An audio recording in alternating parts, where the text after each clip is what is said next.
Go slow. Even slow. That's it. Take breaks and eat. That's it. That's it. Go through it. Hang in there. Hang in there. Madam Clerk, please take the roll. Representative Baum. Camper. Cochran. Faison. Garrett. Hawk. Hazelwood. Turn your mic on. Oh, sorry. Should I start again? Yeah, start that again. Representative Baum. Camper. Cochran. Faison. Garrett. Hawk. Hazelwood. Hicks of Washington. Love. Moon. Shaw. Whitson. William. Chairman Hicks. Here. Chairman, we have a quorum. Thank you very much. I'd like to call the Finance, Ways, and Means Subcommittee to order for April the 17th, 2024. Are there any announcements or personal orders this morning? Let me say this. I know there's some question on what order we're going to be taking the calendars up, so let me go ahead and answer that. First of all, we're going to begin with the regular calendar, which is Subcommittee 4. You'll see that at the top of the calendar. Also, we will then flow into the special calendar that will be titled at the top, Finance, Ways, and Means Subcommittee 2. If you're following along, and then we will take up the TASER calendar for members. It will be Finance, Ways, and Means Subcommittee 3. And then finally, we will take up those bills behind the budget, which is just simply entitled the name of this committee at the top. So that is the order in which we'll be taking. Now, I know there's also some questions. Hey, if I've got some bills on multiple calendars, can I just take all those up? And unfortunately, the answer is no. That will be absolutely, there's just no way to do that and not have everybody spinning around up here. So we're going to try to be as order and efficient as possible. But we just need everyone paying attention, especially those listening. I know you're trying to find out when your bill will be coming up, but I just need everyone to be attentive, and let's do this together. And we're going to do good work today and do good things for the state of Tennessee. So with that said, we're going to start again with Finance, Ways, and Means Subcommittee 4. And the first item on that calendar is going to be by Chairman Farmer. It's going to be House Bill 2002. You have a motion and a second. And Chairman Farmer, it looks like there is an amendment that we need to adopt that rewrites the bill, and that's going to be Amendment 018242. Is that correct? Yes, that's correct, Mr. Chair. All right. Do you have a motion second on the amendment? We have a motion and a second on the amendment. Let's go ahead and get the amendment on, and then we will let the sponsor describe it. So any discussion on the amendment? Right. Hearing none and seeing none, we're now voting on Amendment Drafting Code 018242 on to House Bill 2002. All those in favor signify by saying aye. All those opposed, no. The ayes have it. We're back on the bill as amended. And that brings us to, there is another amendment which was filed by Leader Camper, and that's going to be Amendment 018511. Leader Camper, is that correct? Yes, Mr. All right, we have a motion second on the amendment. Motions. I have a motion. Is there a second? Love gave it a second. We do have a second. All right, let's go ahead and let you describe the amendment, if you will. Thank you, Mr. Chairman. Mr. Chairman and sponsor, I talked to you about this on the floor about the fact that if the judgeship should go away, that in our circuit courts in particularly, they share assistants. And so what this would do would say effective September 1 of 2024, that there's created a secretary position for the circuit court system in the 30th Judicial District. So if this bill passed and those positions are moved, those judgeships are moved, then we would compensate by at least having every judge being able to have a secretary to help them with the additional pressure that's going to be put on the system. So that's what this does. All right. Thank you for that description. Now, before we have discussion, let's do this. I want to go to the sponsors of courtesy, and Chairman Farmer comments on this. Do you see this friendly or unfriendly? If you'll just speak on that. This is not a friendly amendment, and I had forecasted that to Leader Camper, and appreciate you coming to me and talking to me about that yesterday in the break room. We're just not. This bill does what it does. I don't want to complicate it with any other measures. And as I told you, I believe, but I don't know for certain, that those secretary positions will stay there. They're not going to lose their jobs. One of my intent with this bill was to not cause anybody to lose their career, their job. Both of these judgeships are vacant. So I think, ma'am, if you could just withdraw that, I don't think there's a need for it, frankly. And beyond that, if there's some legislation we can work on down the road, I think every trial court, circuit court, criminal court judge should have a designated secretary. So I think that maybe we can work on something in the future, maybe next year, seeing that happens statewide. So All right. I just see it as an unfriendly amendment at this point in time, and I appreciate it. Thank you, Chairman Farmer. Leader Camper. Thank you, Mr. Chairman, and thank you, Representative Farmer. I appreciate your willingness to consider working with me to ensure that if this bill passes and the judgeship go away out of Shelby County, that we do in fact have every judge to be able to have an assistant to help them with the work that will be incurred. Right now, we have 2 counties where they are sharing assistants, and it's creating a lot of pressure, backlog, and I agree that maybe next year we can come and get it done. I would hope that, and I do feel this way, that you will commit to doing that. I really believe that. And I know we had our differences, and we've been able to iron them out. So I'll withdraw the amendment, Mr. Chairman. But we do really need to look at the impact that this bill will have on Shelby County and work toward trying to find a solution in the future to be able to rectify what I believe this is going to do. And like you said, you're committed to it. I appreciate that. Mr. Chairman, I'll withdraw the amendment, and we'll deal with it over the summer at some point and try to figure out some language to help us get to that end. And prayerfully, when that happens, we can also agree to fund it, because it will take money to actually do it. But it would be good for our judicial system to, in fact, do it. So I appreciate your conversation. And I told you I'd share the information with you, and I have it here to share with you. Thank you. Thank you, Mr. Chairman and committee. Okay. All right. Thank you very much. So that amendment has been withdrawn. All right. So we're back on the bill as amended. And so we're back on House Bill 2002 by Chairman Farmer. You're recognized, sir. Thank you, Mr. Chair. And just to follow up, are we on House Amendment 18242? Let's see. We are. Yes, that is correct. Okay. And what this does that was different than before, just members recall, I changed an effective date. So if you look at Section 3D there, Okay. it did read effective September 1, 2024. And what this amendment did, it changed it to say on the effective date of this act. So that's all that changed from last week until this week. So with that all, and we had a discussion about it. I think members had questions. I had, Yes. answered those. So I'll just kind of leave it at Okay. that for now, and I'll be happy to answer any more questions. All right. Thank you, Chairman. All right, members. We are again on House Bill 2002. You've heard the description. Any discussion? Question's been called. Objection called on the question. Hearing none, seeing none. We're now voting on House Bill 2002, moving on to full finance. All those in favor signify by saying aye. All those opposed, no. The ayes. Okay, if you want to be recorded as no, please make sure the clerk does see you. This does pass. So House Bill 2002 moves on to full finance. Thank you, Mr. Thank you, Chairman. Chairman. All right, we are now on item number 2. Item number 2 on our calendar is going to be House Bill 1930 by Representative Gillespie. You got a motion and a second. You recognize for a brief description. Sorry. Thank you, Mr. Chairman and committee. This is my Parental Accountability Act. Essentially what it will do is if a juvenile is found delinquent more than 2 times, then their parent or guardian would be fined. They would be ordered to pay a restitution toward law enforcement. No less than $250 for a misdemeanor act, no less than $500 for a felony act, and it cannot exceed $1,000. And with that, I renew my motion. All right, thank you very much, members. You've heard the description of House Bill 1930. In discussion, question's been called. Objection called on the question. Hearing none and seeing none, we're now voting on House Bill 1930, moving on to full finance. All those in favor signify by saying aye.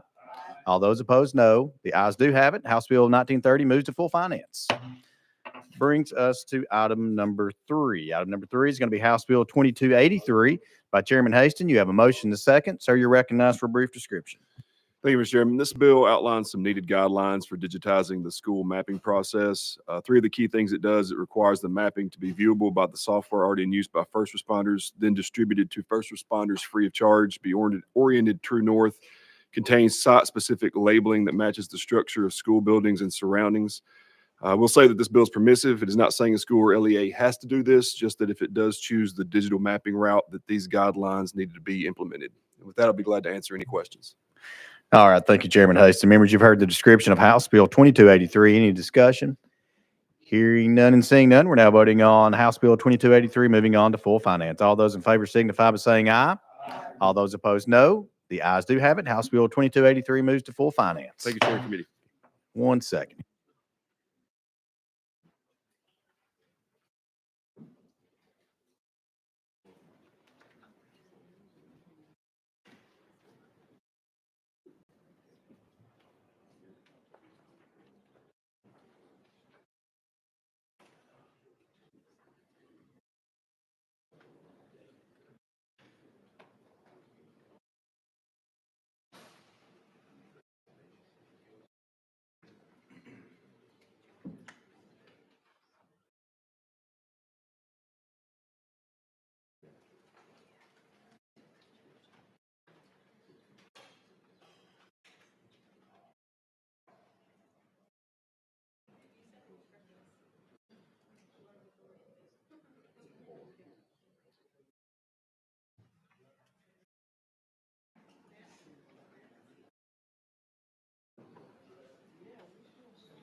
Okay, let me do just a little bit of house cleaning here, just so that we can make this clear, because I know some amendments are still being filed.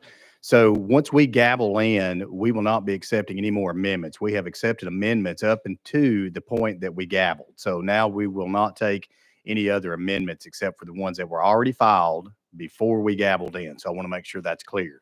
Now, with that said, we've got one little item we're trying to clear up, and so be patient. We're going to take a 2-minute break. So a 2-minute recess. So just bear with us. So without objection, we're in recess, 2 minutes.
All right, thank you all very much. We're going to continue right on. We are on item number 5. Item number 5 on our calendar is going to be House Bill 2553 by Chairman Reedy.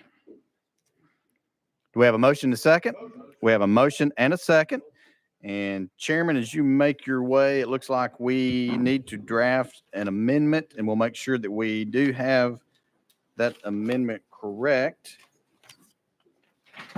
And that is 018002. Is that correct? Yes, that's correct, Mr. Okay, Chairman. this amendment rewrites the bill. We do have a motion and a second on the amendment. Let's go ahead and get this amendment on, and we'll let you describe it. Any discussion on the amendment? Hearing none and seeing none, we're now voting on drafting code 018002 onto House Bill 2553. All those in favor signify by saying aye. All those opposed, no. The ayes do have it. We're back on the bill as amended. You're recognized, Chairman Reedy. Thank you, Mr. Chairman and committee members. I want to thank the Senate. They worked on the amendment for this. That's what kind of held it up and took the fiscal note off of it. But the reporting by foreign entities on foreign property, the foreign property that falls under agriculture will be filed with the Department of Agriculture. And then as the others, property that's owned by a foreign entity would go to the Secretary of State's office. And that's what the amendment does, Mr. Chairman. All right. Thank you, Chairman Reedy. All right, members, you've heard the description. Any discussion? Leader Camper. Thank you, Mr. Chairman. So, Representative, you're saying now with all of the amendments, all this bill is going to do is require some reporting of who owns what property and things like that. Could you elaborate a little bit more on there? I was trying to follow your amendments there. You're Chairman Reedy. Thank you, Mr. Chairman. You're absolutely correct. And it falls under the federal code of what foreign countries that is going to be required of this. If you recall the bill last year, we were going through the United States Department of Treasury as far as trying to figure out how to use the sanctions list. And over the summertime, that's where we visited with the Attorney General's office and Secretary of State's office. And then that's where we came up with the new piece of legislation that was putting all of the reporting off of that list. And I can give you that code number so you can look at the foreign adversaries list. But with that, we decided to break it up. So because the question is becoming very apparent across the United States, how much agriculture land was disappearing. And then that would help the Department of Agriculture find out who's purchasing this land. And not only that, when it gets taken out of being farmland and then becomes commercial or residential property. Leader Camper. Thank you. Is there some type of penalties in this legislation for maybe people who may not understand who the person is purchasing the land from them, and they sell these people this land? Is there any recourse that they may have so that they don't get caught up in feeling like they're part of some, mischievous acts? Chairman Reedy. Yep. Thank you once again, Mr. Chairman. The answer is yes, and it doesn't go into effect until January 1st, so there's time for all of the rules and everything to come out on there. But there is that if they follow, the big thing is there is within the bill that they can be a known foreign adversary of the United States. But if they are recognized by the state of Tennessee or by the federal government, they can own the property, be it commercial, residential, or agriculture, but it's going to be put out there. Yes, there is a reporting process, and that's the first hurdle, is saying, if you are on this list, you need to be recognized by the state, and chances are, so far, we're not finding anyone not doing that, but in the future, that's where we want to make it known that if you are on this list, that list is 31 CFR 800.213, that we need to find out who these folks are, and are they friendly to us or an enemy to the state of Tennessee? Leader Camper. Thank you, Mr. Chairman. Could you repeat that again? I was writing 31 CFR. Chairman Reedy. 31 CFR 800.213. Oh, I see it in here. Okay. Yeah, it's right there in the amendment. All right. Thank you, Mr. Chairman. Thank you. Thank you, Chairman Moon. Thank you, Mr. Chairman. Move previous question. All right. Previous question has been called. Any objection to calling the question? Hearing none and seeing none. We're now voting on House Bill 2553, moving on to full finance. All those in favor signify by saying aye. All those opposed, no. The ayes do have it. House Bill 2553 moves to full finance. Thank you, Chairman. Thank you, Chairman. All right, members, that brings us to item number 9. We're going to be at item number 9, House Bill 1881. This will be by Representative Capley. You have a motion and a second. Sir, you're recognized on House Bill 1881. Thank you, Mr. Chairman and committee. This bill increases from a Class A misdemeanor to a Class E felony and assault against a law enforcement officer. All right, thank you very much. Members, you have heard the description. Any discussion? Hearing none and seeing none. We're now voting on House Bill 1881, moving on to full finance. All those in favor signify by saying aye. All those opposed, no. The ayes do have it. House Bill 1881 moves to full finance. Thank you, Mr. Chair and committee. Thank you. That brings us to item number 10. Item number 10 on our calendar is going to be House Bill. We're not.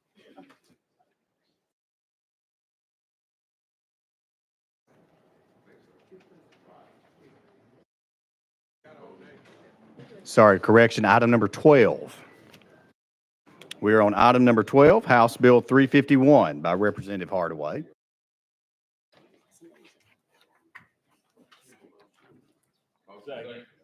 All right, we have a motion and a second.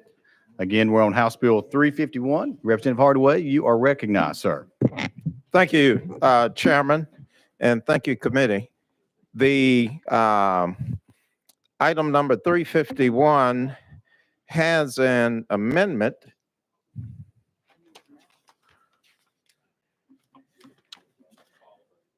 You are in the proper posture, sir, so you're ready to move forward. All right, very good.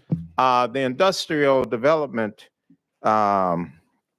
Corporation that will be set up and paid for by local government will be for small and local businesses. This will be a change in the way we've done things in the past. We'll be building from the ground up as opposed to the top down on the framework and how this IDC will work. All right. Thank you. And there's no monies from the state going into this. All right. Thank you, Representative Hardaway. All right, members, you've heard the description of House Bill 351. Any discussion? Question's been called. Objection called on the question. Hearing none and seeing none. We're now voting on House Bill 351, moving on to full finance. All those in favor signify by saying aye. All those opposed, no. The ayes have it. House Bill 351 moves to full finance. Thank you, Chairman. you. Thank you, committee. That brings us to item number 14 on our calendar. Item number 14 is going to be House Bill 1229 by Representative Hemmer. You have a motion and a second. Sir, you're recognized for a brief description. Thank you, Mr. Chairman, members of the committee. The goal of this permissive legislation is to create attainable housing options for Tennessee's workforce by enabling local governments across Tennessee to provide credit support for bonds issued by IDBs. So local governments that choose to utilize this option framework can use the proceeds of the bond to partner with the private sector on projects focused on attainable workforce housing. Appreciate the feedback of TML and the Comptroller's Office on this amended version that adds some guardrails, and happy to answer any questions of the committee. All right. Thank you very much, members. You've heard the description. Again, we are on House Bill 1229. Any discussion? Hearing none and seeing none. We're now voting on House Bill 1229, moving on to full finance. All those in favor signify by saying aye. All those opposed, no. The ayes do have it. House Bill 1229 moves to full finance. Thank you. All right. That brings us to item number 15. Item number 15 is going to be House Bill 1731 by Representative McCalman. You have a motion and a second. You are recognized, sir, for a brief description. Thank you, Mr. Chairman. Good morning, committee. Members, what this bill does is it consolidates all the definitions of towing into one chapter within the code. It puts some restrictions on booting of vehicles and time and place and as to where you can tow somebody. For all intents and purposes, it will ban the booting of vehicles unless it is a commercial parking lot, and it has to be applied by an employee of the owner of said parking lots. And with that, I stand ready for questions. All right. Thank you very much. Members, you've heard the description of House Bill 1731. Any discussion? Representative Shaw. Thank you, Mr. Chairman. Just for understanding, so now in a private parking lot, they cannot boot you unless that owner of that parking lot, I would say, have something in writing to say they can. Is that what I'm hearing you say? Representative McCalman. Thank you, Chairman. Representative Shaw, in a nutshell, yes, they can't hire a third-party contractor to go out and boot. Has to be the company that owns the parking lot, an employee of that company. There's signage that has to be posted. There's some timelines as to when they have to show up to take the boot off, and it also puts a price cap on it as well. Okay. Thank you for that explanation. Thank you, Mr. Chairman. All right. Further discussion. Again, we are on House Bill 1731. Hearing none and seeing none, we're now voting on House Bill 1731, moving on to full finance. All those in favor signify by saying aye. All those opposed, no. The ayes do have it. House Bill 1731 moves to full finance. All right, that brings us to item number 16. Item number 16 on our calendar is House Bill 2774 by Representative McCalman. You have a motion and a second. You're recognized for a brief description. Thank you, Chairman, and good morning again, committee. What this bill does is it creates a report done by the DAs annually to assess the cost of incarceration for illegal immigration within our Department of Corrections, as well as our county jails, to provide that to the Attorney General's office, create standing to claim recompense from the federal government. And with that, I stand ready for questions. All right, members, you've heard the description of House Bill 2774. Any discussion? Representative Love. Thank you, Mr. Chairman. And I'm looking at the amendment. Is it, make sure I got the right one. Is that 015421? Yes. Under section 1, letter D, the definition of not lawfully present in the country has those particular listings: Social Security card, valid Tennessee driver's license. Is there a time frame that's given for one to produce that, or is it just when one is approached and asked for that particular identification? Representative McCalman. Thank you, Chairman. Representative Love, these are for people who are already sitting in our county jails or sitting in our Department of Corrections. So this is not at the point of arrest. This is well after. Okay. Thank you. Thank you, Mr. Chairman. All right, members, we're on House Bill 2774. Further discussion. Leader Camper. Thank you, Mr. Chairman. Representative, does this bill provides for a sunset and then a report will be made back to us?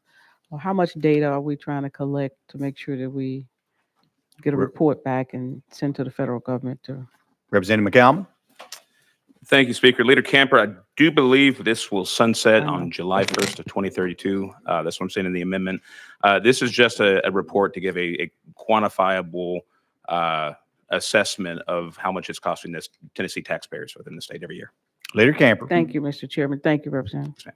Thank you. Further discussion again on House Bill 2774. Hearing none and seeing none, we're now voting on House Bill 2774, moving on to full finance. All those in favor signify by saying aye. All those opposed, no. The ayes do have it. House Bill 2774 moves to full finance. Thank you, members and committee.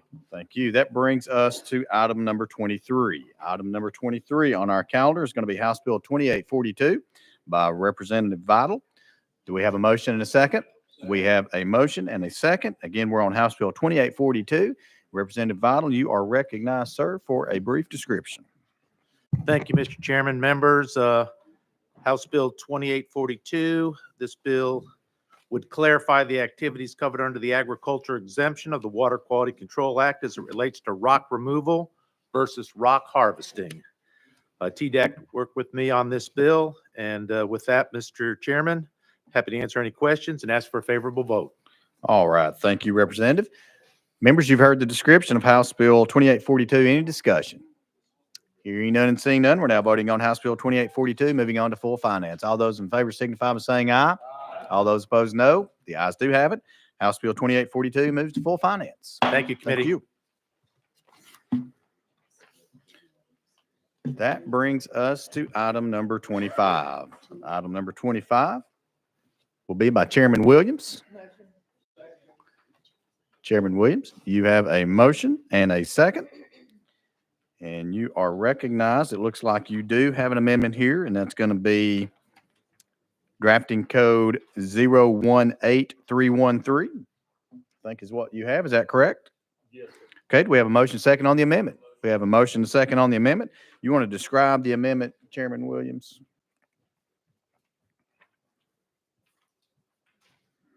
Thank you, Chairman. I have too many things going on right now, so if you'll give me just a minute. You take your time. Again, that amendment is 18313.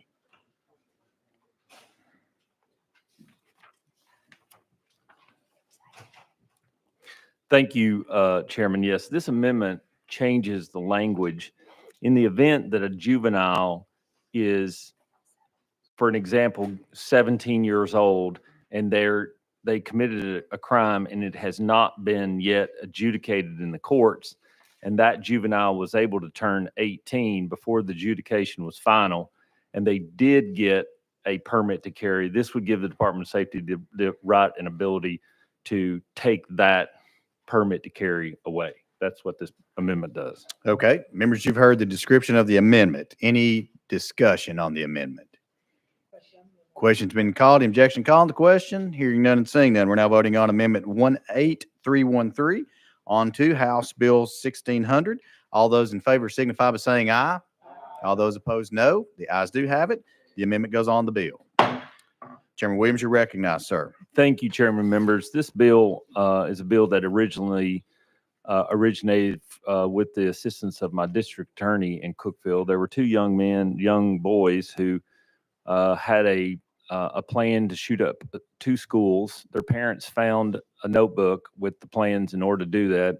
The one parent that found it called the other parent. Those two parents agreed to take their children to the sheriff's office, at which time they turned the young juveniles in. Under current statute, what happens is those juveniles are adjudicated. But under this statute, what would happen is those two young individuals could currently, under state law, purchase a weapon at the age of 18. What this juvenile prohibitor bill would do in the instance of a juvenile is adjudicated delinquent of Title 39, which are some of the most egregious acts of violence on another individual, that individual would forfeit their rights as a part of that juvenile adjudication to be able to purchase a firearm until their frontal lobe is fully developed at 25. Additionally, what the bill would do, it would give the court, the juvenile, once they turn 19, the ability to petition the juvenile court to have their rights restored at 19, given that they were able to meet the lowest standard of preponderance of evidence, that they were not no longer a concern as it relates to their ability to obtain a firearm or possess a firearm, at which time they would be removed. The mechanism by which a juvenile, as you know, our juvenile court records and documents are sealed, their case files are sealed, and that preservation or sealed documents would remain the same. All that would happen is once that juvenile is adjudicated delinquent of these heinous crimes, the court clerk in that community would have 3 days to notify TBI of that adjudication delinquency, at which time they would be notified in TICS, so that in the TICS software, if they wanted to choose to buy a firearm, they could not do it, or they'd be prohibited from doing such. This bill has taken a long time. I want to take an opportunity to say that, this is good, common sense guide rails to the juvenile delinquency problem that we're facing across the state. The biggest challenge in some of our communities across the state is juveniles are, even though it's a criminal act, are being directed by adults to commit crimes all across the state, because there's this theory or idea that a juvenile, once they turn 18, that those records will be sealed and they could still behave normally as an adult, just like you and I. The juvenile court would notify, in this case, the perpetrator of that crime, that they didn't have the ability to do that. So their actions as a juvenile would carry into adulthood. The TBI, Department of Safety, my district attorney's office, conference, and the Sheriff's Association have worked diligently with me and many stakeholders across the state to ensure that we're protecting our communities from those who commit these egregious crimes. I apologize for the long description, but if I'm happy to answer any questions the members might have. All right, thank you very much. Members, you've heard the description on House Bill 1600. Any discussion? Hearing none and seeing none, we're now voting on House Bill 1600, moving on to full finance. All those in favor signify by saying aye. All those opposed, no. The ayes do have it. House Bill 1600 moves to full finance. That brings us to item number 27. Item number 27 on our calendar is going to be House Bill 2074 by Representative Butler. You have a motion and a second. And Representative Butler, looks like you've got an amendment drafting code 018247, which makes the bill. Is that correct? That is correct, Chairman. Okay, let's go ahead and get this on.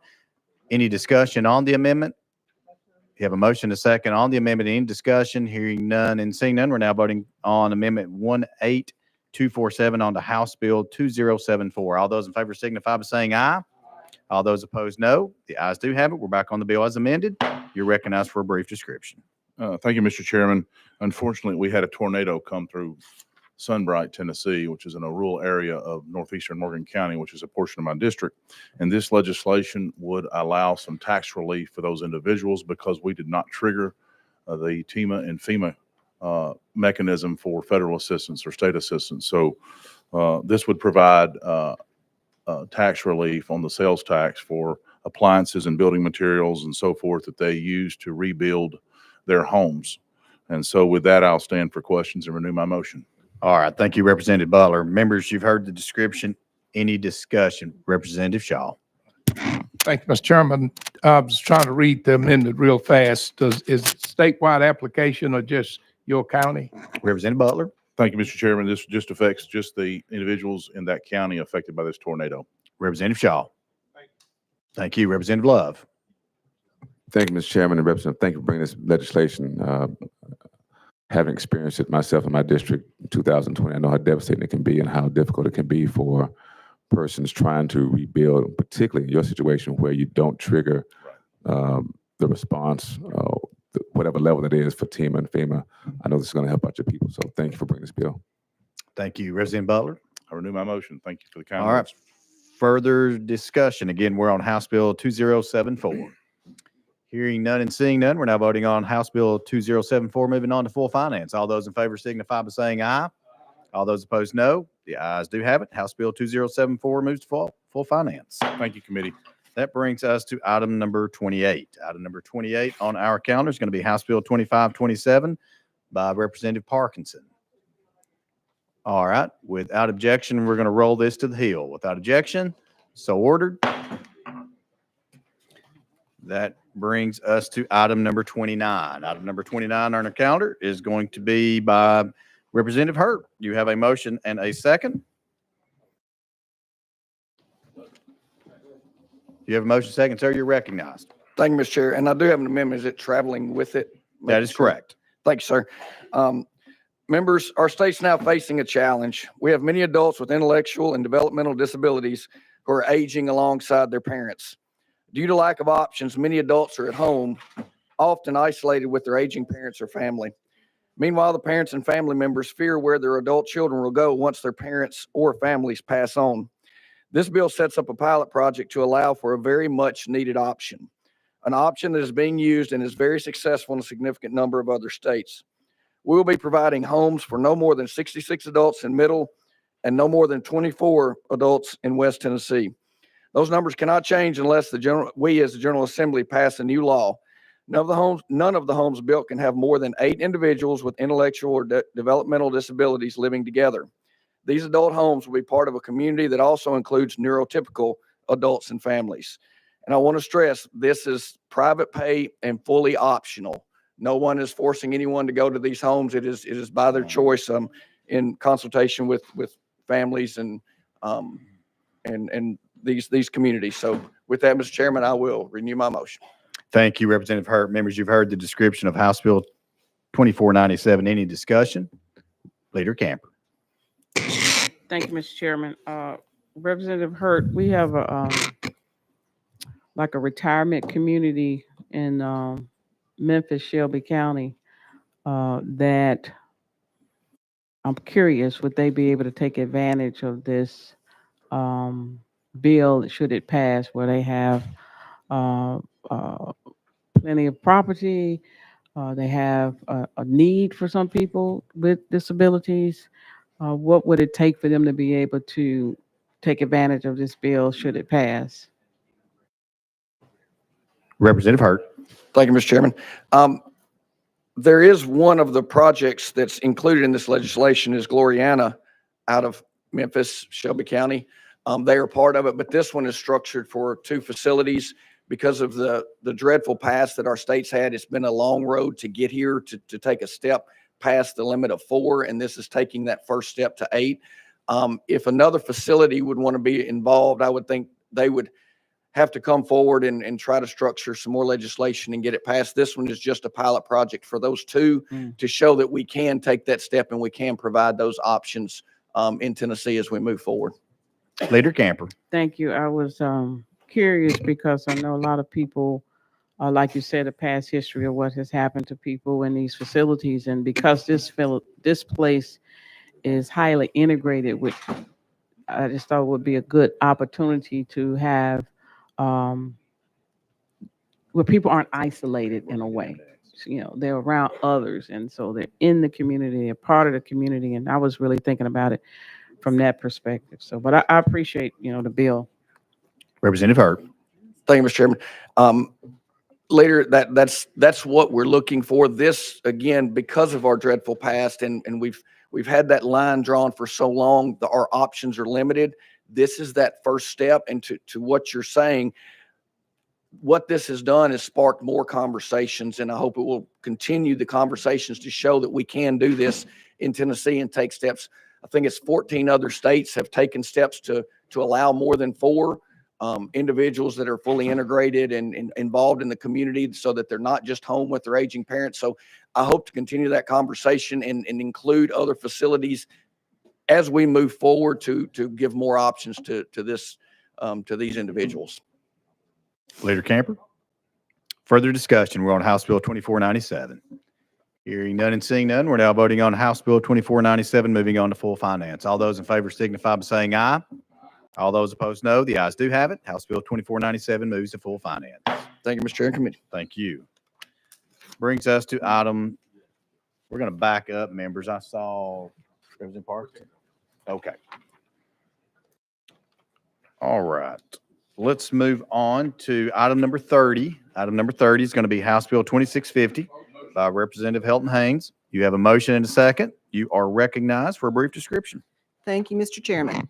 This legislation improves the Tennessee Health Facilities Commission ability to regulate nursing homes and assisted care living facilities. It's drafted in collaboration between the HFC and the Tennessee Healthcare Association.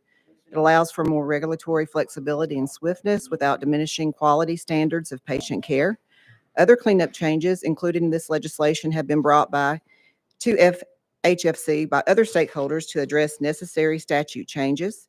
It creates the authority for the Health Facilities Commission to file for receivership or facilities that are in financial distress. This authority will allow the state to appoint a temporary manager to oversee these facilities. It establishes the independent informal dispute resolution program for nursing home facilities to contest disciplinary action assessed against them by the HFC. It creates the Assisted Care Living Facility Quality Improvement Fund, which will create grants for assisted care living facilities to utilize. And it adds the HFC Executive Director to the Department of Health's Board for Nursing Home Administration. And it makes various other changes to clean up and modernize the statute.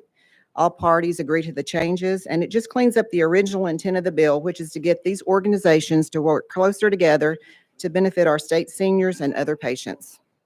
Thank you, Mr. Chairman. All right. Thank you, Representative.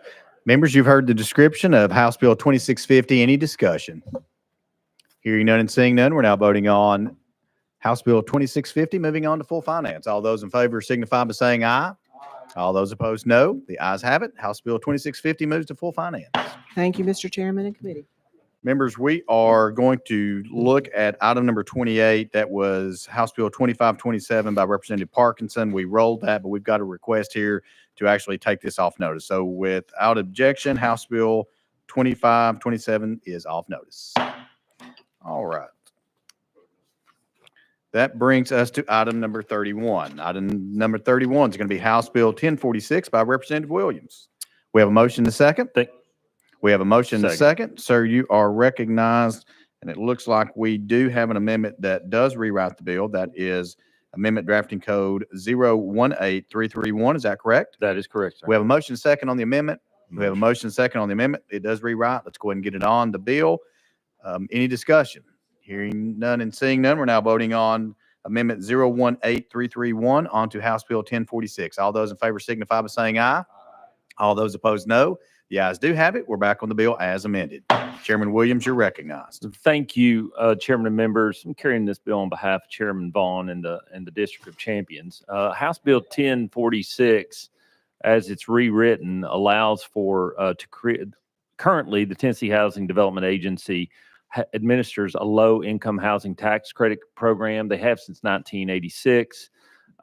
What this bill would do would set up a similar or mirror of that program to allow for low-income tax credits here in the state of Tennessee. As currently constructed, the vast majority, if not all, the credits available in this program are usually deployed in rural areas to help lower the cost of housing there. With that description, Chairman and members, I'm happy to answer any questions you might have. All right. Thank you, Chairman Williams. Members, you've heard the description of House Bill 1046. Any discussion? Leader King. Thank you, Mr. Chairman. Representative, you were saying that this would help in the rural areas, like around Blue Oval City and stuff like that? Chairman Williams. Thank you. Generally speaking, the way the federal regulated program is typically is most of those funds are consumed or utilized in rural areas. However, this new statute doesn't prohibit it from happening. It would just be across the state. It would just set up the system by which they would do it. As you're well aware, there are some overlays the federal government creates as it relates to where investments are encouraged, not just in urban areas, but also in rural areas as well. This would just give an opportunity or vehicle by which those tax credits could be expended here in the state. Leader Camper. Okay, thank you, Mr. Chairman, for the clarity. Thank you. Further discussion. House Bill 1046. Hearing none and seeing none, we're now voting on House Bill 1046, moving on to full finance. All those in favor signify by saying aye. All those opposed, no. House Bill 1040, the ayes have it. House Bill 1046 moves to full finance. Brings us to item number 32. Item number 32 on our calendar is going to be House Bill 2528 by Representative Gant. I do not see Representative Gant, so we will, without objection, we will roll this to the Hill. So ordered. That brings us to, all right, give us just a second.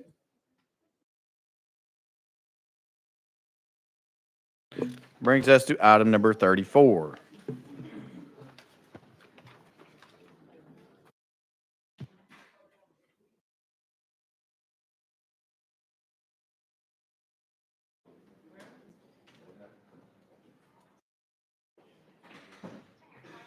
So we are on item number 34, House Bill 2318 by Chairman Williams. You have a motion and a second. You're recognized. Thank you, Chairman and members. This bill was brought to me by the TMA and the PAs Association as an effort to, for the first time, codify a scope of practice for physicians' assistants and place in statute their ability to diagnose and treat in collaboration with the physician. It enumerates what medical procedures and assistance that the PAs are able to do still under the collaborative effort with the physician. It also provides for the PAs to be able to sign death certificates, which is new. Secondly, it creates a second tier by authorizing in medical settings greater oversight flexibility for PAs as long as they achieve 6,000 hours of postgraduate clinical experience. For the members, that would be about 3 years. Nothing under those 6,000 hours. If they have not achieved those 6,000 hours of treatment time, then their current scope of practice would not change. I'd like to thank the physician assistants and TMA for working diligently together to try to sort this out. This does not change advanced practice nursing or codify anything as it relates to their scope of practice. With that, I'm happy to answer any questions the members might have. All right, Chairman, thank you very much. Members, you've heard the description of House Bill 2318. Any discussion? Hearing none and seeing none, we're now voting on House Bill 2318. Moving on to full finance. All those in favor signify by saying aye. All those opposed, no. The ayes do have it. House Bill 2318 moves to full finance. If you'd like to be recorded as a no, please make sure the clerk sees you. Sitting to my left. All right.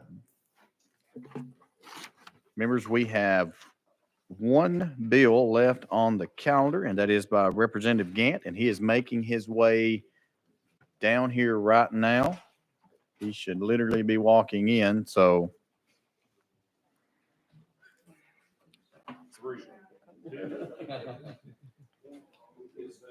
She'll move on. I just think.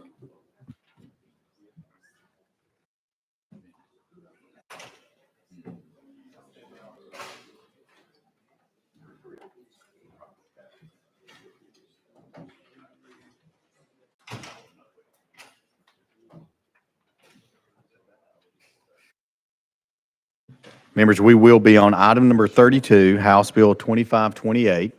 So if you want to go ahead and be getting there.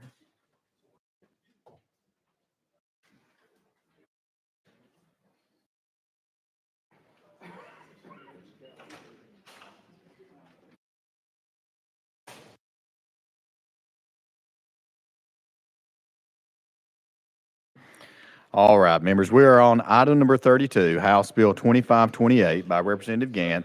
We have a motion and a second. Representative Gant, you are recognized. And it looks like, sir, you have an amendment, drafting code 018394. Yes, Is sir. that correct? We have a motion to second. We have a motion second on the amendment. Would you like to describe the amendment? Yes, the amendment is taking the grant amount down per school from 10,000 to 8,000. That's it. Okay, thank you very much. Members, any discussion on the amendment? Hearing none and seeing none, we're now voting on amendment 018394 on to House Bill 2528. All those in favor signify by saying aye. All those opposed, no. The ayes do have it. We're back on the bill as amended. And Representative Gant, you're recognized, sir. Thank you, Mr. Chairman and committee. And again, what this is doing is establishing and allowing the Department of Education to administer a school safety alert grant pilot program. All right, thank you, Representative Gant. Members, you've heard the description. Any discussion? Representative Shaw. Thank you, Mr. Chairman. Just be a little more clear what you're doing. I heard you, but I don't know if I understand what you're doing. Representative Gant. Sure, Representative Shaw, what this is doing is it's allowing in each grand division across the state a pilot program that will allow a school to apply for a grant now up to 8,000 per school for this mobile panic alarm system to be installed in that local LEA school. And do you want me to describe the type of system? Okay. Leader Camper. Thank you, Mr. Chairman. Thank you, Representative, for the bill. Would this include like all school systems having access, whether they're public, private, charter, just as long as it's an educational system, they can apply for these grants? That is correct. Okay. All right, thank you. Further discussion. Again, we're on House Bill 2528. Leader Camper, you're recognized. Thank you. Sorry, Mr. Chairman, I just thought about this. Do these systems have to be integrated across grand divisions or within the grand divisions? Are they integrated with the software that you're talking about? Or they're just independently a panic system in Shelby County may be different than one in Tipton County? Or is there any integration of the system? Just curious. Representative Gant. Yeah, this does not endorse any particular system. It's just it has to be one of these panic alarm systems where, and I know you were not in committee when we were presenting this, but for example, one of the systems allows like a faculty member, whether it be the principal, a teacher, one of the some of the leadership in that school will have these panic alarms where they just press that badge and it will actually distinguish what type of alert is happening, whether it's a medical emergency, whether it's an active shooter situation, whether it's a fight Fire. in the school or whatever. So that's the type of system, and that allows that when that panic alarm is pressed, it goes out to every cell phone that's in that school with a teacher. It goes to every desktop the teachers have in that school. It also automatically alerts the nearest law enforcement officer that's closest to that school so they can respond, and it allows them to pull up a map, a digital map of that school to see exactly which classroom that call came in from, whether it's in classroom 1A or 2B or whatever, or if it occurred in the library or cafeteria or what have you. So it's a very integrated system. I hope that answers your question. Thank Leader Camper. Thank you, Mr. Chairman. It did. Thank you so much, Representative. All right, Appreciate the bill. Thank you. Further discussion. Again, we're on House Bill 2528. Leader Love. Thank you, Chairman, and thank you, Representative Gant, for bringing this. You may not have planned this, but I'm thinking about the fact that we had a bill that came out of here also talking about mapping the schools. I think Chairman Hastings carrying that, so it sounds like this would work hand in hand quite effectively with that, because if you have up-to-date maps of the schools, if you have this alert system, it enables first responders and law enforcement to respond very fastly to situations in there. So thank you for bringing that. Thank you. Thank you, Representative Love. Further discussion, House Bill 2528. Hearing none and seeing none, we're now voting on House Bill 2528, moving on to full finance. All those in favor signify by saying aye. All those opposed, no. The ayes do have it. House Bill 2528 moves on to full finance. Mr. Chairman, thank you, and I apologize again. We were looking at the wrong calendar, so I apologize. Not a problem. Not a problem. Glad we got you through. All right, let's move on to the special calendar.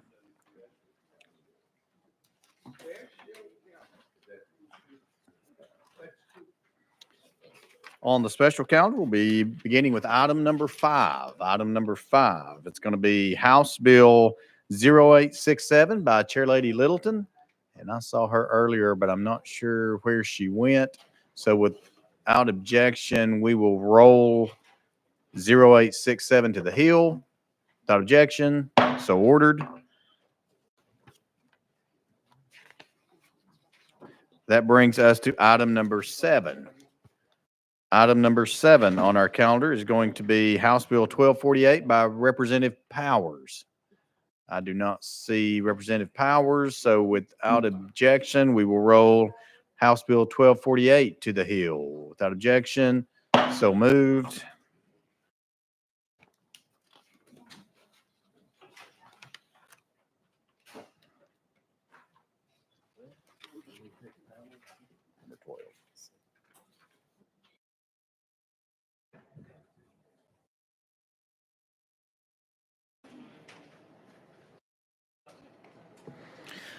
All right.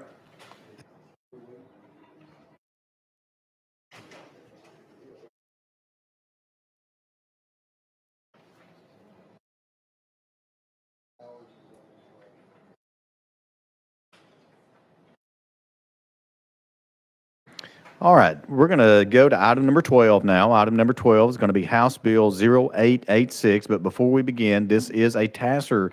This is a bill that is asking for a TASER study. But since we are going to be taking up the TASER calendar, there's no sense of forwarding this on to just turn right around and take it up. So we're going to go ahead and act on this right now. So again, we're on item number 12, House Bill 886 by Chairman Hawk. Do we have a motion to second? Sir, you're recognized for a brief description. Thank you, Mr. Chairman and members. And this bill is dealing with a TASER study, sales tax collection ultimately, and we do have an amendment that will call for the TASER study. Not sure if it's been placed on in a prior committee or not, Chair. And it is already, it has not, let me just make sure we get this adopted or. It's drafting code 014512. Yes, sir. Chairman Hawk, this was actually adopted previously, so we are ready to go.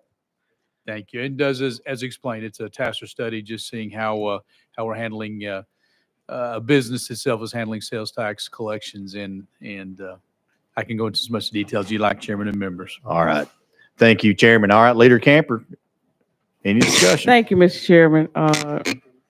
Chairman Hawk, you've been working for years on this, and I really appreciate your dedication over the years to try to get to a solution on this. And I feel that maybe this study would be of value to help us get to a solution. I mean, it's been many a years, and I'm so glad to see that we have it in a posture now where we can actually look at the data and come up with reasonable legislation if we need to, or at least have an option of what we need to do to compensate these vendors. So I really appreciate your stick-to-itiveness. So thank you so much for the bill, and I support it. All right. Appreciate it. Thank you, Leader. Chairman Hawk, any comments? Thank you very much for all your support. It's only been 25 years, as Chairman Shaw was telling me. So. All right. All right. Further discussion. Oh, Representative Shaw. Well, since he called my name, I remember when one of the first bills that I had on finance, because I've been on finance ever since I've been here with this bill. So ditto to you. I'm with you, man. All right. Thank you, Representative Shaw. Further discussion, House Bill 886. Hearing none, seeing none, we're now voting on House Bill 886. Moving on to full finance. All those in favor signify by saying aye. All those opposed, no. The ayes do have it. House Bill 886 moves to full finance. All right, members, I saw Chair Lady Littleton come in the room. So let's go back to item number 5. Item number 5. That's going to be House Bill 867 by Chair Lady Littleton. You have a motion and a second. Chair Lady, you're recognized for a brief description. Thank you, Mr. Chairman. This bill adds a commercial passenger bus license to the statute that authorizes the sale of alcohol beverages to similar commuter transportation services such as airlines, trains, and commercial passenger boats. All right, Chair Lady, thank you very much. Members, you've heard the description of House Bill 867. Any discussion? Hearing none and seeing none, we're now voting on House Bill 867, moving on to full finance. All those in favor, well, hold on, I about jumped the gun on that. I just looked over and saw that we do have testimony here. Someone would like to testify. So without objection, we're going to go out of session. We're out of session. I'm going to ask Mr. Aaron Rummage to come up. Sorry about that, Mr. Rummage. I about jumped the gun on that. You've got 3 minutes, sir. If you'll just come up, identify yourself and your affiliation, and you will have, again, 3 minutes. You may begin. Thank you. I won't take that long. I know y'all are extremely busy. Appreciate what y'all done for us this year. Respectfully, we are asking you to vote no on this until this bill is properly funded. The bill will allow both in-state and out-of-state bus companies to sell alcohol on our roadways. It will also allow licensed buses to operate as mobile bars anywhere in the state in both wet and dry areas. This means they could be located in your cities or even remote locations that have not passed referendums and serve alcohol while the bus is parked. The current license fee is $12.50. That fee was passed in 2004. For context, that's cheaper than the Premier Type Tourist Resort license fee that y'all give us each year. The TABC will be responsible for ensuring these buses follow all alcohol laws, and it's going to be a big task. Serving and selling alcohol on the interstates is dangerous, and it will be a great responsibility to us. We're just asking that you provide a license fee that is sustainable and pays for the regulation. All right. Thank you, Mr. Rummage. Members, any questions for our guest and Representative Shaw? Thank you, sir. Thank you for being here. Appreciate that. I guess what I'm trying to cipher out here is what's the difference if you serve alcohol on a bus as on a plane? The driver is not drinking. It's just that's a compliment that people can get on a plane. So why should they not get that on the bus? Mr. Rummage. Well, that's a good point. We've heard that argument. Planes are rarely wreck. The pilot is locked in, the cabin. A bus is driving by your families on the road. I mean, they easily can be distracted. So we think that, a bus and a plane are very different. This is not just passengers. This will also allow them to park in your cities They don't have to be driving. So they also are allowed to be in dry areas. So essentially this will allow them to be in a dry area, not taking passengers anywhere, and serve alcohol.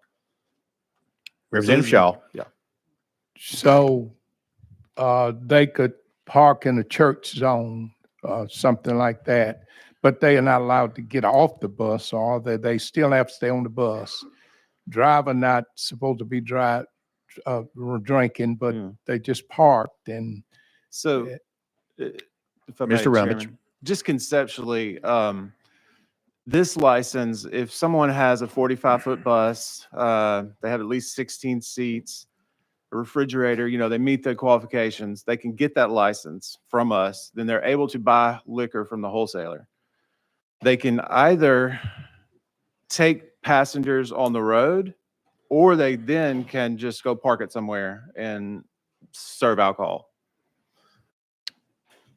So there's only about 4 restrictions in the bill. So yeah, go ahead, sir. I'm sorry. Representative Shaw. Okay, last question, because I know someone else want to ask. I guess to me, this is kind of getting in the competitive state and the marketing stage.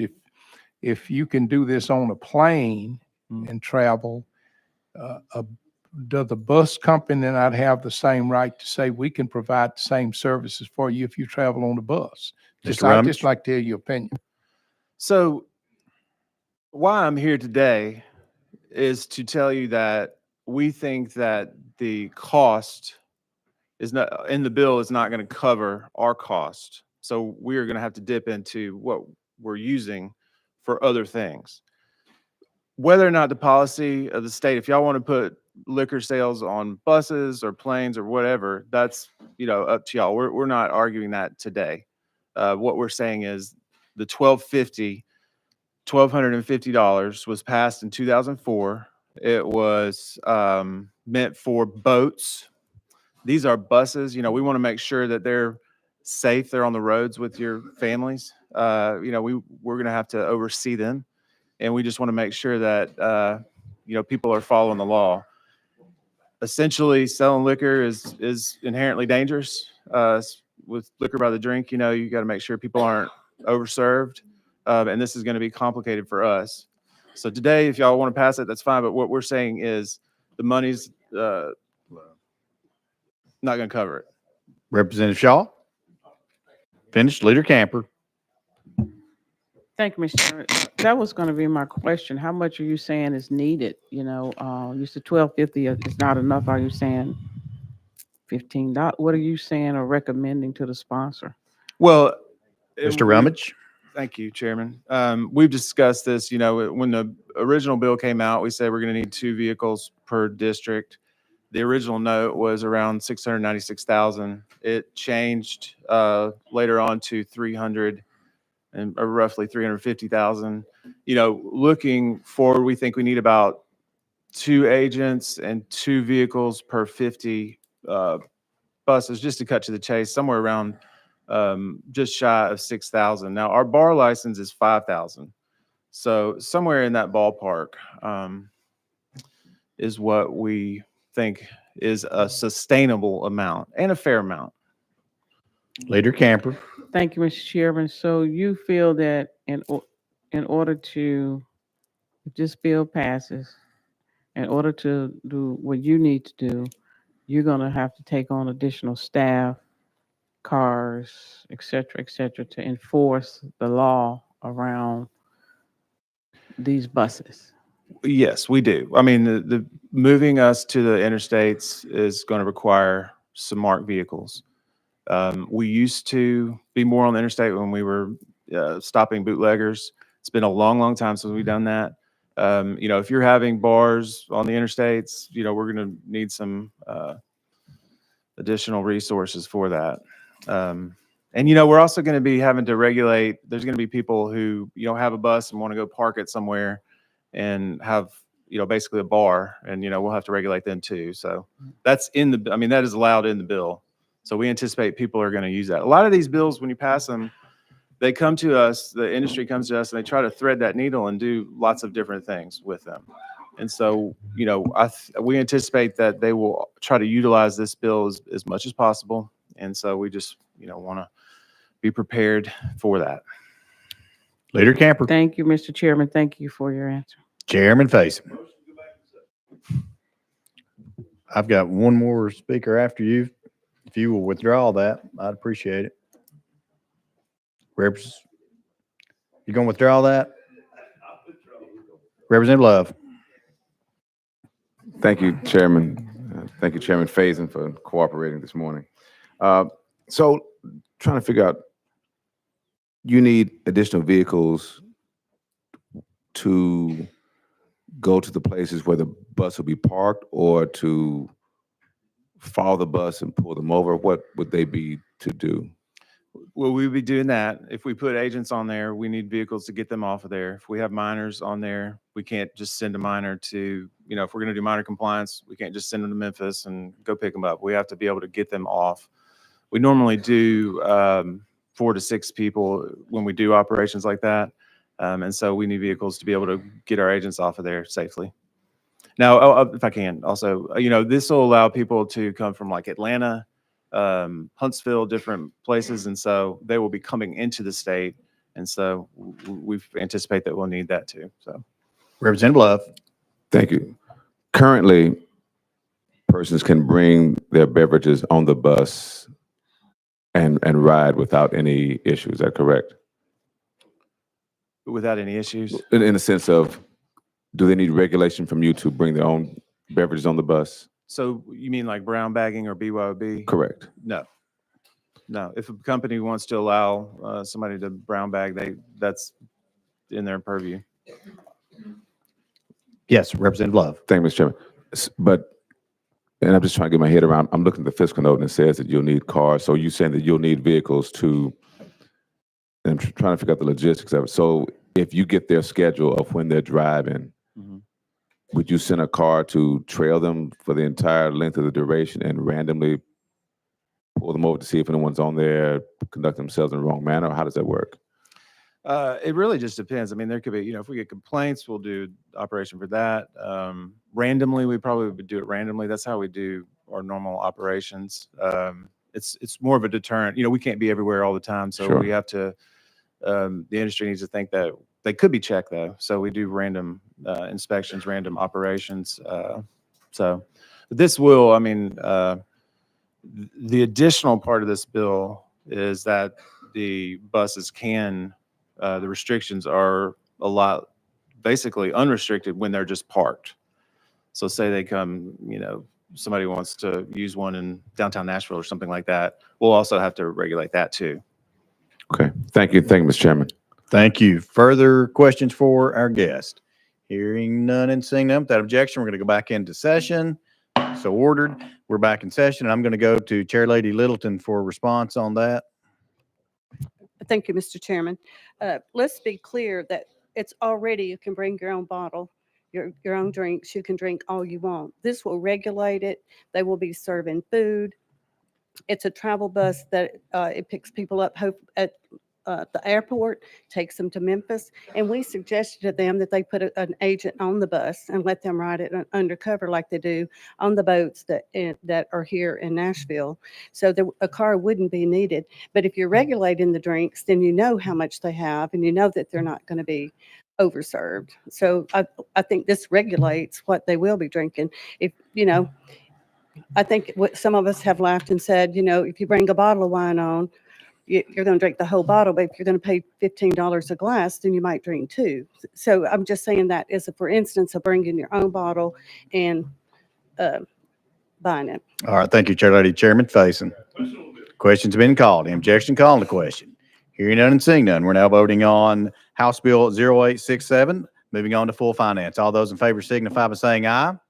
All those opposed, no. The ayes do have it. House Bill 867 moves to full finance. Thank you, Mr. Chairman and committee. Thank you. All right. I saw Chairman Powers come in. Which one is it?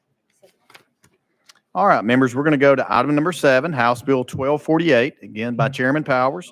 We have a motion and a second. Sir, you're recognized for a brief description.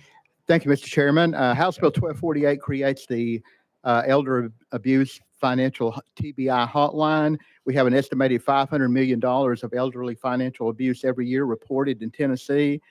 With House Bill 1248, this will provide information with TBI that investigation who will notify the correct law enforcement authorities. And it will provide data. We need to know exactly how many of these attempts are made each year, how many investigators we may need, and where they are needed. And with that, Mr. Chairman, I renew my motion. All right. Thank you, Chairman. Members, you've heard the description of House Bill 1248. Any discussion? Hearing none and seeing none. We are now voting on House Bill 1248, moving on to full finance. All those in favor signify by saying aye. All those opposed, no. The ayes do have it. House Bill 1248 moves on to full finance. All right.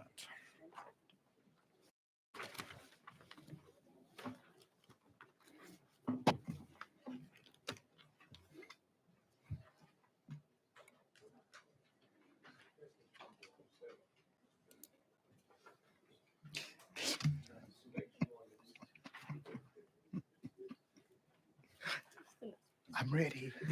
Okay, any bills not taken up on this special calendar are referred back to the clerk's desk. Without objection, so ordered. All right, we are moving on now to the TASSER calendar. We are now on the TASSER calendar, and we're going to begin with item number 1.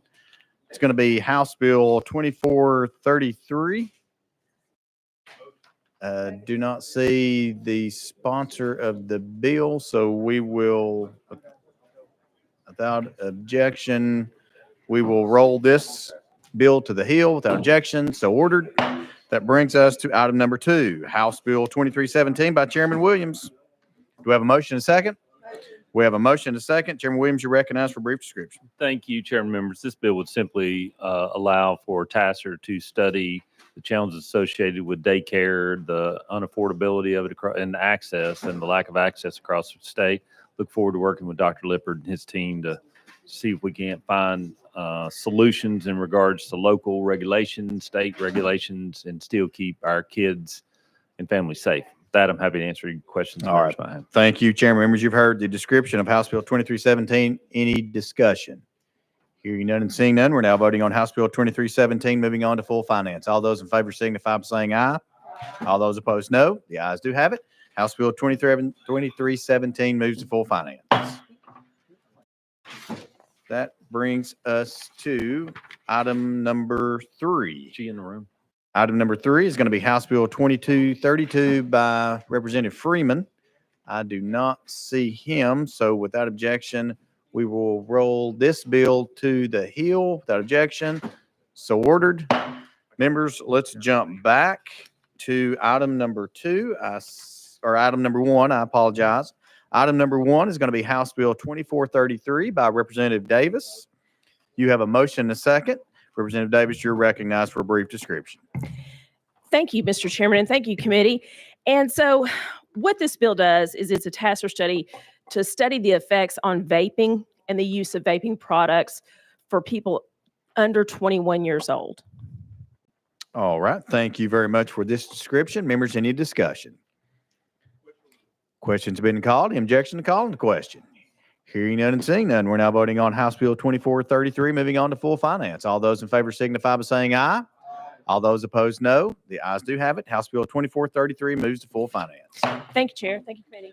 All right. I saw Representative Freeman walk in the room, so let's go back to item number 3. Item number 3 is going to be House Bill 2232 by Representative Freeman. You have a motion and a second, sir. You're recognized for a brief description. Thank you, Chairman and committee. What this does is directs TASSER to do a study on the demographic makeup of childcare workers and what it would look like to give them some discounts and understand the benefits cliff of that. All right. Thank you very much. Members, you've heard the description. Any discussion? Hearing none and seeing none, we're now voting on House Bill 2232, moving on to full finance. All those in favor signify by saying aye. All those opposed, no. The ayes do have it. House Bill 2232 moves on to full finance. Thank you, Chairman and committee. Thank you. And moving on to item number 4. And who has been really early to present this bill, so we certainly do appreciate that, Representative Parkinson. House Bill 2215, you have a motion second, sir. You're recognized for a brief Thank you, description. Mr. Chair. It's a task running from the 4th floor all the way down to 1 to get here on time. Thank you. What this bill is, it's creates a task or study for quitclaim theft, for property theft that's happening all across our country and here in our state. They will study all of the scams that are going on and solutions that can help us to fix these problems, because people's property is literally being stolen from them. All right, thank you, Representative Parkinson. Members, you've heard the description. Any discussion? Hearing none and seeing none, we're now voting on House Bill 2215, moving on to full finance. All those in favor signify by saying aye. Aye. All those opposed, no. The ayes do have it. House Bill 2215 moves on to full finance. Thank you.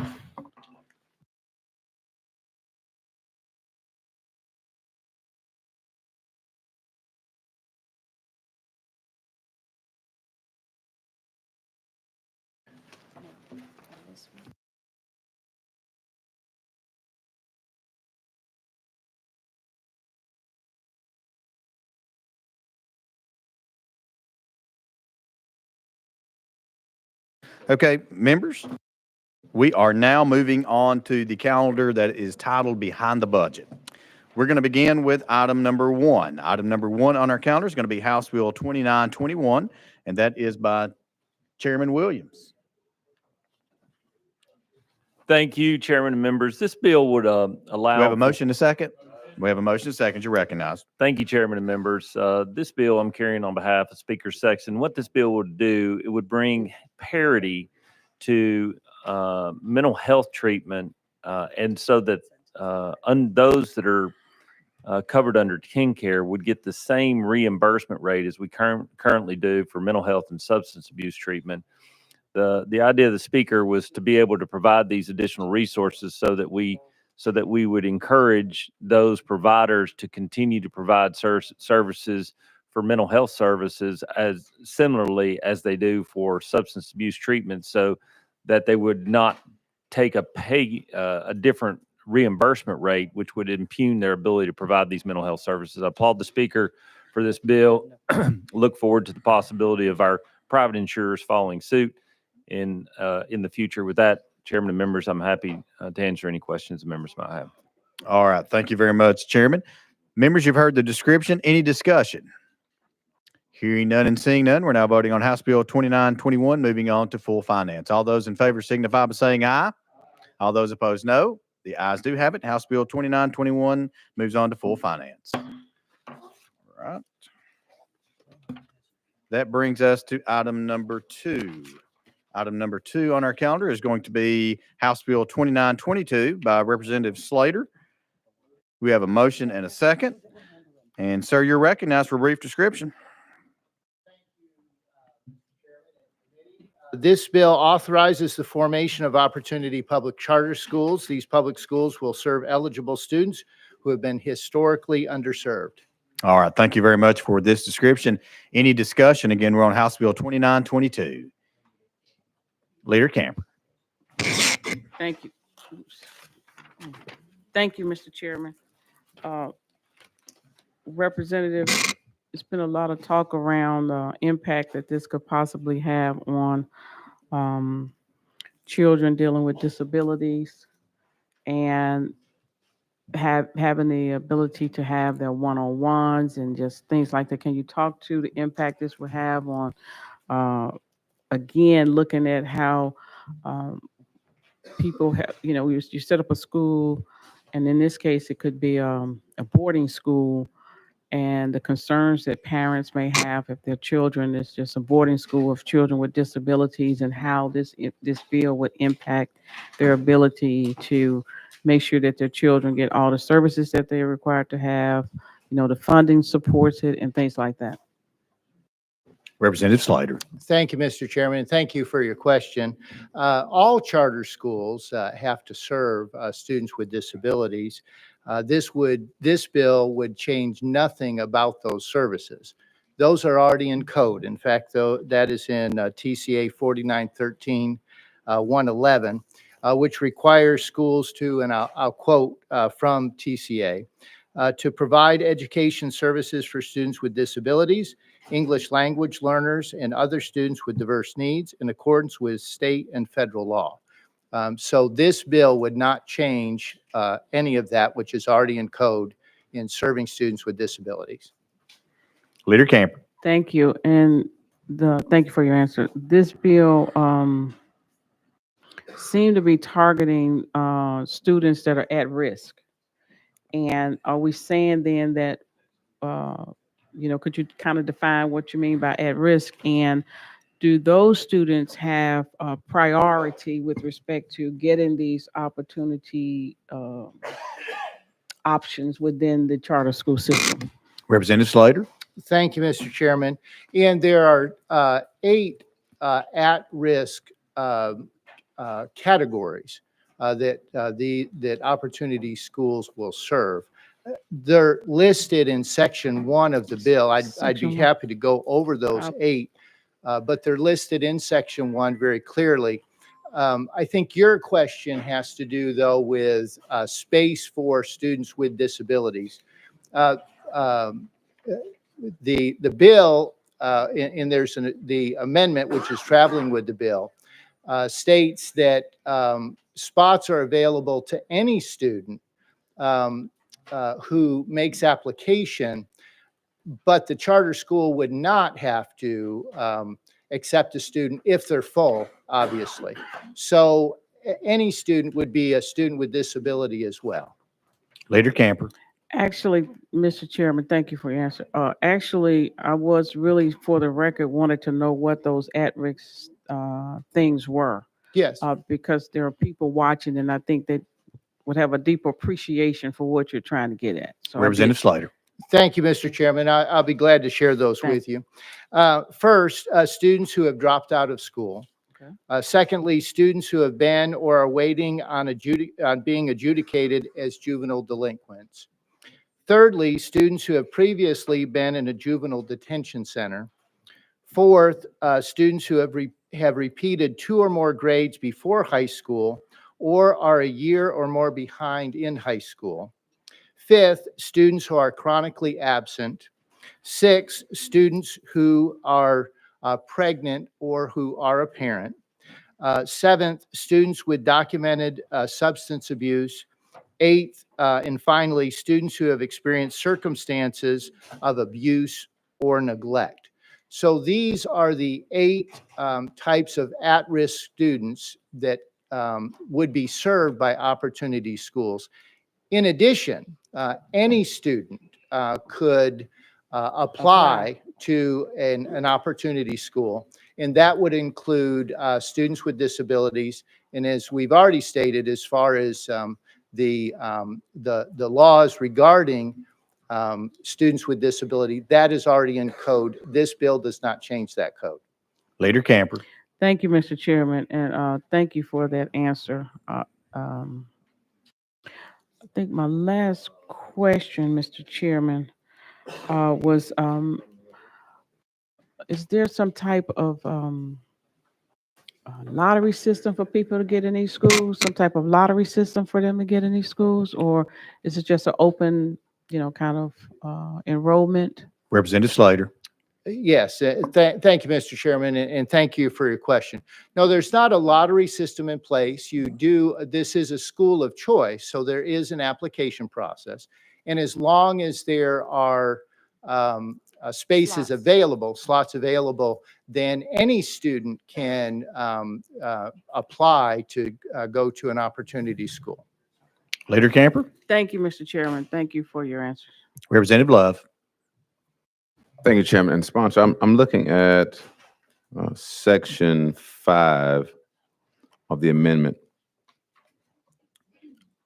Section 5, letter K, then subsection 1, then letter C, which states that the funds generated by an at-risk student through TISA that were to go to the school where the child was enrolled, they follow the child to this school, but only for the first year. So in the subsequent years, will the services that the child will need, that the funds formerly paid for, how will those funds be acquired? Representative Slater. Thank you, and thank you for your question. So the amendment in that language clearly outlines that, for example, if a student would move from one LEA to another, let's say that they're a student, an at-risk student, and they were in Sumner County, which is one of my counties, and an opportunity school was in Knox County, then those TISA funds would follow that student from Sumner County to Knox County for that first year, which would certainly make sense. But then that student, the second year, would already be in Knox County, and so they would still continue to receive the TISA funding. So the TISA funding does literally follow the student, as TISA funds were intended to do. Representative Love. Well, the section I'm referring to is above that piece, I think you just stated. If I'm reading it right, the section I'm referring to appears to speak to, I guess the section you're talking about after that says it does not prevent a school from entering an agreement with another LEA. Is that right? So they can get the funds from the LEA the second year. Is that possible? Representative Slater. Thank you, Mr. Chairman. And no, I don't believe that that's the intent, that they will, where the student is attending. So while the student is attending an opportunity charter school, those TISA dollars will go to that student wherever that opportunity charter school is located.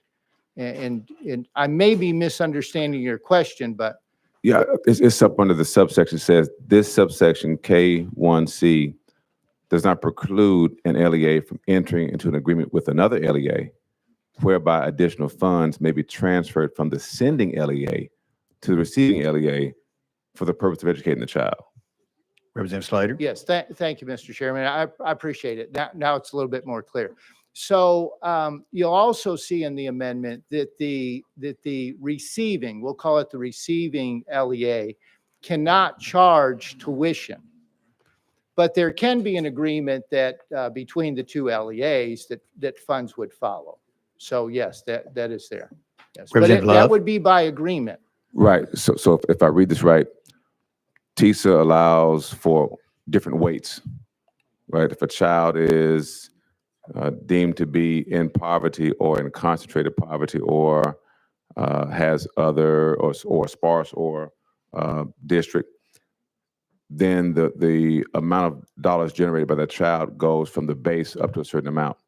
If I'm reading the amendment right, in the first year, it's required, to your point, your example, if a child transfers from Sumner to Davidson, it's required that those funds follow the child to Davidson. In year 2 and subsequent years, nothing prevents an agreement between Sumner and Davidson to require Sumner to send additional funds to Davidson to educate that child. Representative Slater. I think perhaps there are three types of funds for a student, or three sources of funds. Local funds, state funds, which are TISA dollars, and then federal funds, okay? So the local funds are not going to end up following the students. The TISA funds are going to follow the student, and that base funding and any additional TISA funding based on the student's circumstances would still follow that student. But those are dollars that are coming from the state. In other words, the dollars are not going to change from the state. The TISA dollars are not going to change just because the student may be in Sumner County or maybe in Davidson County. Okay, thank you. Thank you, sponsor. Thank you, Chair. Thank you. Members, further discussion. Again, we're on House Bill 2922. Hearing none and seeing none, we're now voting on House Bill 2922, moving on to full finance. All those in favor signify by saying aye. All those opposed, no. No. And the ayes have it. House Bill 2922 moves on to full finance. Thank you, Chairman. Thank you, committee.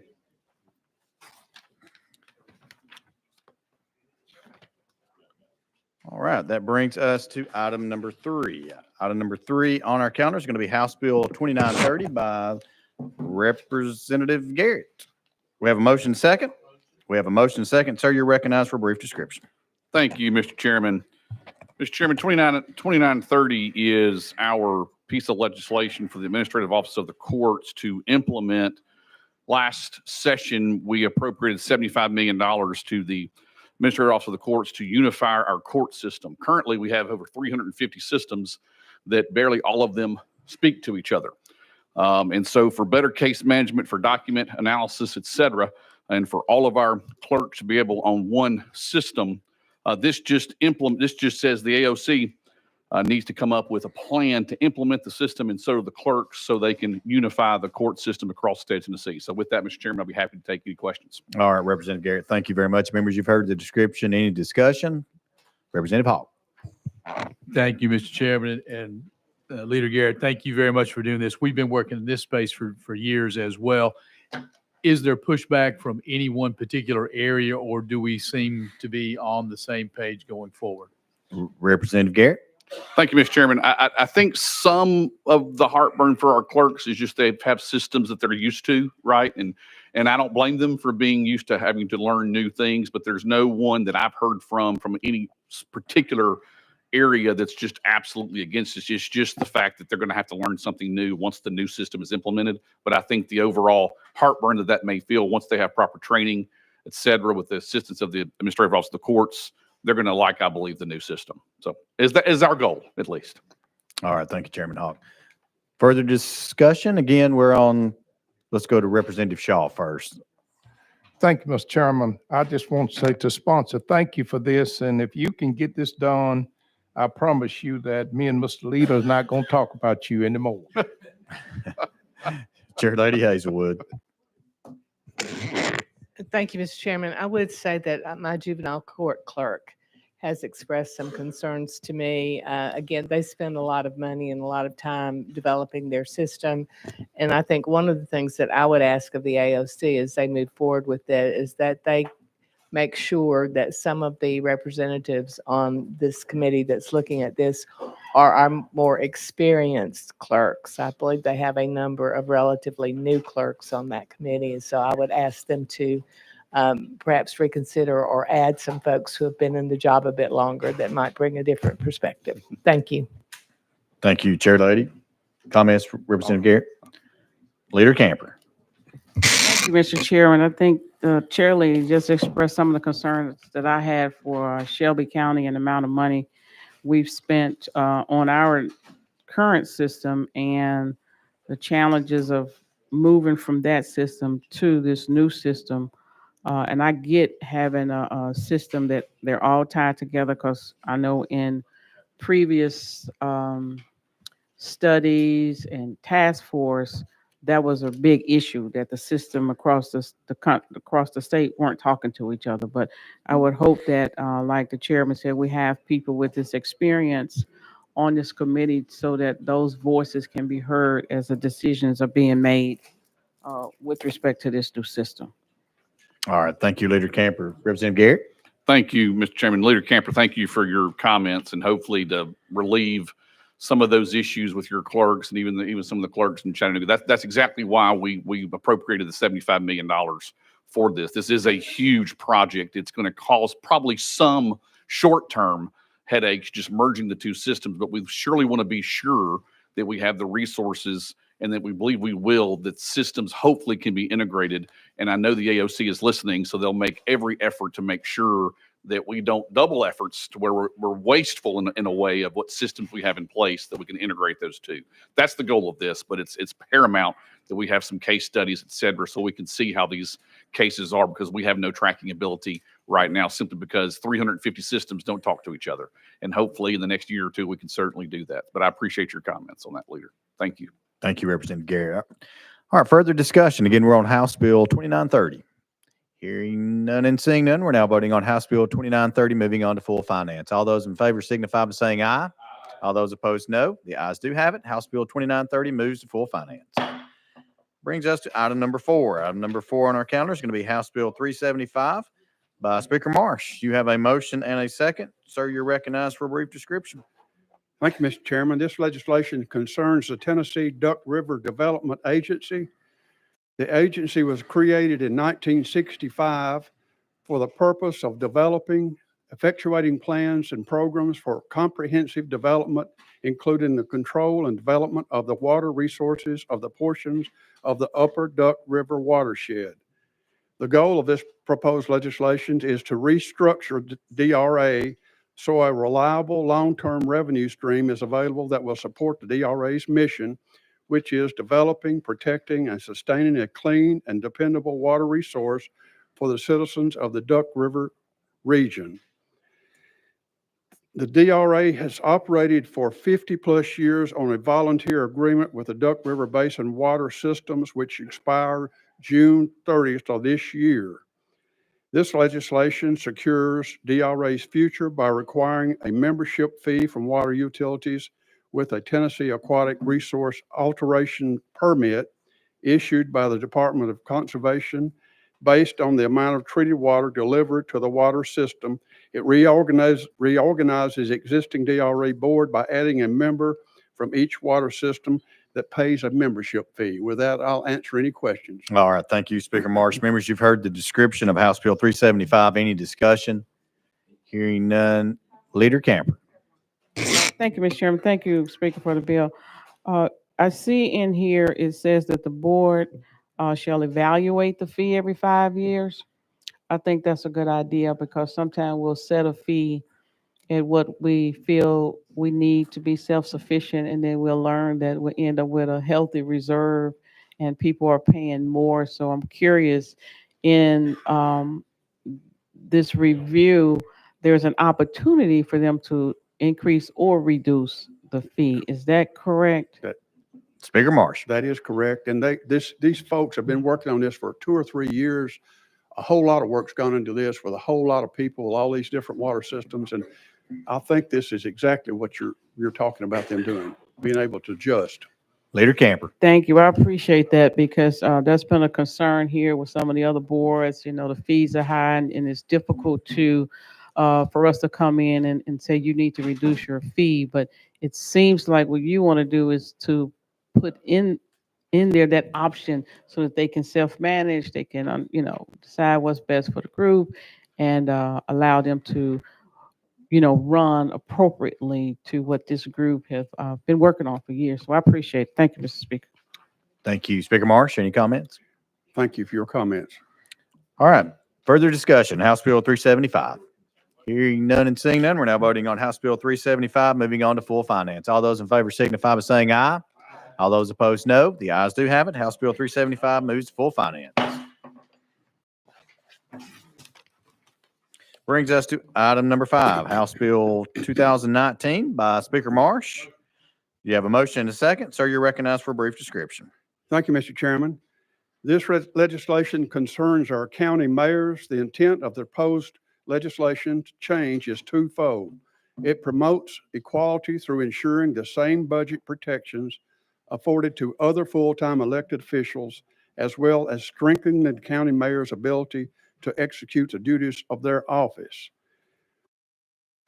It requires the county legislative body to set the annual budget for the county mayor's office at a minimum at an amount not less than the average of the budgeted amount for the county's mayor's office for the 5 preceding fiscal years. With that, I'll answer any questions. All right. Thank you, Speaker Marsh. Members, you've heard the description of House Bill 2019. Any discussion?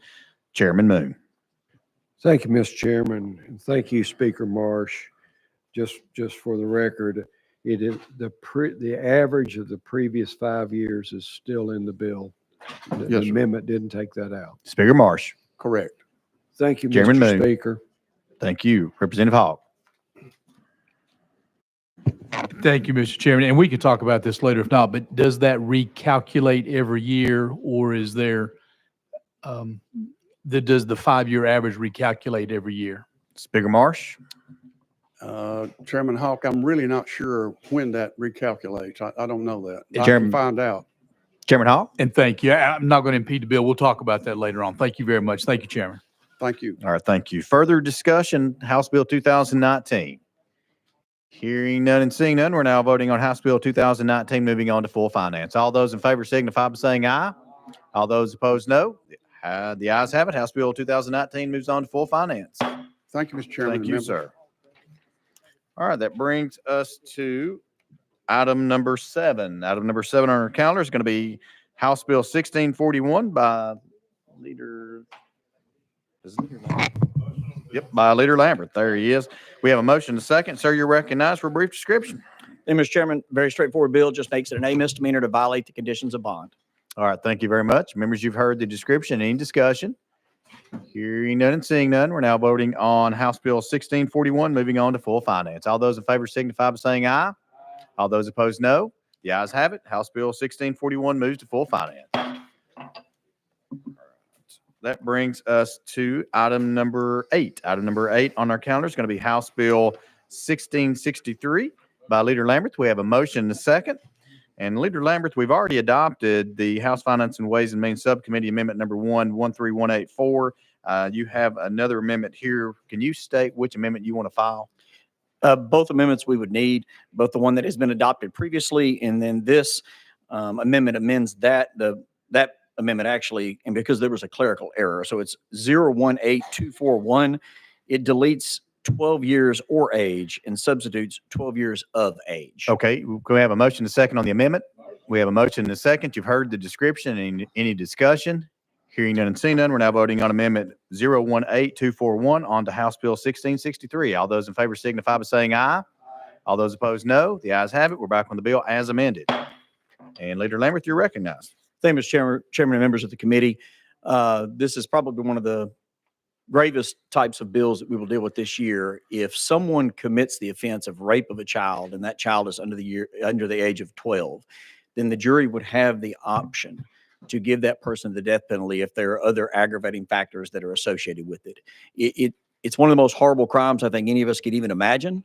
It's hard to believe that there are adults out there that would commit this type of atrocity towards children, but there are. And right now, they live out the rest of their days as serving an A felony. And we take care of their food, their lodging, their medical care, and everything. And I believe a jury should have the option in the worst of the worst cases that the death penalty would be applicable to these individuals. That's what the bill does, Mr. Chairman. All right, thank you, Leader Lambert. Members, you've heard the description of House Bill 1663. Any discussion? Hearing none and seeing none, we're now voting on House Bill 1663, moving on to full finance. All those in favor signify by saying aye. All those opposed, no. The ayes do have it. House Bill 1663 moves on to full finance. All right, that brings us to item number 9. Item number 9 on our calendar is going to be House Bill 2188 by Leader Lambert. You have a motion and a second. And, sir, it looks like there is an amendment drafting code 018301. Do we have a motion and a second on the amendment? We have a motion and a second on the amendment. Do you want to describe the amendment, Leader? Yes, sir, Mr. Chairman. This deletes 4035-122. This was a statute that was passed about 14 years ago that took away some discretion with the judge on sentencing options, and it is no longer needed. It has started to cause some issues in the courtroom, but this just gives full discretion to the judges on sentencing specifically in those areas. All right, you've heard the description of the amendment. Any discussion on the amendment? Hearing none and seeing none, we're now voting on Amendment 018301 on the House Bill 2188. All those in favor signify by saying aye. All those opposed, no. The ayes have it. We're back on the bill as amended. You're recognized, Leader Lambert, for a short description. Thank you, Mr. Chairman. And the core of this bill, what I just described is more of kind of a fix-it amendment that cleans up a part of the code. But this particular bill, I had handled when I was an assistant district attorney, an aggravated vehicular homicide case. It was a man who had 4 prior DUIs, and he picked up his daughter at school one day and drove around drinking with her in the vehicle and crashed, and then ran off like a coward and left her there to die. Surrounded by strangers. I did everything within my ability to put him in prison for as long as possible, to be quite frank. He got a 22-year sentence. Went to every parole hearing just like the family did. It was a horrendous thing on this family. It's been tough. And I shared with them that, well, at some point he'll probably make parole because at that point it was a 30% crime. Well, he did. He made parole after 12 years. And what we all thought was that, 22 minus 12 is 10 years. That's what he'll serve on parole. He behaved in prison. He got his good time. He should get out. He is on a 3-year parole sentence. I think that's ridiculous. So instead of having 10 years on parole to just prove that, look, he can be out there in society and not drink and drive, not hurt or kill anybody else, instead he's got 3 years and then he's just done. They applied his good time towards his actual sentence that the elected judge gave him, not just toward the incarceration time. Still get the good time toward the incarceration time, but this at least says you can't get it toward the full sentence. Once you make parole, you got to be on paper for the remainder of that time. All right. Thank you, Leader Lambert, for this description. Members, any discussion on House Bill 2188? Leader Camper. Thank you, Mr. Chairman. Leader, it appears to me that in the situation you described, I understand your passion around that, but the individuals that looked at the case probably looked at the rehabilitative measures that went in place to rehabilitate this person, thought it was okay or prudent to, allow the person to, be paroled for what you said, 3 years versus 10 or something like that. And I'm feeling like maybe there's some credibility with the people that's looking at this, that's making these decisions. And now what we're going to do is just tie their hands and say, you can't even consider this or that, even though the person has been rehabilitated, has done all the things we went above and beyond to change their life, to get back into society. So now are we basically tying the hands of the board to just say, sorry, this is what it is. And there, I'll let you respond to that. Leader Lambert. No, not at all. Again, they can decide whether or not to put that person on minimal supervision. They can decide to let that person out early. All those decisions are still left up to those boards.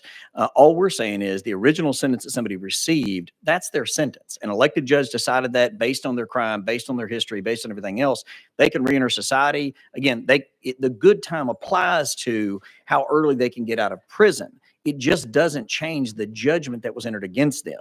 Now, again, everything else can be decided as far as, how minimal their supervision is. Some of these folks check in once a year because of everything you just mentioned, but their sentence is still their sentence. Nobody besides that elected judge should be able to reduce that sentence. Some unelected board somewhere should not have that type of power. And by the way, they don't even make a vote on this. It's a mathematical equation under the statute that is automatic. They take all that good time and it's not just applied to the sentence, the actual to serve sentence, it's being applied to the judgment and reducing that judgment automatically. So if it was as you described, where some board's getting together and saying, oh, hey, by the way, we should probably reduce that down. It's not how it happens. All the good time in prison is applied to that actual judgment and sentence, which is just wrong. Leader Camper. Thank you, Mr. Chairman. I think we could be creating a situation where people are not motivated to do more, to do better, to move on. With respect to this, I get the point you're trying to make, but I think we could be going down a dangerous road with this. But I appreciate your comments. Leader Lambert's coming. Okay, further discussion, House Bill 2188. Hearing none and seeing none, we're now voting on House Bill 2188, moving on to full finance. All those in favor signify by saying aye. All those opposed, no. The ayes have it. House Bill 2188 moves on to full finance. Brings us to item number 10, House Bill 1658 by Leader Lambert. We have a motion and a second. And it looks like we need an amendment. That's drafting code 018133. Is that correct? Yes, We sir, have a Mr. motion Chairman. and a second on the amendment. I have a motion second on the amendment. You want to describe the amendment, Leader? Yes, sir, Mr. Chairman. This clarifies existing law on wiretapping. Currently, right now, there are a few businesses in this state that are being sued for basically eavesdropping. And that statute was formed decades ago for someone who's, splicing in wires on a telephone or something like that and listening in a conversation that they're not privy to. Well, unfortunately, it's now been weaponized against businesses in this state, and inappropriately so, I would argue. The criminal statute, we're leaving there. But the civil part of this, there's $100 per day penalty that's in the civil statute if you violated the Electronic Surveillance Act, and a $10,000 total civil penalty. And so we're going to take that out of the statute if this were to pass, leave that up to just a basic, civil case against some company if they violated someone's HIPAA rights or privacy rights or anything else.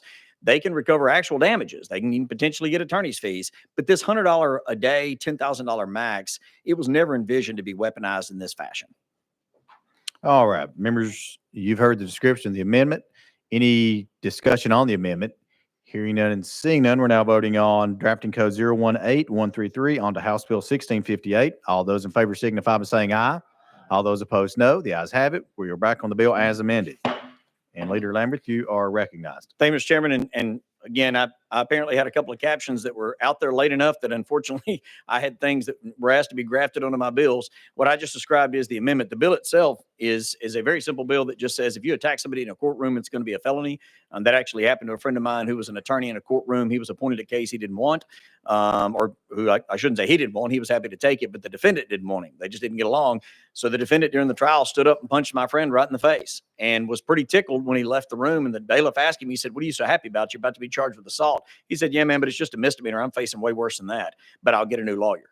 And so that's ridiculous. And so it increases the penalty of felony to attack anybody in a courtroom, judge, bailiff, witnesses, lawyer, anybody. All right, you have heard the description of House Bill 1658.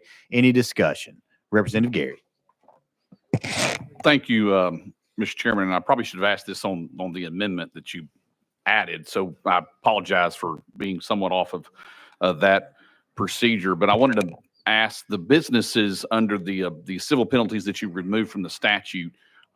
Is it safe to say they may not even know that this, and I know ignorance of the law is no defense, right, when it comes to this type of thing.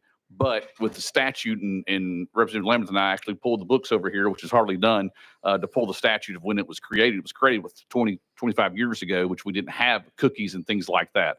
And so is it your opinion that some of these businesses may not even know that that's part of the process, that they could be subject to this type of fine for that particular activity?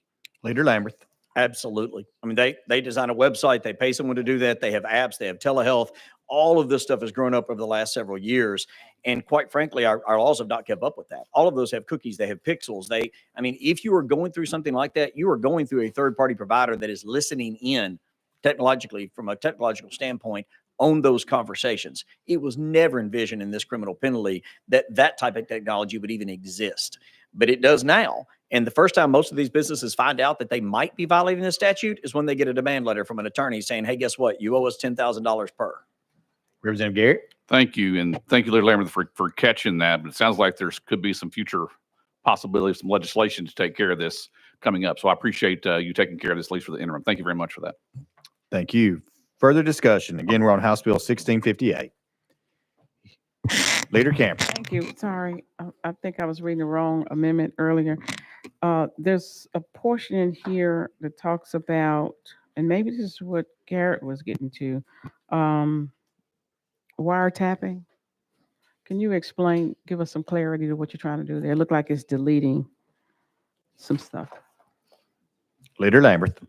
It deletes basically what I would refer to as the automatic civil penalty. So a criminal offense, just like the other part of this bill that deals with the criminal offense, you're charged if there's probable cause. You go all the way through the court system, and as a general rule, you face a fine as an individual or potential jail or prison time. Like those are the penalties, or probation. I mean, those are the remedies in the criminal code. For whatever reason, this criminal code, when it was designed, again, almost 3 decades ago, they put a civil penalty in it as well of $100 a day and a max of $10,000, if I remember correctly. And we're just taking that civil penalty out and saying, look, if somebody has violated privacy rights, if they have violated HIPAA, if they've done something they shouldn't have, you can sue them. But it's not going to have this automatic civil penalty associated with it. Leader Camper. Okay, thanks. Okay, further discussion, House Bill 1658. Hearing none and seeing none, we're now voting on House Bill 1658, moving on to full finance. All those in favor signify by saying aye. All those opposed, no. The ayes have it. House Bill 1658 moves on to full finance. Thank you, Mr. Chairman, members of the committee. Thank you, Leader. We're on item number 11, House Bill 2109 by Chairman Boyd. You have a motion to second. Sir, you're recognized for a brief description. Thank you, Mr. Chairman of the committee. Members, y'all have heard a lot of bills today, and this is an easy one. It's a very simple, clear-cut bill. It simply adds hydrogen to the list of alternative fuels that can be used in vehicles and puts it on par with compressed natural gas. Mr. Chairman, I'll take any questions. All right. Thank you, Chairman. Members, you've heard the description. Any discussion? Question's been called. Any objection to calling the question? Hearing none and seeing none, we're now voting on House Bill 2109, moving on to full finance. All those in favor signify by saying aye. All those opposed, no. The ayes have it. House Bill 2109 moves full finance. Thank you, Mr. Chairman, committee. Thank you. That brings us to item number 12. Item number 12 on our counter is going to be House Bill 2624 by Chairman Carr. You have a motion to second. Sir, you're recognized for a brief description. Thank you, Mr. Chairman. This bill is a multi-year effort to modernize the property tax collection. It cures constitutional defects in the Neighborhood Preservation Act, clarifies rules for resale of parcels sold to counties or municipalities, clarifies redemption statuses, it improves the ability to collect delinquent property taxes on business personal property, streamlines collection of tax judgment, clarifies just priority status of property liens. It sort of cleans up everything, and with that, I'll stand for questions. All right. Thank you very much, members. You've heard the description of House Bill 2624. Any discussion? Let's go to Chairman Whitson. Question's been called. Any objection to call the question? Hearing none and seeing none. We're now voting on House Bill 2624. Moving on to full finance. All those in favor signify by saying aye. All those opposed, no. The ayes have it. House Bill 2624 moves on to full finance. Thanks, Chairman. Committee. Chairman Carr, before you run off, is this your last bill that's going to be cycling through budget sub?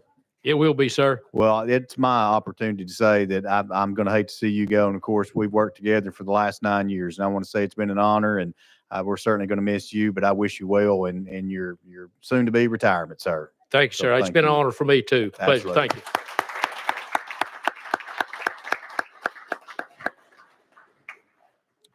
All right. Item number 13 on our calendar is going to be House Bill 2365 by Chair Lady Carringer. You have a motion to second. Chair Lady, you're recognized for a brief description. Thank you, Chairman. House Bill 2365 really is a simple bill. It's the Autism Spectrum Disorder Council. It's 18 members, 9 representatives from state agencies, and there's 9 adults who serve on it that have diagnosis of autism spectrum disorder or who are either family members or primary caregivers of persons with a diagnosis of autism spectrum disorder. And what this bill would do would just be to reimburse those 9 members 4 times a year that they travel to come to the meetings.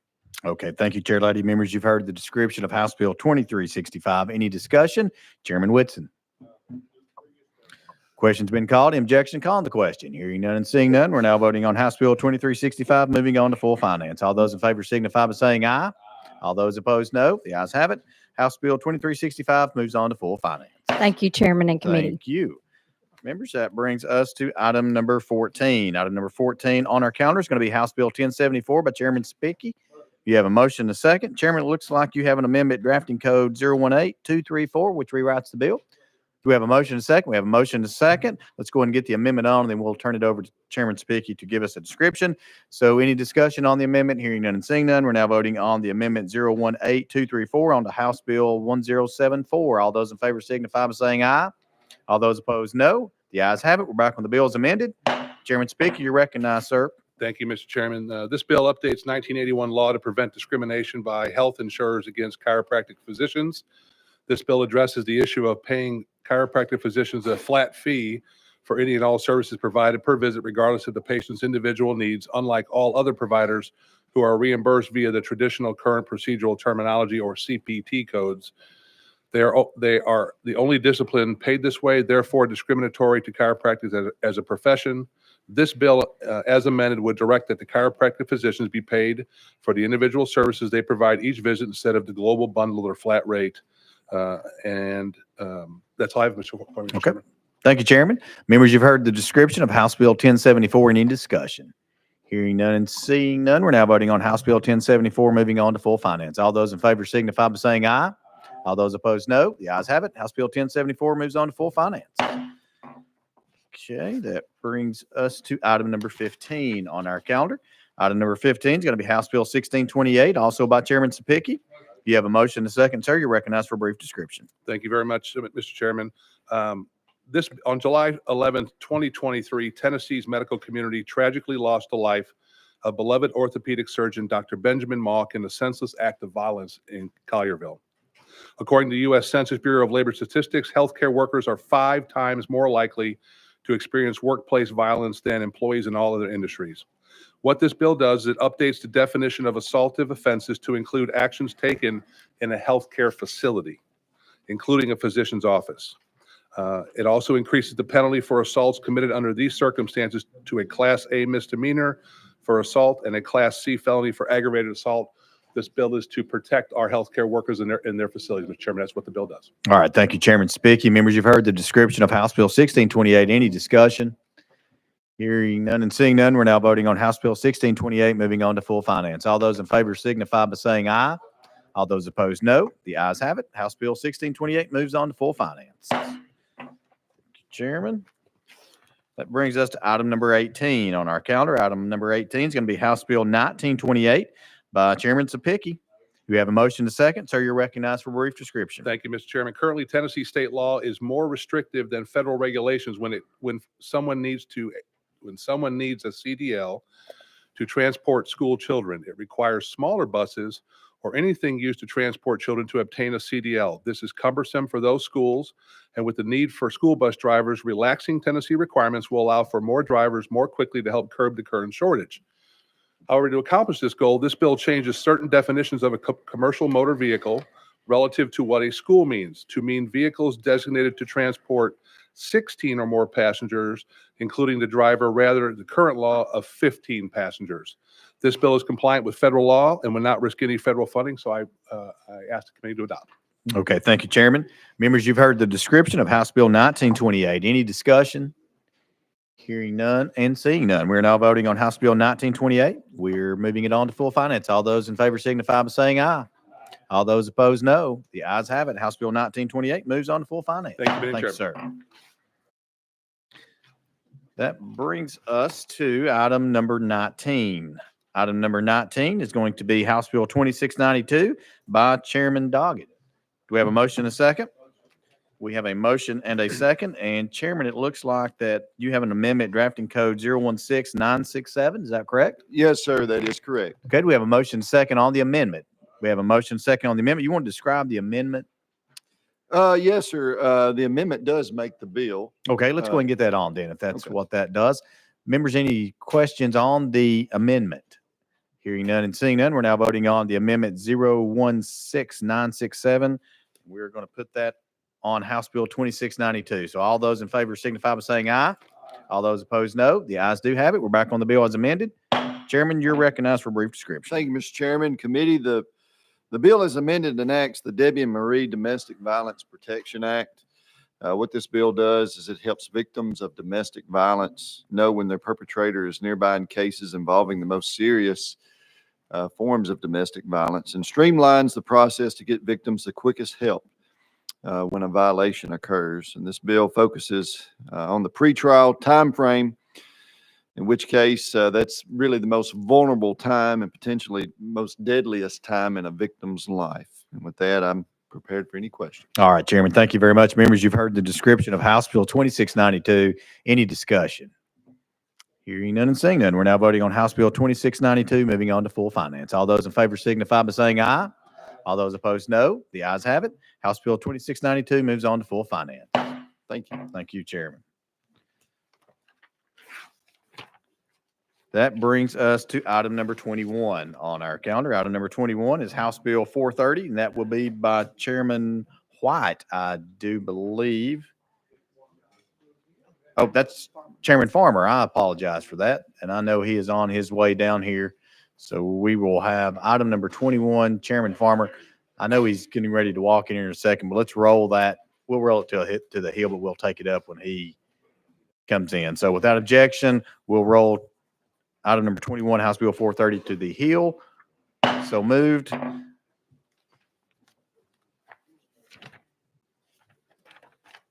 Brings us to item number 26. Item number 26 is going to be House Bill 521 by Chair Lady Hilton Haynes. See her sitting back there. Do we have a motion and a second? We have a motion and a second. Chair Lady, you are recognized on House Bill 521 for a brief description. Thank you, Mr. Chairman. I do have an amendment. It has already been adopted, so you're in the proper Okay. posture and ready to move Okay, forward. all right, thank you. This bill creates the Professional Music Therapy Advisory Committee of the Board of Examiners in Psychology. It authorizes the committee to issue certificates to qualified applicants, which will be valid for 24 months from the date of issuance. It prohibits a person from representing to be or functioning as a professional music therapist in this state unless the person holds a valid certificate issued by the committee. The reason why this is important is because this is a recognized therapy, and having a state certification program protects the public by making sure only trained professionals are allowed to practice. Currently, there are 3 music therapy degree programs. They are offered by the University of Tennessee at Chattanooga, Belmont, and Austin Peay. There are 160 music therapists in the state. And with that, Mr. Chairman, I stand for questions. All right, Chair Dudley. Chair Dudley, let's just get that on record to make sure, because we've already adopted the amendment, but let's just, folks that's following along, the Okay. amendment was 015651. Is that correct? That's correct. Okay, great. Thank you very much for that. All right, members, you've heard the description of House Bill 521. Any discussion? Hearing none and seeing none, we're now voting on House Bill 521, moving on to full finance. All those in favor signify by saying aye. All those opposed, no. The ayes have it. House Bill 521 moves on to full finance. Thank you, Mr. Chairman and committee. Okay. So 27. All right, members, that brings us to item number 27. That's going to be House Bill 1946. And I think Chairman Whitson is going to be, no, there's Chairman Howell. House Bill 1946 by Chairman Howell. We have a motion and a second. We have a motion and a second. And sir, you are recognized on House Bill 1946. And just to let you know that the amendment drafting code 017355 has already been adopted. So you're ready to move forward, Yes. sir. That's the amendment. Thank you, Mr. Chairman and committee. This bill was brought to me from the Ocoee Rafting Outfitters Association that I represent. The bill only affects the Ocoee River. The bill has 3 parts. It allows the Ocoee River Recreation and Economic Development Board, which is a state board, to work with TDEC to potentially negotiate with TVA for additional water releases and hopefully bring more tourists into that area. Number 2, it caps the amount of outfitter permits the state of Tennessee can issue on the Ocoee and recognizes the Ocoee River as an Olympic river under the state's Scenic River Act. And that's what the bill does. All right, Chairman, thank you very much. Members, you've heard the description of House Bill 1946. Any discussion? Hearing none and seeing none, we're now voting on House Bill 1946, moving on to full finance. All those in favor signify by saying aye. All those opposed, no. The ayes have it. House Bill 1946 moves to full finance. All right, Thanks, members, sir. let's give us just a second. Item number 28. Item number 28 on our calendar is going to be House Bill 2301 by Chairman Howell. You have a motion and a second. Sir, you're recognized. Thank you, Mr. Chairman and committee. This bill deals with the sale of fentanyl and any derivative or mixture thereof. And it was brought to me by the district attorney's conference. Traditionally, juries do not perceive second-degree murder as something that happens with drugs. Thank you, Mr. Chairman. They usually view second-degree murder as something that happens with a weapon of some type. And so they have had some confusion among the juries when they bring a second-degree murder charge under the criminal code.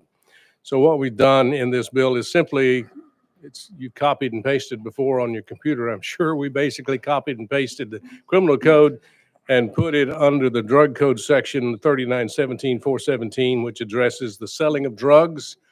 And by adding this language to that code, it makes the prosecution of a dealer who sells fentanyl resulting in an overdose death, making it much less confusing to a jury, a cleaner prosecution, giving more discretion to the DAs. That's what the bill does. All right, Chairman, thank you very much. Members, you've heard the description of House Bill 2301.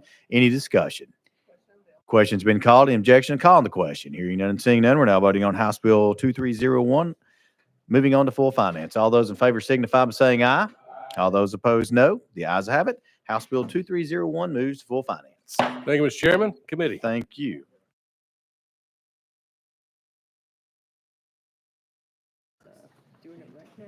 Okay.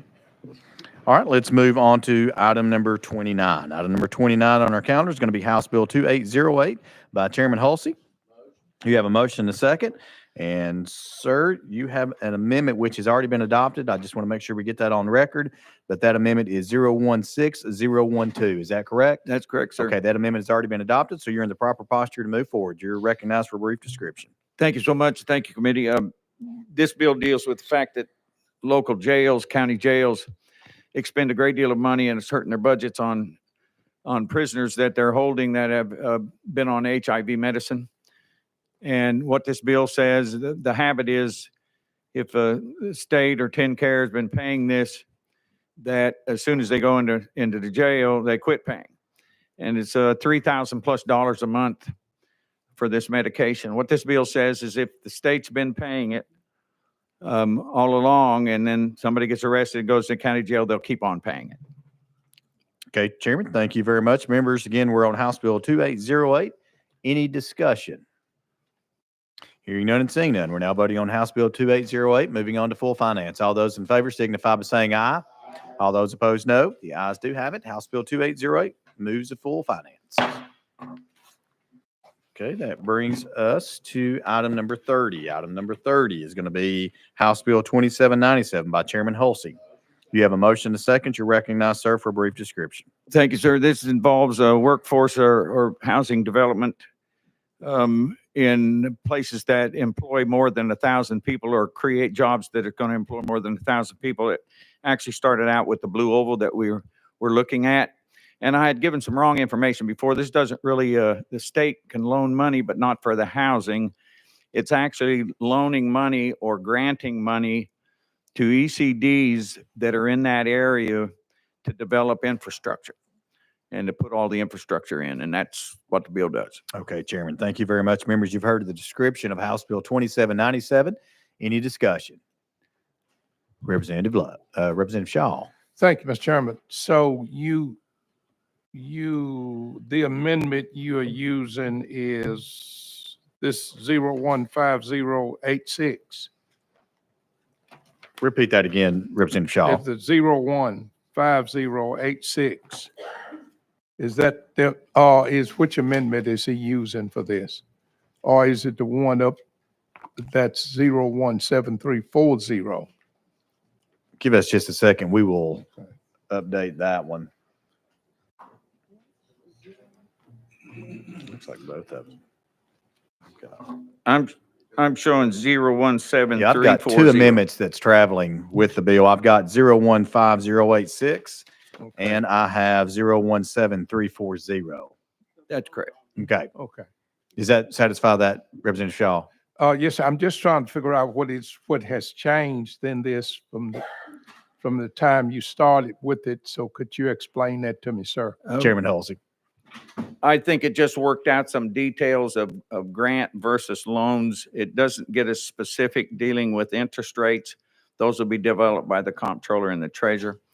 I actually think the First Amendment set it out, built on it, and the Second Amendment defined some of those specifics. And other than that, in the loans being made to development ECDs of cities and counties that are in your districts, that's where that loan will go to the ECDs. It won't go to individual folks who build houses. Representative Shaw. So this part about the state loaning money to buy homes, that's no longer in this bill. That is correct. And thank you. No, these loans are for infrastructure only. Representative Shaw. Thank you. Thank you, Mr. Chairman. All right, further discussion, Leader Camper. Thank you. Thank you, Representative. You said for infrastructure. So if I'm a builder and I have a development that I want to build, would it take into account, can I get it for infrastructure in that development, or will it have to go to the local authorities to do as I'm trying to get approved for that development? How would that work? Thank you for the question. Yes, the money would go to the economic development folks, and then they would farm that out to who's going to actually do the work on infrastructure. Thank you. Leader Camper. That answered my question. Thank you. Further discussion. Again, we're on House Bill 2797. Hearing none and seeing none, we're now voting on House Bill 2797. Moving on to full finance. All those in favor signify by saying aye. All those opposed say no. The ayes have it. House Bill 2797 moves on to full finance. All right.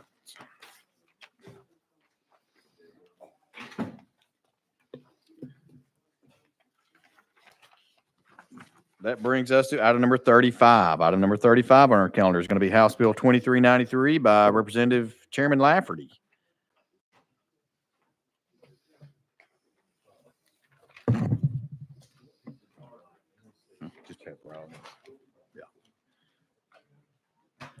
Again, we're on item number 35, House Bill 2393. Chairman Lafferty, we have a motion and second. We have a motion and second. You recognize, sir, for a brief description. Thank you, Chairman. SARA, or the State Authorization Reciprocity Agreement, is a nationwide agreement to allow institutions to offer online education without the need for excessive authorization fees and regulations. Tennessee joined this agreement back in 2015. The institutional fees associated with participation when the legislation was first enacted were based in large part on a fee structure established by the National Council. However, recently that national group has increased their fees and has added additional fee levels. In light of those changes, this legislation will do two things. One, the bill will uncouple Tennessee's fee structure for participating institutions from the National Council fee structure. Tennessee's fees will strictly be tied to the cost of administering the program and should not be increased or modified simply because changes were made at the national level. Second, during the original implementation, institutions were required to submit their state's fees and applications for renewal annually on the date of the original application. This complicates end-of-year fiscal reconciliation. This bill will now consolidate that renewal, application, and fee deadline to December 1 of each year. And I'm happy to take any questions. All right, Chairman Lafferty, thank you very much. Members, you've heard the description of House Bill 2393. Any discussion? Hearing none and seeing none, we're now voting on House Bill 2393, moving on to full finance. All those in favor signify by saying aye. All those opposed, no. The ayes do have it. House Bill 2393 moves on to full finance. Thank you, Chairman. Thank you, committee. Thank you. That brings us to item number 36. Item number 36 on our calendar is going to be House Bill 1855 by Chairman Reagan. Do we have a motion and a second? We have a motion and a second. Sir, you're recognized for a brief description. Thank you, Mr. Chair. And this is traveling with an amendment already on it. Yes, sir. This bill directs public universities to create academic research security policies against foreign espionage. These policies must comply with all legal, regulatory, and contractual requirements. Additionally, universities are directed to make a report to the General Assembly on research security, as well as making their policies available to the public. The amendment that was added simply changed the language to the bill to emphasize that this can and should be done with existing personnel and resources, as well as adding a requirement for governing boards to submit a report on compliance to the education committees. The question before you, I'm sure, is why is this bill necessary? Numerous reports of Chinese government stealing data, technology, and research is in the news constantly. For example, in 2019, the U.S. Senate investigation reported that the Chinese had immense programs to attract researchers in the West. The largest of these programs was called 10,000 Talents.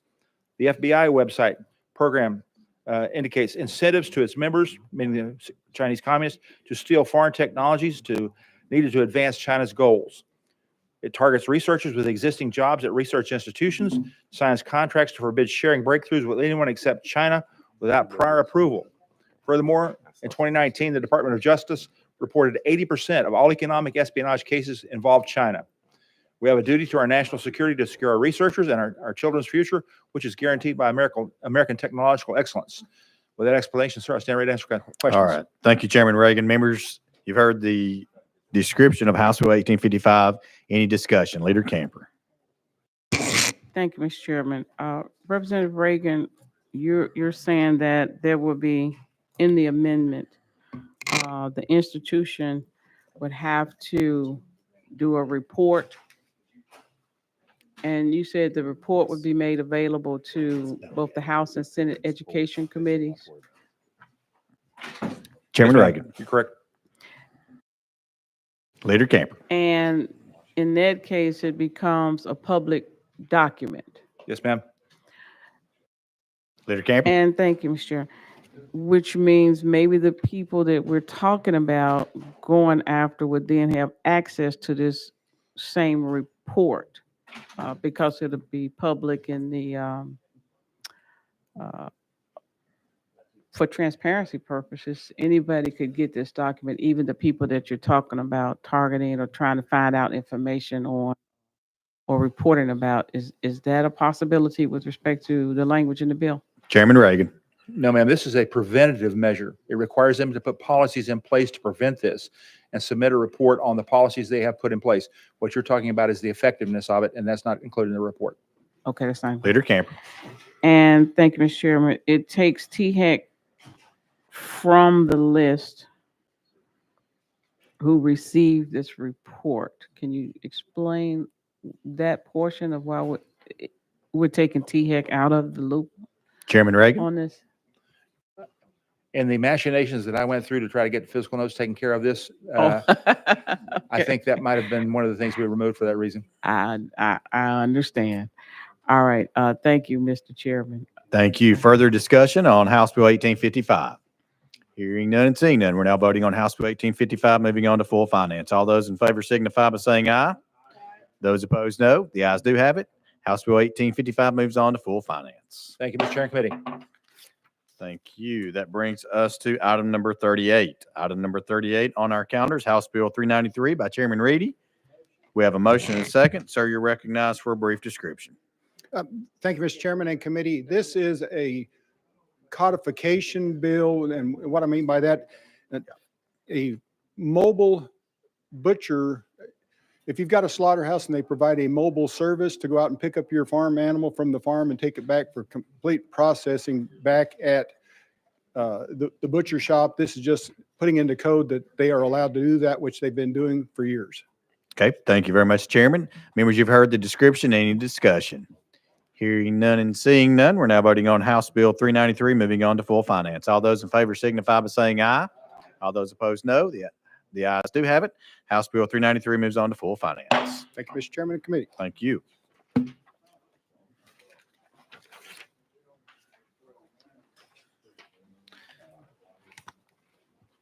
That brings us to item number 42 on our calendar. It's going to be House Bill 2584 by Chairman Russell. Is Representative Russell in the room? I don't see him. So without objection, we will roll him to the hill. Without objection, so moved, so ordered. That brings us to item number 44. Item number 44 is going to be House Bill 2677 by Chairman White. You have a motion and a second. And Chairman White, it looks like you have an amendment drafting code 018223. Is that correct? That is correct. We have a motion and a second on the amendment. We have a motion and a second on the amendment. You want to go ahead and describe that amendment? Let's go ahead and describe that. Yes, what we did, we amended, we had a technical correction, the way the bill is written. It does rewrite the bill, I believe, if I'm not mistaken.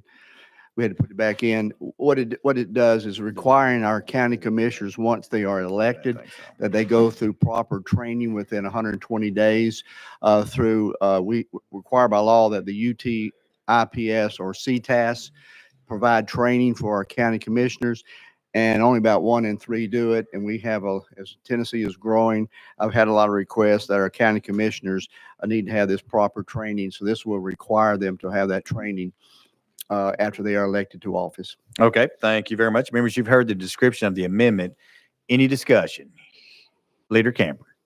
Thank you, Mr. Chair. Mr. Chairman, did you take out the stipend in the amendment? Was the stipend taken out that they would be able to apply for to Chairman go White? to the training? In this particular one, it is not. I hear in the Senate they may be doing that.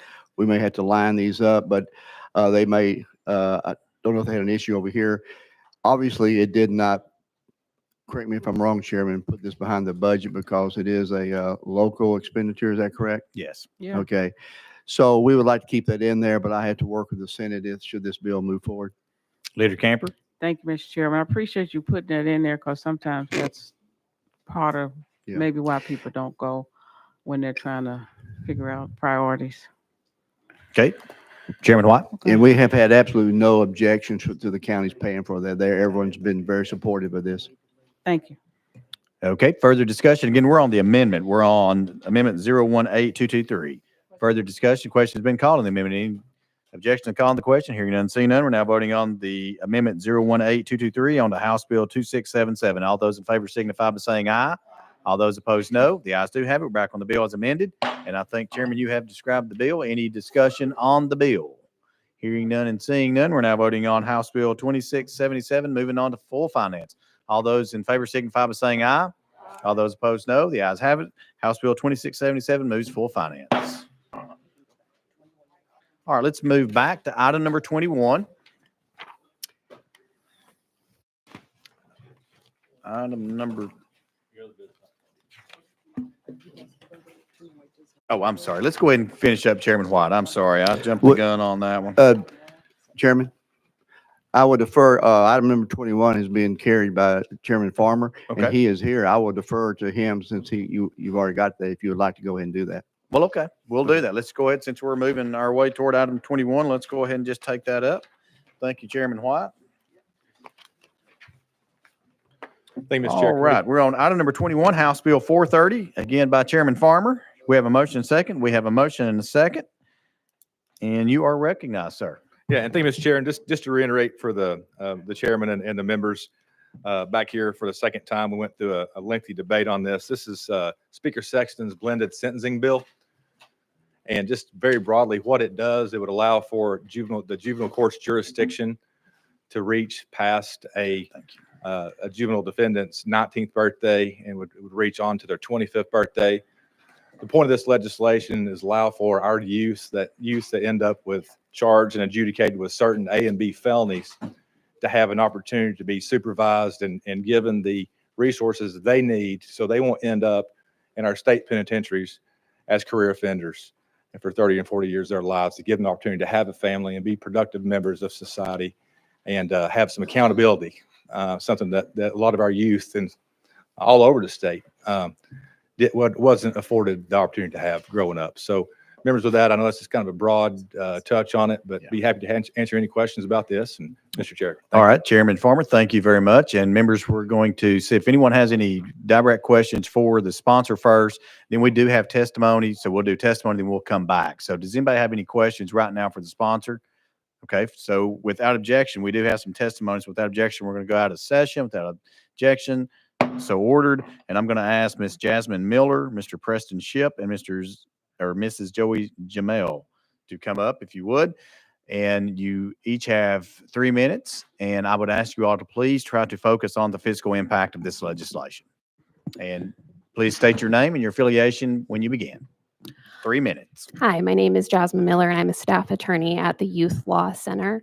I'm here to clarify some of the provisions in this bill. In order for us to get to the fiscal impact, we kind of do have to talk about what the bill actually does.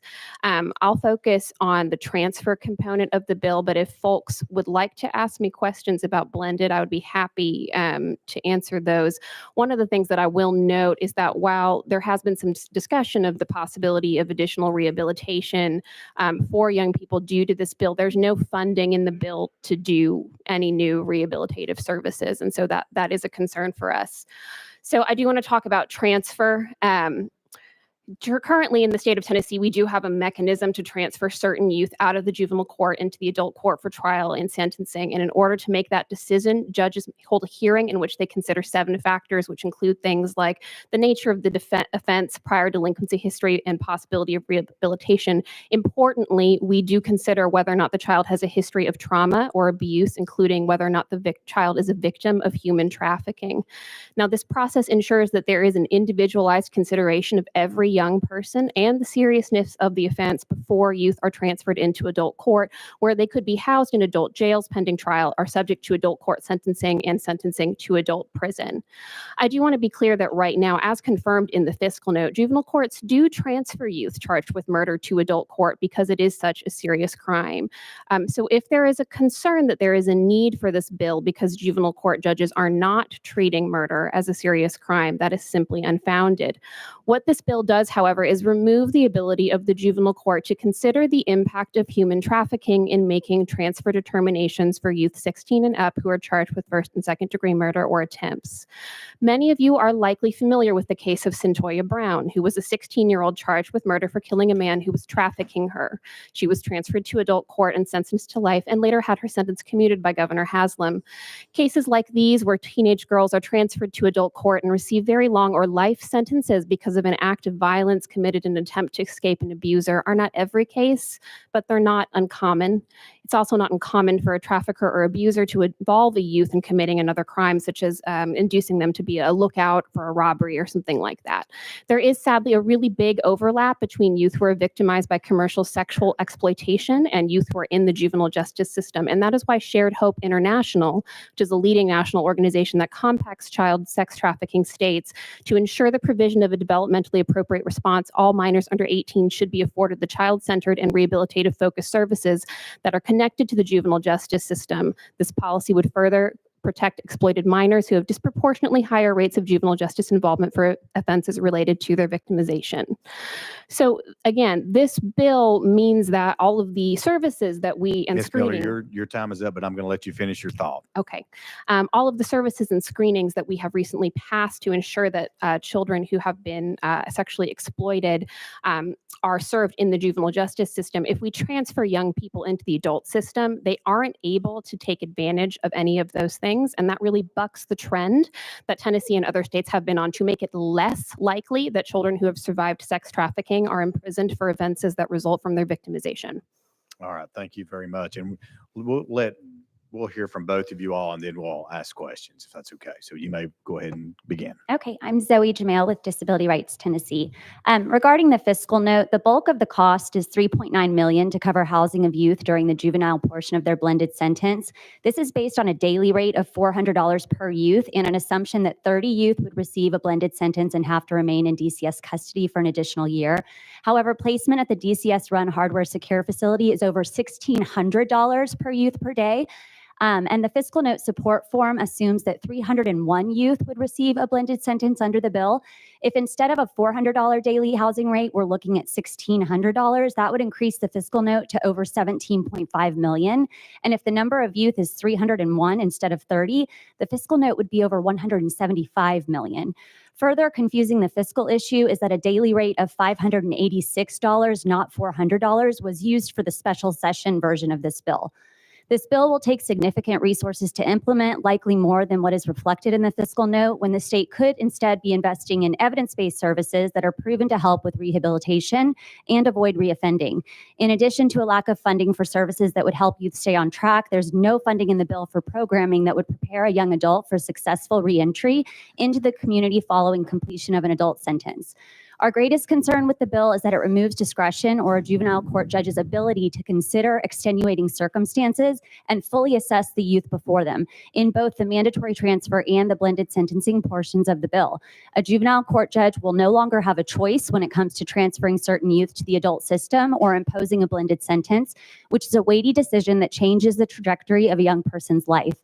While the transfer offenses in the bill are undeniably serious, sometimes consideration of extenuating circumstances is warranted. For example, when a first-time offender is charged with felony murder but did not commit the act that resulted in a death, or in the case of a trafficking or abuse victim who murdered her abuser. The judge who is best positioned to assess the youth in front of him or her would have no choice but to send them to the adult system. Reserving judicial discretion is important because the interventions and rehabilitative objectives of the juvenile justice system that work to prevent repeat offending are not found in the adult system, and there are no guarantees that youth will receive age-appropriate or special education, mental health or substance abuse treatment, or will be taught life skills if transferred. Simply locking youth up in facilities fails to address root cause issues leading to system involvement, and sending youth to the adult system increases the likelihood of reoffending by 30%. Regarding the criteria a court must rely on to impose the adult portion of a blended sentence, there are 5 factors where it is not always clear what would constitute a failure, and a young person could fail to meet 4 of those factors without committing another crime. The factors are committed another delinquent act. It's unclear if this would require adjudication or just an allegation. Number 2, engaged in conduct creating a substantial safety risk. Does this mean a risk to self or others? Is that speeding, jumping off a bridge? Number 3, failure to meet conditions of supervision. This could be something as small as missing curfew. Ms. Jamel, your time is up, but I'll let you finish your thought. Okay, I'm just going to go through the last 2 factors: failure Just to meet finish your thought. enumerated education benchmarks and failure to obtain employment. In summary, a judge would not be allowed to consider any of these extenuating circumstances, including disability like chronic illness or hospitalization, which may contribute to a youth's failure to meet the criteria. Okay, thank you very much. Okay, members, any questions for our guests? Again, thank you, Ms. Miller and Ms. Jamel, for being here. So any questions for them? Hearing none and seeing Leader Camper. Thank you, Mr. Chair. Ms. Jamil, you believe that based on the fiscal note, it's underrepresented the amount of money it's going to take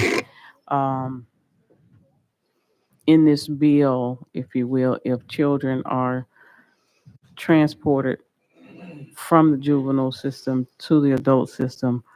And at the same time, we're tying the hands of the judges to be able to make a determination. Is that what I think I heard you just say? Ms. Jamel, you're recognized. Thank you. Correct. I think, one of the issues is the daily rate that is used to calculate the cost of housing young people who are subject to a blended sentence. There was a special session version of this bill, and the daily rate there was $586. At Wilder Youth Development Center, the daily rate there is over $1,600. That's reflected in the governor's proposed budget for this fiscal year. So there does seem to be some discrepancy in terms of what is the cost, the daily cost or rate for housing a young person. And it would be in a hardware secure facility if we are talking about young people who would be subject to a blended sentence. They would be housed in, essentially the most restrictive environment, which the cost should be akin to what, the state pays for the Wilder Youth Development Center. I think the other issue is that there's nothing in the bill that addresses funding for a facility for transfer of youth, but yet the bill does require that young people who are transferred to the adult system be housed separately from adults. I don't know that there's capacity in our jails or prisons to keep young people who would be transferred under this bill in those facilities separate from the adults who are there. And then the other, I guess, consideration related to the fiscal note, in our opinion, being, a little bit low, is that we're talking about providing services for young people and resources that they don't currently get. There's nothing in this bill that does that. This is simply a transfer mechanism to the adult court, and then a blended sentencing option, which just allows the court to impose a juvenile sentence, so keep them in the juvenile system until age 19, but then transfer them to the adult system at that point. So there really is nothing in the bill that talks about what services we're going to be providing. If we wanted to look at services, we could be talking about investing in and strengthening families, looking at community-based services that connect young people to their communities and other supportive adults, so that when they exit the system, they have a chance at successful reentry and gaining employment and being contributing members to their communities. Leader Camper. Thank you. I appreciate your answer. I can't remember your name. Jasmine Miller. Okay, Ms. Miller. Have you seen other blended sentencing laws across the country to give us an idea, maybe a model idea of what the blended sentencing could look like to get to the end where she's talking about with the services, the wraparound services that they need? The brain is not fully developed, so if we keep them in the juvenile system longer, we're able to better help and service. Can you speak to that? Ms. Miller, you're recognized. Thank you. There are 13 other states that have blended sentencing schemes. The way that the scheme that is proposed here is set up is quite different than those other schemes on a number of levels, most importantly, the constitutionality. And so when it comes to a blended sentencing scheme, we are talking, right, about having a young person transferred, right, to an adult facility, a Tennessee Department of Correction facility at the age of 19, where they would be given a 3-year adult prison sentence. And that is all going to happen without a jury trial. So in all the other states that have blended sentencing, there is some acknowledgement or ability for the young person to have the right to a jury trial before they are put in the adult system. We do not have that in this bill. And I wanted to address a couple of the comments that were made regarding this constitutional issue the last time this bill was presented, because I think it got a little bit confusing. The simplest way to think about this is that if the government is going to incarcerate you in a prison, the right to a jury trial is triggered. And currently, juvenile courts, they don't have the ability to incarcerate people in adult prisons because the proceeding is considered a civil proceeding. So there's no right to a jury trial in a juvenile court. So this bill gives the juvenile court the ability to incarcerate people in an adult prison facility, which would then follow that youth would need to have the right to a jury trial. Before the government is allowed to incarcerate people in prison in America, adults have the right to a jury trial, which they also have the right to waive if they want. There was some discussion of a bench trial last time. The fact that they can choose not to exercise their right to the jury trial does not mean that the right does not exist. If I choose not to buy a gun, that does not mean I do not have the right to carry a gun. This issue of constitutionality, which implicates a lot of questions about the ability to implement this bill, right, costs of litigation on this bill, this issue has been flagged in this bill in testimony. It's been flagged by juvenile court judges, adult court judges, attorneys. Legal experts agree. The American Law Institute, which is the group in charge of compiling things like the Model Penal Code, says in their Restatement of Children in the Law, in a general context in which states have been reluctant to interfere with legislative prerogatives and rebalancing the aims and procedures of the juvenile justice system, one constraint has clearly emerged. A youth may not be incarcerated in adult prison based on a delinquency adjudication, if at all, in the absence of a jury trial. So again, all of the states that have blended sentencing have a right to a jury trial in some portion of the scheme. Those states include Alaska, Arkansas, Colorado, Illinois, Kansas, Massachusetts, Michigan, Minnesota, Montana, New Mexico, Ohio, Texas, and Connecticut. And so that's one really important way in this, that this particular blended sentencing proposal really does not live up to the standard of other states. There are other due process and constitutional issues related to those due process concerns that I won't get into.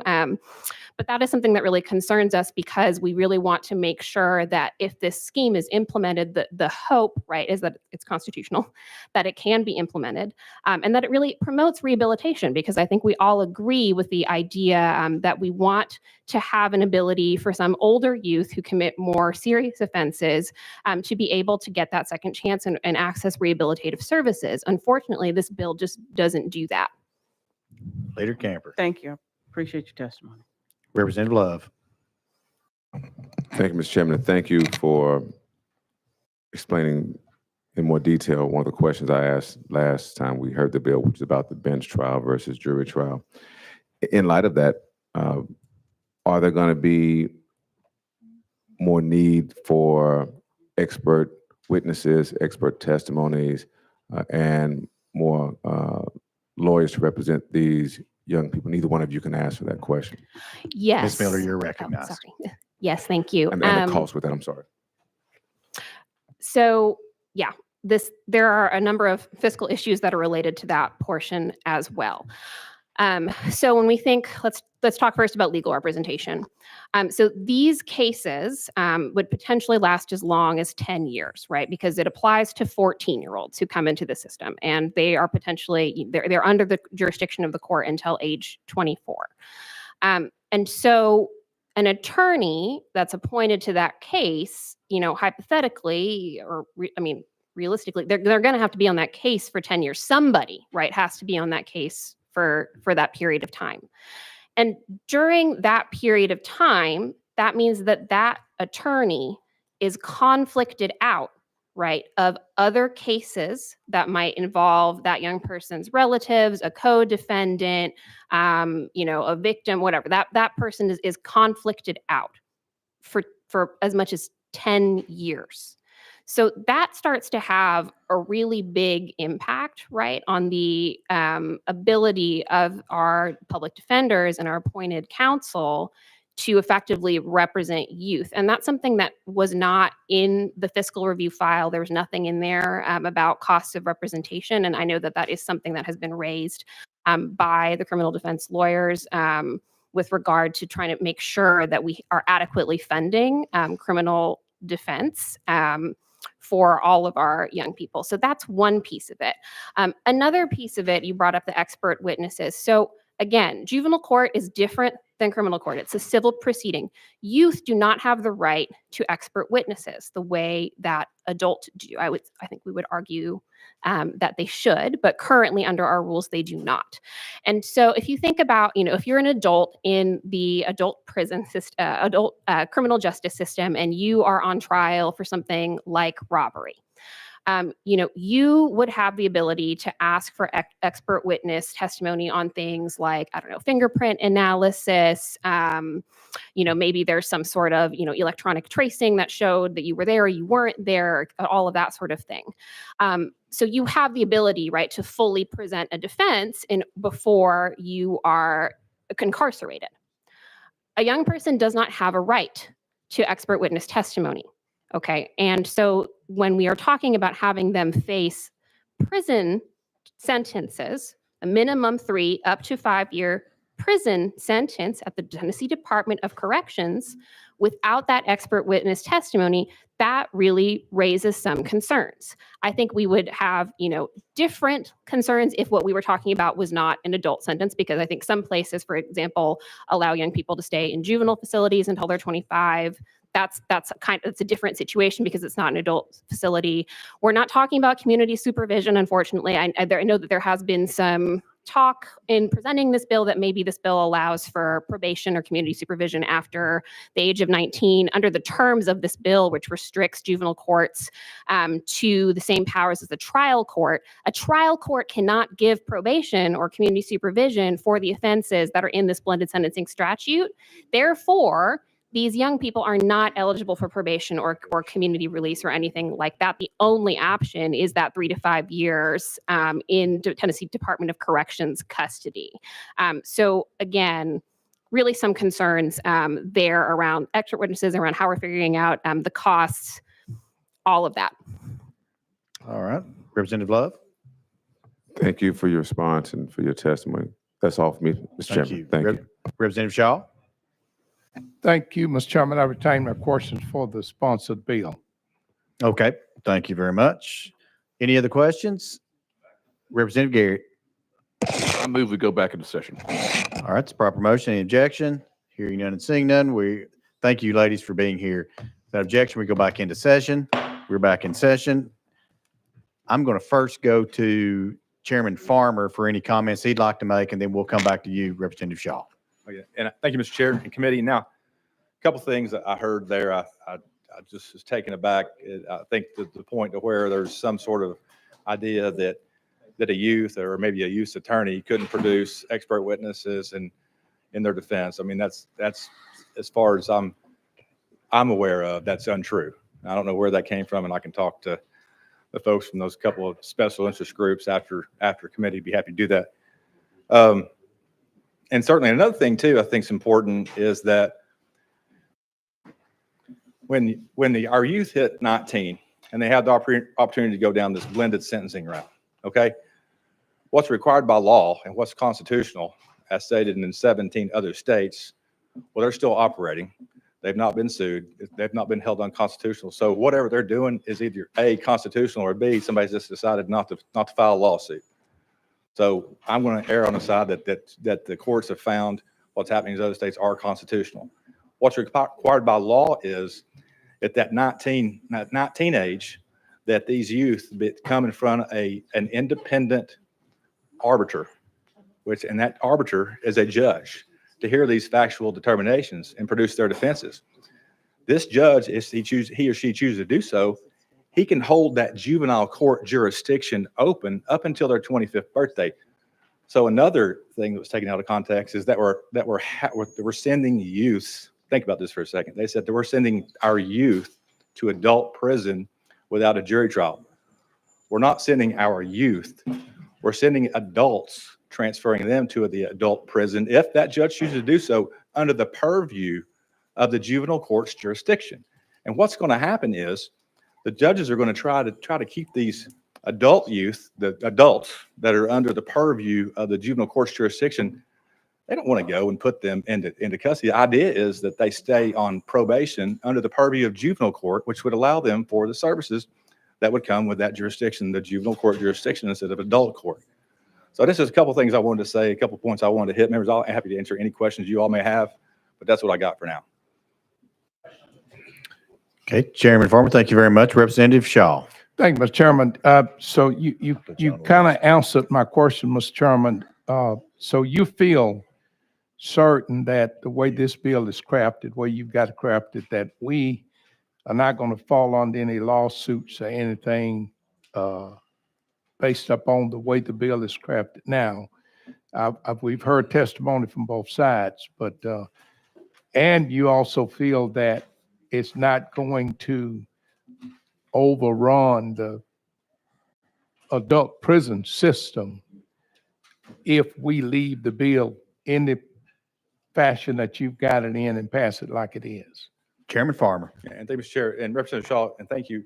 Yes, I believe the bill is constitutional, and no, I do not believe it will overrun our facilities, because the idea is to have these youth that have turned and have graduated to be adults, right, have turned 18, 19 years old, just to allow them to continue to have the services, because of what happens if a youth commits at 17, the day they turn 19, they're just cut loose. Well, let's try to, and I say cut loose, meaning they become unable to benefit from the services of the juvenile court. All we're saying here is, hey, let's allow for a mechanism to give our youth or now our adults an opportunity to participate in the juvenile court's purview regarding services. Representative Shaw. And thank you, Mr. Chairman. And these services will be available. I'm hearing earlier that the services won't be there. So where do these services come from at this point? Once they reach that 19-year-old age, where will these services come from? How will they be provided? Chairman Farmer. Thank you, Mr. And Representative Shaw. These services would come from and be provided for the same place they have been provided, and that would be with the juvenile court, through the juvenile court, through their case managers and case resource officers. Okay. Representative Shaw. Thank you, Mr. Chairman, and thank you. Thank you. Leader Cochran. Thank you, Mr. Chairman. Move previous question. Okay, question's been called. Objection calling the question. Hearing none, I see 2 hands. I see 3 hands. We're on the board. We're on the vote. I'm conditioned well. All right. All those in favor of moving previous question, all those in favor signify by saying aye. All those opposed, no. The ayes do have it. Previous question prevails. With a great looking board, you can see it. It's over there. Thank you, Mr. Chairman. I thought it was over for good. That one. Yeah, right I'm so telling you. Got me excited. All right. Thank you. All right. So now we're voting on the bill. We're now voting on House Bill 430, moving on to full finance. All those in favor signify by saying aye. All those opposed, no. The ayes do have it. And House Bill 430 moves on to full finance. If you would like to be recorded as a no, please see the clerk right here to my immediate left. And then we're on to full finance. All right. We're going to move back to item. Let's go back to Mark White.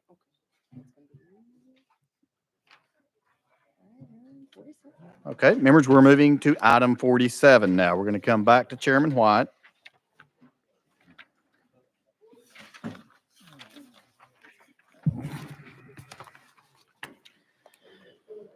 Item 47 is going to be House Bill 2180, and that's going to be by Chairman White. We have a motion and a second. We have a motion and a second. Sir, you're recognized for a brief description.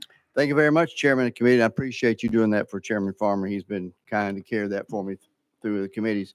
House Bill 2180, we created a grant program last year where those who would go into the teaching field become our future teachers that their junior and senior year would be paid for through this grant.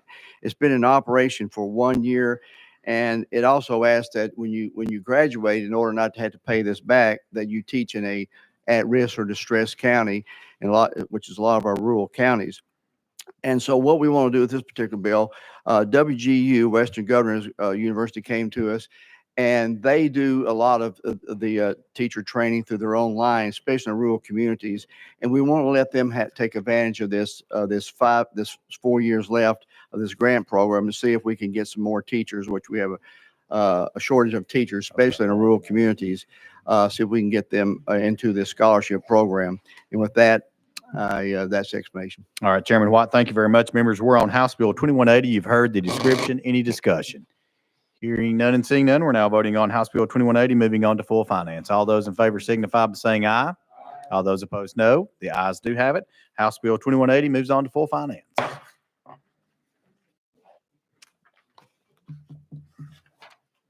Brings us to item number 49. Item number 49 on our calendar is going to be House Bill 2559 by Chairman White. Do we have a motion and a second?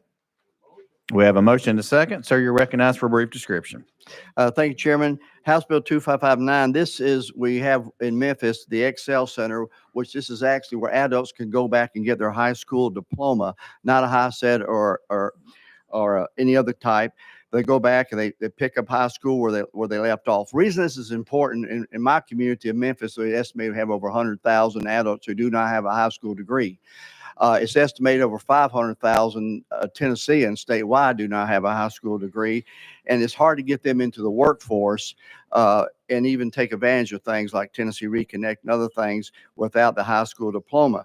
So for years, we worked with Excel Center, and this is a place that does this. We got a $12 million federal grant passed through the state last year where they can build new buildings. They have one now and doing excellent work in the Shelby County. We want to add more, North Memphis, South Memphis. Eventually, they want to go statewide. But what this does, the $12 million where they could build new buildings, but it didn't have any operational money. And so if you're going to hire teachers and everything, you got to have funding for that first year. So currently they are operating as a contract school with the Memphis Shelby County school system. This just says a contract school, like a charter school, can receive TISA funds the first year of operation so that they can begin. And with that is renew my motion and any questions? All right, Chairman, thank you very much. Members, you've heard the description of House Bill 2559 by Chairman White. Any discussion? Hearing none and seeing none, we're now voting on House Bill 2559, moving on to full finance. All those in favor signify by saying aye. All those opposed, no. The ayes have it. House Bill 2559 moves on to full finance. All right, item number 50 is going to be House Bill 2678 by Chairman White. Do we have a motion and a second? We have a motion and a second. And Chairman, it looks like we need an amendment, drafting code 018504. That is correct. Okay, you have a motion and a second on the amendment. And do you want to explain the amendment, Chairman? Yes, this is a technical correction that we just added. It puts in there to make sure, and if one of your members of the committee brought this to our attention, I'm very grateful, is that it's moving forward, just making sure that the local funds do apply to the TISA funds that this particular LEA would get. Okay, thank you very much. Members, you've heard the description of the amendment. Any discussion? Hearing none and seeing none, we're now voting on Amendment 018178 onto House Bill 2678. All those in favor? Okay, hold on one second. Let's make sure we get this correct.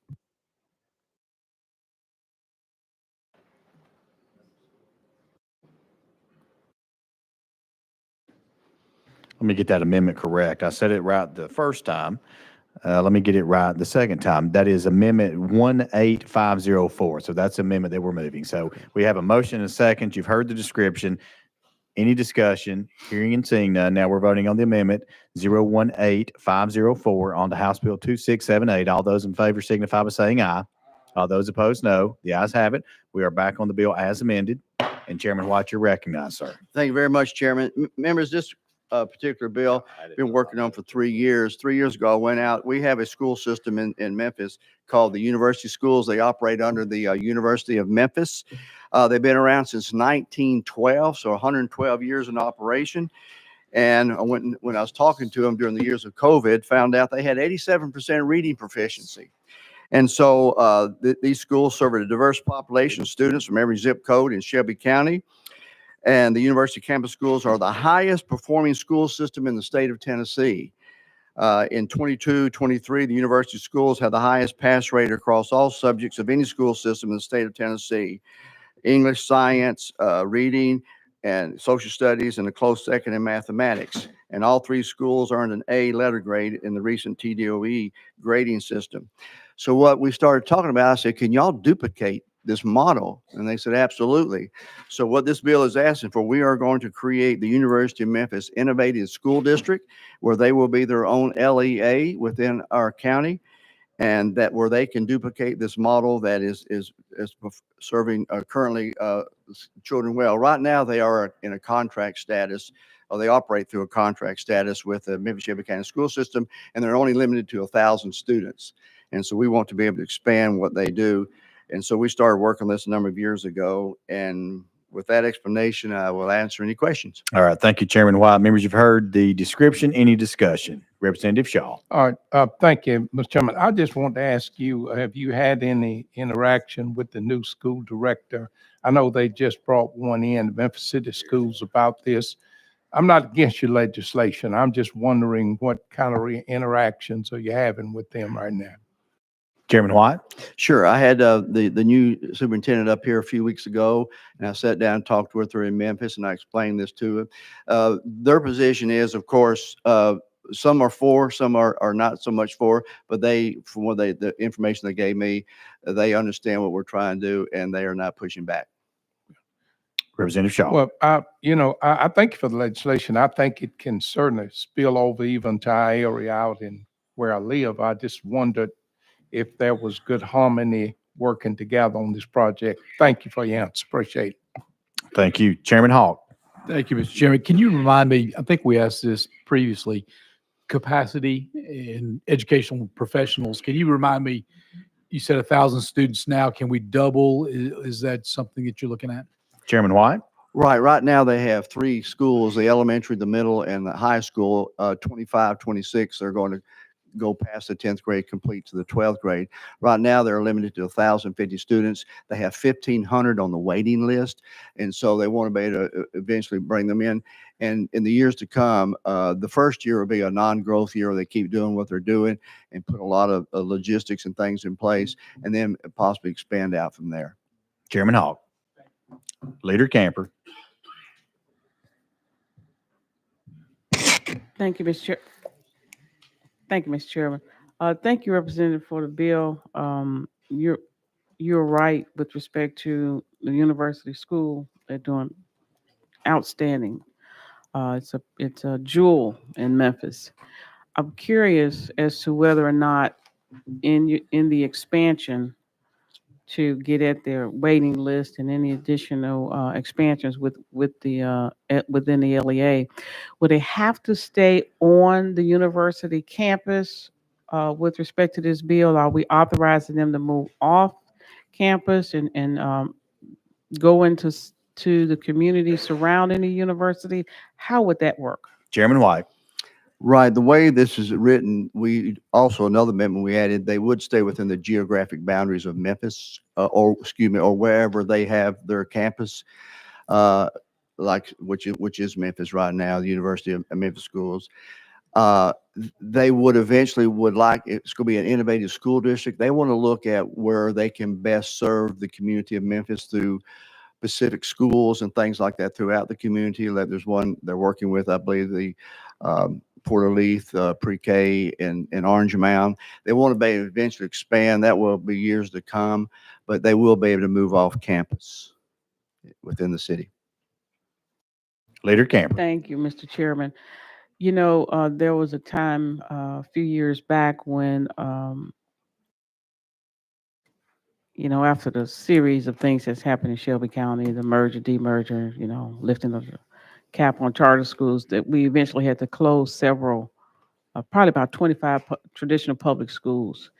And a lot of those buildings vacant, kind of the community went down with respect to that. Do you think there's an opportunity or a vision maybe to go into some of those areas where we had a traditional school that was there, the building is still there and maybe underutilized or something like that, where they can go into those areas with this program and kind of affect that neighborhood and, bring that neighborhood back up? Have there been conversations around that?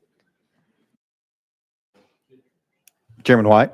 Yeah, absolutely. And that is the goal and intent, that you know, having lived in Memphis like you since I've lived there since 66, Yeah. I think there's so much opportunity where we do those things.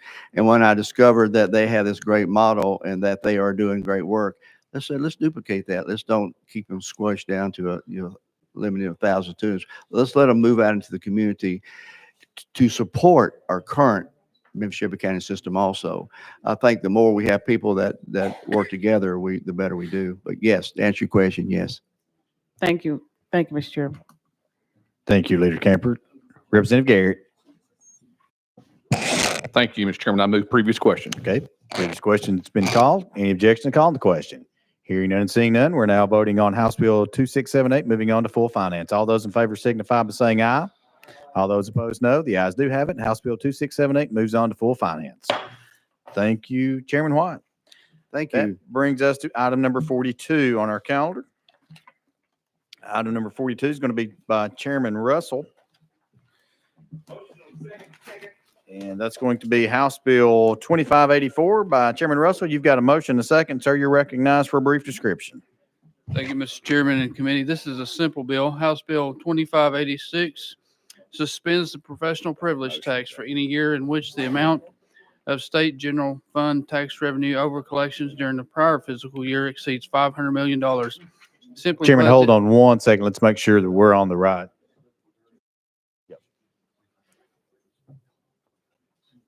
Yeah, Chairman Russell, you want to make sure you said 2586. I just want to make sure you're on the right bill. We're actually on 2584. Okay. Which one is 2584? Because they brought me 2586. This is a really good bill. Okay, House Bill, sorry about that, 25. Is this still a simple bill, Chairman Russell? Hey, this is probably just as simple, so if you want to pass both of them, that would be quite fine with me, so. Not that simple, sir. Go ahead. House Bill 2584 basically exempts the counties from having to purchase a tile permit in emergency situations whenever they're going in and having to replace tiles. Okay, thank you very much. Members, you've heard the description. Any discussion? Chairman Whitson. Question's been called. Any objection? Calling the question. Hearing none, seeing none. We're now voting on House Bill 2584, moving on to full finance. All those in favor signify by saying aye. All those opposed, no. The ayes have it. House Bill 2584 moves on to full finance. Okay, where are we going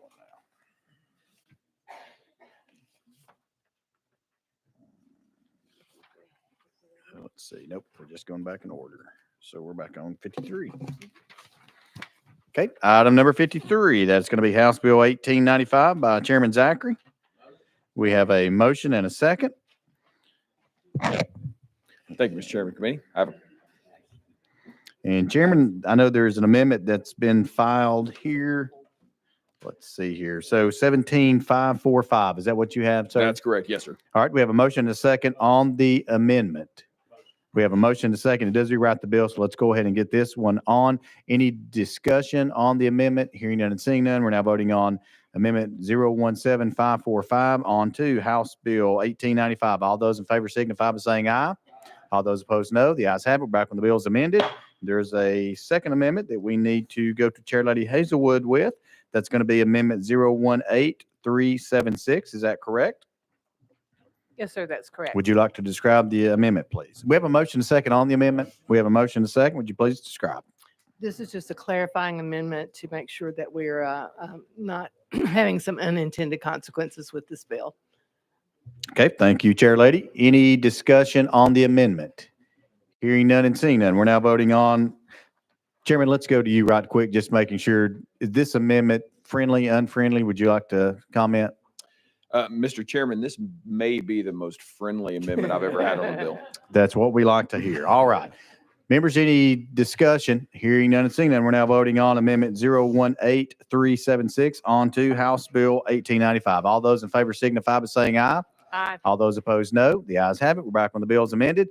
Chairman Zachary, you're recognized, sir. Thank you, Mr. Chairman. Members, this is a parental rights bill that protects parents' rights by prohibiting an adult who is not the parent or guardian of a minor from facilitating an abortion for that minor. I'll be glad to answer any questions. All right, Chairman. Thank you very much. Members, any discussion? You've heard the description. Any discussion?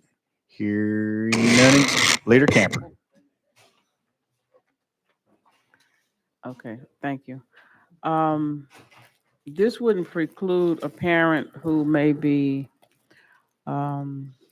in a hospital or something like that. They can't do it for giving someone else guardianship to try to help the child if they're not able to, for some reason, they're just not able to, the parent, that is. Chairman Zachary. I'm sorry, Leader Camper. Can you a little louder? I heard I'm the so parent sorry. and just if you Yeah, could clarify that. I'm so sorry. Leader Camper. So you were saying that it's a parent's rights that no one can help their child to get an abortion. What I'm saying, will the parent still have the right to delegate that authority should they be incapacitated themselves for whatever reason? Would this preclude that from happening? Chairman Zachary.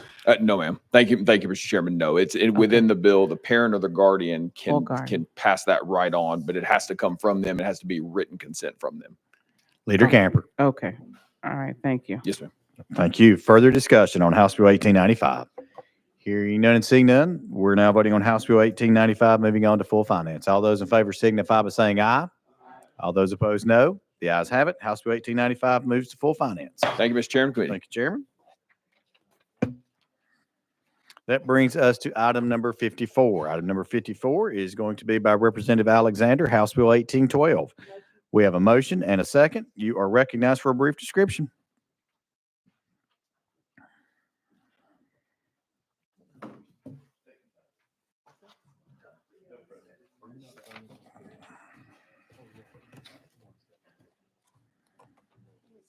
Again, we're on House Bill 1812. Okay.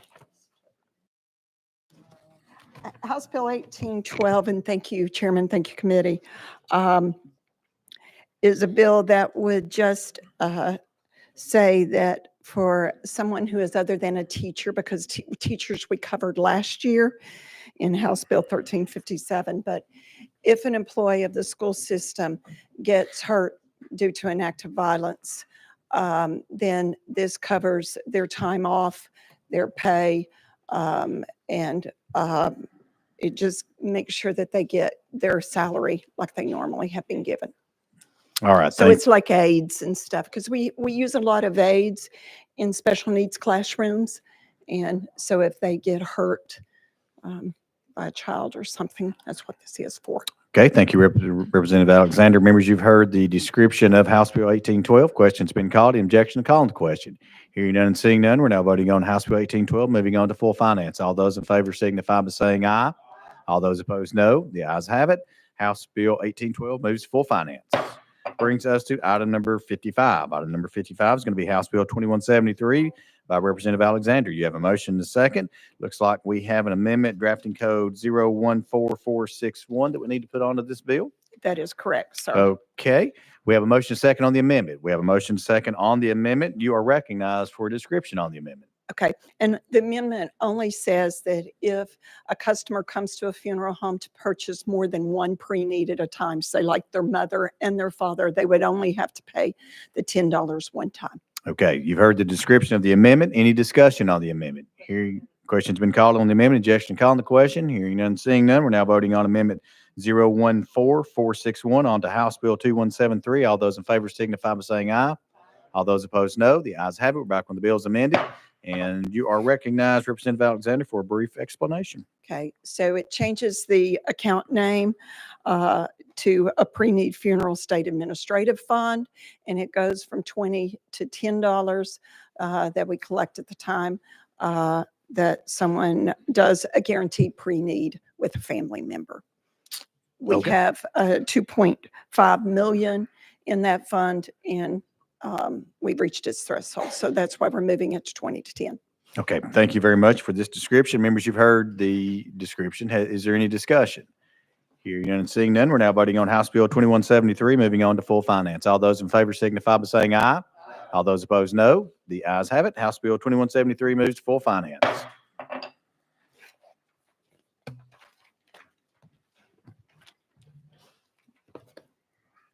That brings us to item number 57. Item number 57 is going to be House Bill 2031 by Representative Barrett. You have a motion and a second, and it looks like you need an amendment drafting code 18450. Is that correct, sir? I'm sorry, I'll give you a second to get ready. We're on House Bill 2031. We've got a motion and a second. You have an amendment that you filed, drafting code 018450. That is correct, We Mr. have a Chairman. motion and a second on the amendment. We have a motion and a second. You want to describe the amendment, please?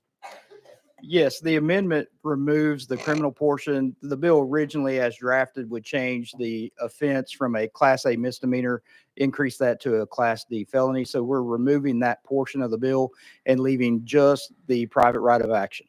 Okay, you've heard the description of the amendment. Any discussion on the amendment? Hearing none and seeing none, we're now voting on amendment drafting code 018450 on to House Bill 2031. All those in favor signify by saying aye.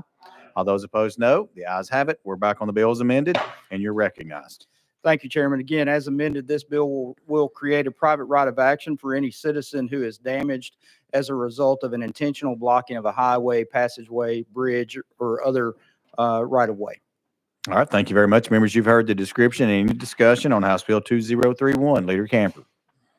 Thank you. Thank you, Mr. Chair. You're not trying to get at parades or anything like that as an unintended consequence of this. If something's blocked off for that, it won't be affected by this Representative bill, Barrett? correct? Leader, yes, any regularly scheduled or permitted activity or gathering is still going to be just perfectly acceptable. This is only for non-permitted, intentional blocking or things of that nature. Leader Camper. Thank you. Our further discussion, House Bill 2031. Hearing none and seeing none, we are now voting on House Bill 2031, moving on to full finance. All those in favor signify by saying aye. All those opposed, no. The ayes have it. House Bill 2031 moves to full finance. Thank you, Chairman and Committee. Thank you, sir.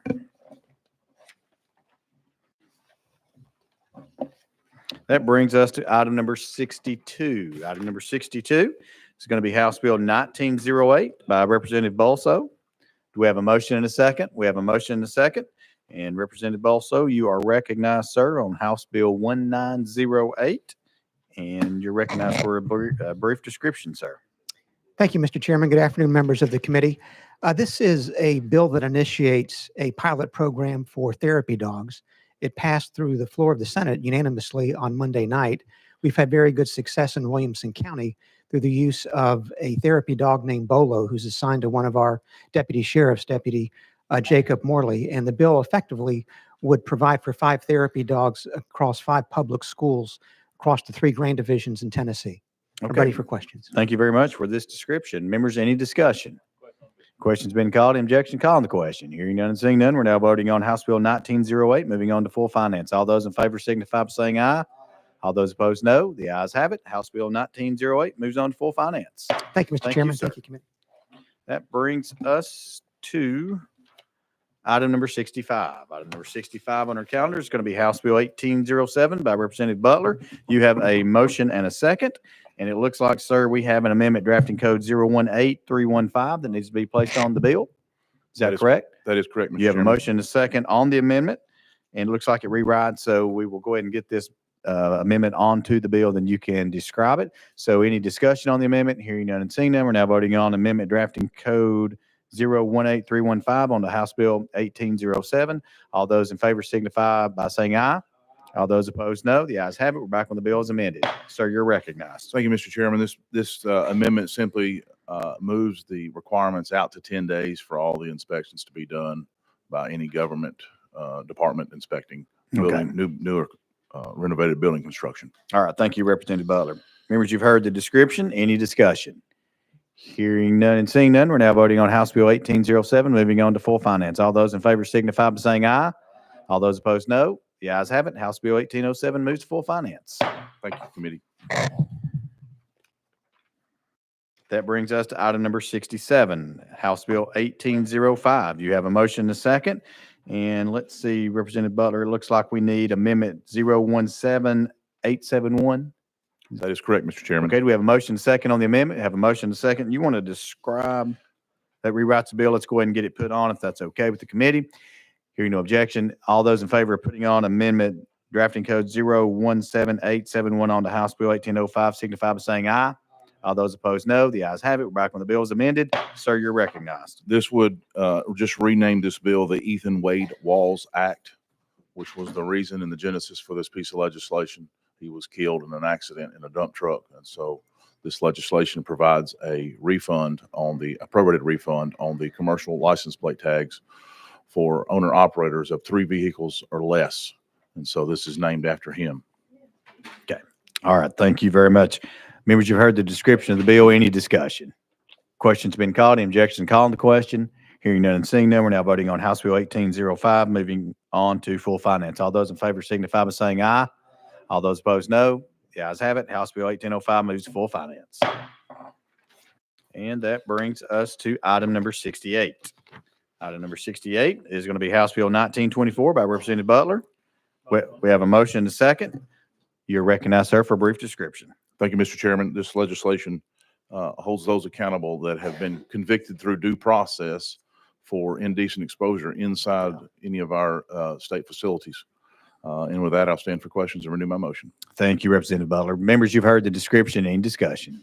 Hearing none and seeing none, we're now voting on House Bill 1924, moving on to full finance. All those in favor signify by saying aye. All those opposed, no. The ayes have it. House Bill 1924 moves to full finance.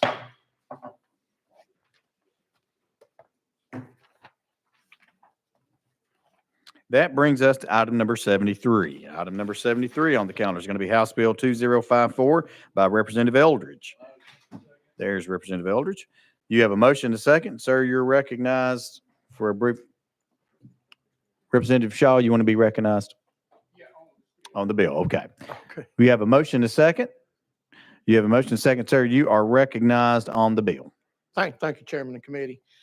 This bill is seeking to raise the cap on Greenbelt property up from 1,500 acres to 3,000 acres. This hasn't been changed in 40 years, and a lot of the farms, larger producers, have had to grow their farms in order to remain efficient. So this is to kind of help them and to preserve the farmland. And with that, Chairman, stand for question. Okay, thank you very much. And folks, we do have folks that have signed up to testify. But before we do that, does anyone have any questions for the sponsor right out of the off initially? Okay, great. So without objection, Chairman Moon. Thank you, Mr. Chairman. To the sponsor, when the law was originally passed in 3 parts, wasn't it unlimited? The acreage was unlimited, and then it changed in later years. Representative Eldridge. That is correct. Originally, but when the cap was put in place, all farms that were past the 1,500 acre cap was grandfathered in. So it was put in place at a later time. Chairman Moon. Thank you. Any other questions for the sponsor? Again, we'll come back to him when we come back in session. Okay, then without objection, we're going to go out of session without objection. So ordered. And we do have someone who would like to testify. We'll ask Mr. Will Denami to come up. And Mr. Denami, if you'll just state your name and affiliation, and you will have 3 minutes once you begin.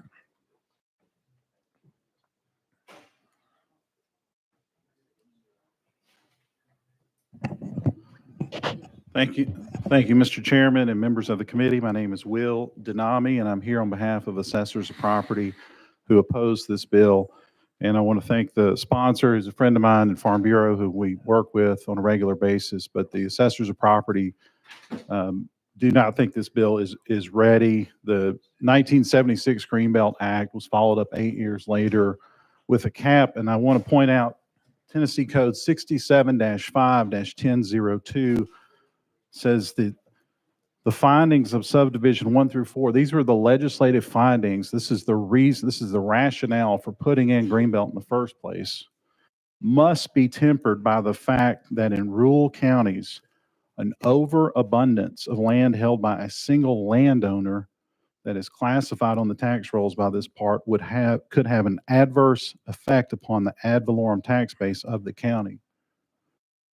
and thereby disrupt needed services provided by the county. To this end, a limit must be placed on the number of acres that any one owner within a tax jurisdiction can bring within this park. So that was the legislative finding in 1984. There's, there's no rationale for 3,000 acres. If you go on the Farm Bureau website, it says the average farm in Tennessee is 154 acres. If you go to the USDA website, it says that there's 69,983 farms in Tennessee. Of the 69,983, 68,398 are below 1,000 acres. So we're talking about a very small amount of people who will get this tax break. But this could have a major impact on some of these rural areas, like in Lake County. And I spoke to the assessor of property this morning. In Lake County, a penny brings in $10,329. In Lake County right now, if this bill were to pass, 1,690 acres would immediately qualify. That's additional revenue that's going to be removed from Lake County. There needs to be a serious study about the effects of this, the implications on this bill. And the assessors of property would like to help in that study and target, who is it we're trying to help? Are we trying to help dairy farmers, cattle farmers? Are we trying to increase the amount of row crops? What is it we're trying to accomplish here? Because we'd like to do that. Again, the average farm is 154 acres. There's a financial impact that will occur across the state.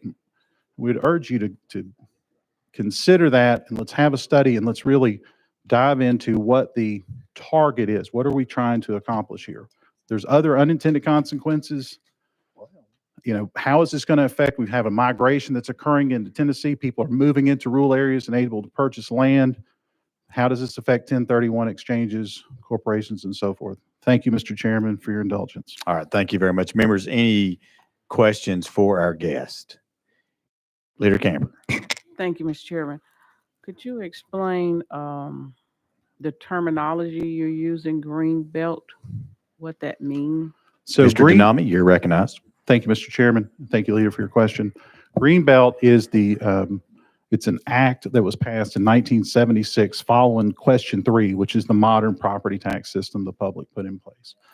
Greenbelt allows for property not to be valued under its normal provision of highest and best use, but under a restricted use. And so it results in a pretty significant discount. So it's a 80-90% discount on your property taxes if you qualify for Greenbelt. You can qualify for agricultural use, you can qualify for forestry, and you can qualify for open space.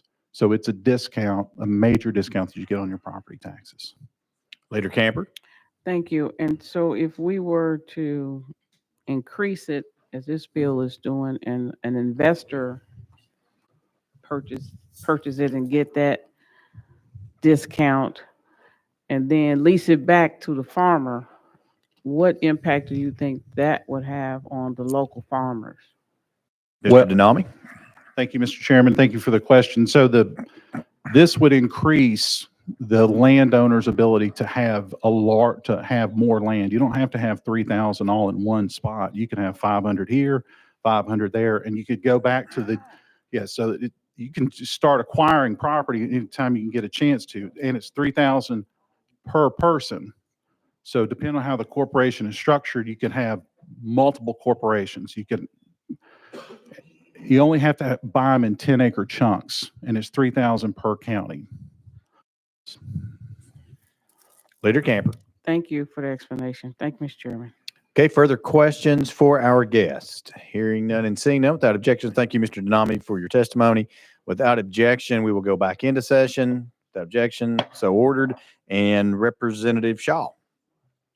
Thank you, Mr. Chairman. And that's my sheriff over here. Thank you, Mr. Sheriff. But I do have some serious questions here. I talked to my property assessor this morning, and of course, this is not accurate because we didn't really have time to do any accurate figures, but he's thinking that somewhere in the neighborhood, we would lose somewhere in the neighborhood of $100,000 in taxes if we do this with the farms that would qualify under your bill.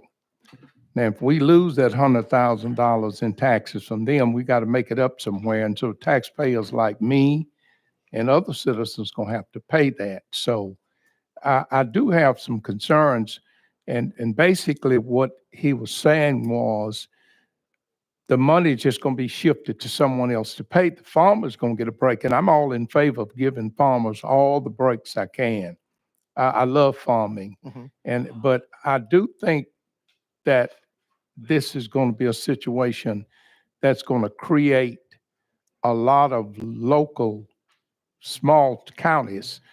It's going to create some revenue problems for them if we pass this, because what I understand right now, you could have like 1,500 acres and put it in Greenbelt.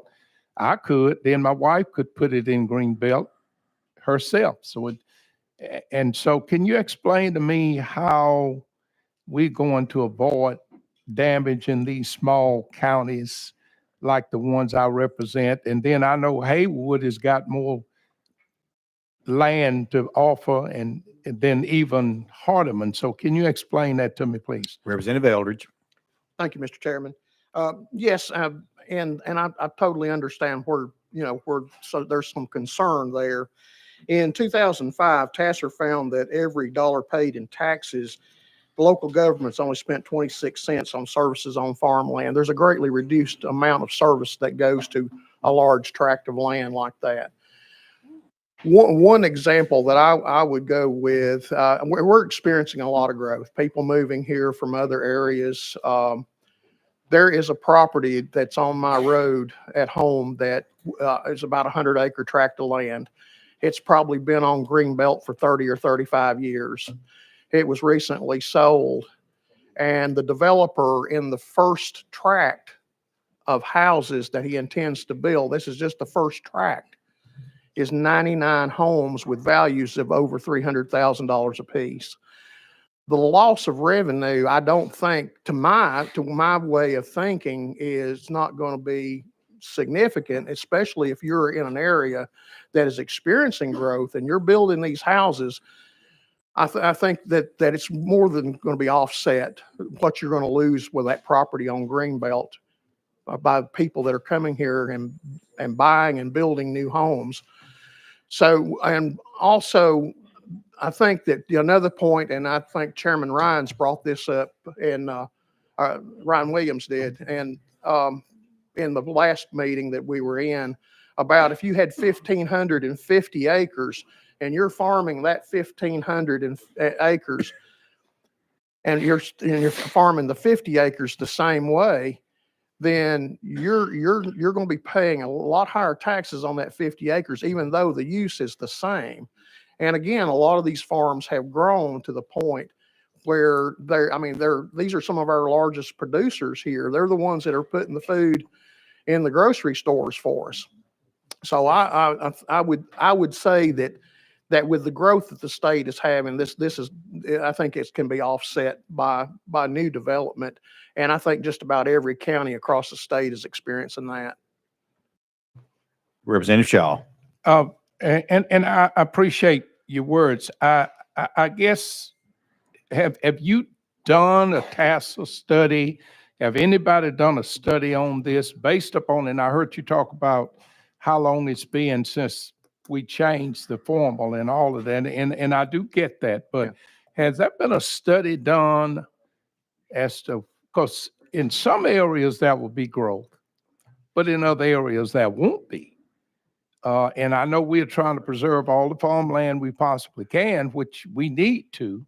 And again, I'm the first to say we need to do all we can for farmers. But I think if we be honest with ourselves, we do quite a bit for farmers now. And I'm just wondering how we going to deal with shifting that tax dollar, whatever it is. Small county where I live, $10,000 can hurt us. I mean, somebody got to pay it. It's just going to hurt us. Somebody got to pay it. So if they don't pay it, some other citizens are going to have to pay it. So I'm still concerned about that person having to pick up that extra tax dollar that's going to be lost in this process, whether it's 5,000, 10,000, 20,000, or whatever. And I just need some help on that. Okay. Representative Eldridge. Thank you. The only study that I'm aware of is it does list this one from 2005 that Tasser did about the impact that farming, for every dollar they pay, they only get back 26 cents on services. One thing that they did note is Tennessee currently ranks third fastest at losing farmland. And that's according to the American Farmland Trust. This is a move to try to help preserve some of the farmland, also to help the farmers that are some of our largest producers. Representative Shaw. And thank you, Mr. Chairman, and I won't belabor this because I know, it's late and others won't talk on it. I'm in a position right now where I have to say no on the bill because I'm dealing with my local folks and that's who I represent, and they've spoken out, and so I'll have to be a no on the bill due to that right now. And if I'm wrong, I'll come back and apologize to you if I'm wrong on this. But thank you for listening. Thank you, Representative Shaw. Representative Garrett. Thank you, Mr. Chairman. Thank you for bringing the piece of legislation. I've just got one or two clarification questions so I can kind of understand what we're doing here. If, and that's a big if, I don't own any property of any 2,000 acres of my hypothetical, so this doesn't apply to me. But if I own 2,000 acres and I did nothing with it, it was just farmland, or I hunted, or it wasn't producing any agriculture, wasn't producing any goods, I didn't lease it out. What that property right now would be eligible under the 1,500 acres. My understanding, the 500 wouldn't be. Under this bill, the entire 2,000 acres would be eligible for Greenbelt, even though it does nothing. So my question is, does the piece of property have to do anything for farming? Or can it be just raw land that I go out and just simply leisurely deer hunt on? Representative Eldridge.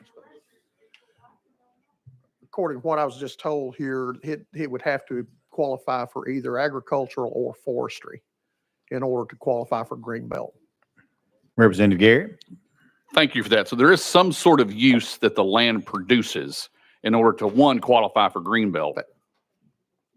Representative Eldridge, you want to answer? That is my understanding on it. And I have some property that I do have on Greenbelt. Mine's on forestry. It's mostly wooded, and we have logged it. But I think it does have to have some type of use before it can qualify for Greenbelt. Representative Garrett. And forgive me that I don't know the term forestry. I know what that word means, but I don't know what it means under the what do you do with it? Because if I've got 2,000 acres and I never cut the trees down for timber, but I say I do, is there a time frame under the forestry definition that you've got to actually do something under the forestry exemption? Representative Eldridge. All right, thank you. You do have to have a forestry management plan. Okay. Representative Garrett. Thank you for that. So my final question, just so I can completely understand, in my hypothetical, if I own 1,000 acres right now, my wife owns the other 500. Is it dictated by ownership, or then I can still qualify for both? If I have a 1,500 farm and I own 1,500 acres in my name, my wife has a 1,500 acre farm that she owns in her name, do I still get Greenbelt because there's different owners? Representative Eldridge. I think you do, yes. Yes. So some planning could accomplish what your bill does if someone properly plans for how they own the property, instead of passing legislation that would increase the 1,500 to 3,000. There are ways to accomplish this other than this piece of legislation. Would that be an accurate statement? Representative Eldridge. I think where this comes in is if say the father owns property and he passes away and he passes his property, say he's got 1,000 acres and then he passes it to his son, who is also involved in farming, and he has, let's say he has another 1,500 acres, then I think that's where the issue comes in about, raising the cap in order, because I think that would be considered that with an inheritance, I think it's handled a little bit differently. Representative Garrett. thank you for that clarification, but I wasn't necessarily talking, because when you inherit something, it accumulates, right? If you have 1,500 acres and you inherit 500 acres, you now inherit the 2,000. Under the current law, that 500 will be subject to regular tax besides the green belt. I guess my question is, the ownership dictates the exemption for 1,500. So if separate people own it at the same time, they still qualify for the exemption based upon the ownership, correct? Instead of anything else. It's who owns the property that gets the exemption. Representative Eldridge.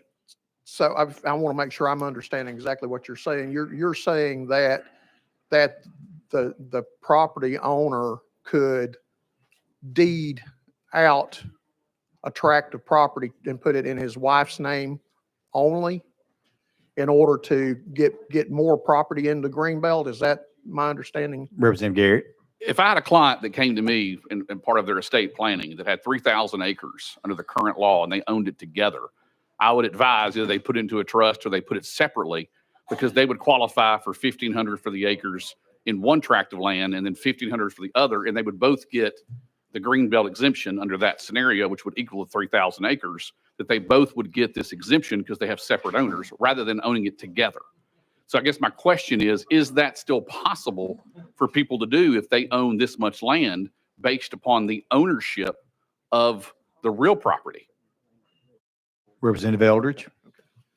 Okay, yeah, they're saying that it is possible to do that, but you could run into a situation where if something happened in the marriage that it was failing, you could put, that property would be in the divorce, it would come into play in the divorce settlement.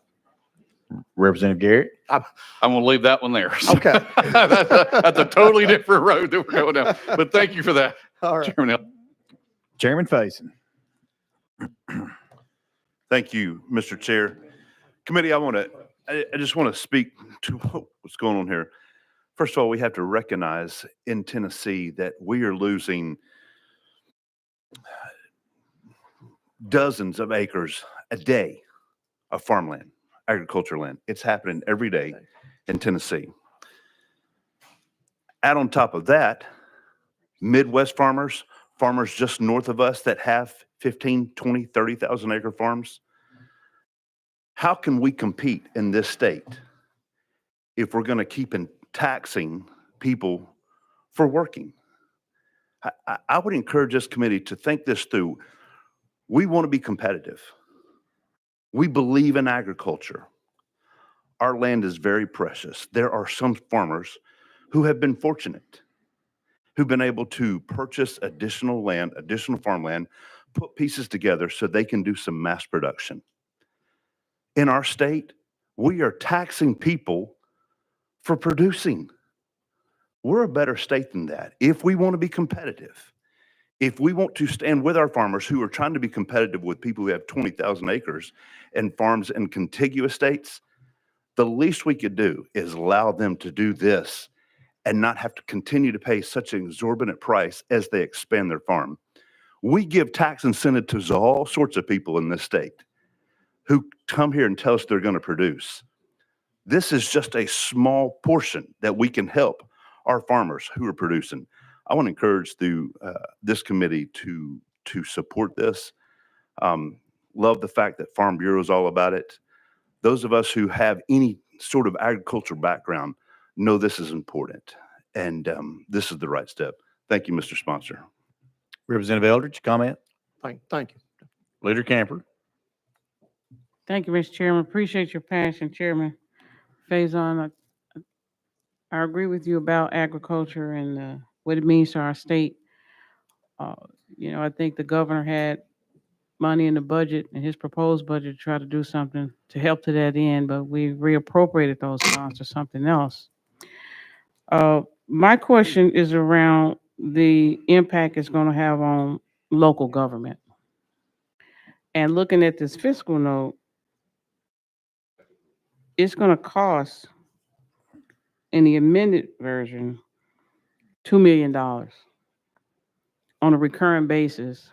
And although it may seem small, he mentioned 100,000, but year after year after year after year, that's going to hurt local government. And generally, this General Assembly has tried to, if we do some unfunded mandate kinds of things, we try to make it up for the local government and not put them in a position where they're going to lose revenue and then try to have to make it up to some other end. And that's what I see happening with this legislation. I get preserving farmland. Yes, we need to do that. But by doing it this way, it's going to cost the very people that we're talking about. Because property tax is something that's going to have to go up in order to make up this lost revenue every single year. And this is probably just an estimate. It may not even be the actual figure, so it could be more. And so I would challenge the committee to think about, if we pass this bill, the impact it's going to have on local government. And we already, for years, with the shared taxes and all of that, never gave it back. We took it, didn't give it back, and we still expect them to operate and function. So I think these local governments are trying to survive, and here we are. If this passed, we're going to help them again. It said it's decreasing local revenue by $2 million next year and every year since subsequent to that.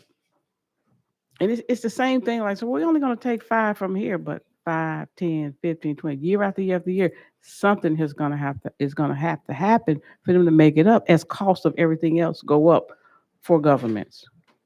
So you have an acre for that. That's my concern with your bill. I can't support it. I think it's going to hurt local governments. I get what you're trying to do, but I can't support it. But I appreciate your efforts and what you're trying to do, Representative. Thank you. Representative Eldridge, comments? Thank you. Yes. Again, I'll go back to my example of the property that's on the road that I live on. The revenue that they got from that 100 acres, and I know it's nowhere near the cap, and we're talking about a lot bigger areas of property than this.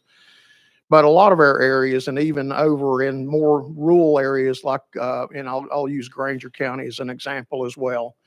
A lot of tomato farmers over there. A lot of them sold off their lake property around Cherokee Lake. There are subdivisions there. There are $1 million homes in some of them. The county is receiving a lot more property tax off of that $1 million home than they ever did off the farmland, which is fine and good, except you're eroding the amount of farmland that we have here in Tennessee. That to me is the issue. And this is to try to help preserve that farmland as much as anything. But the tax revenue, I understand your concerns from local government. I come out of local government. I do understand it, but I also see that the growth that's here, I think, will probably more than offset the loss.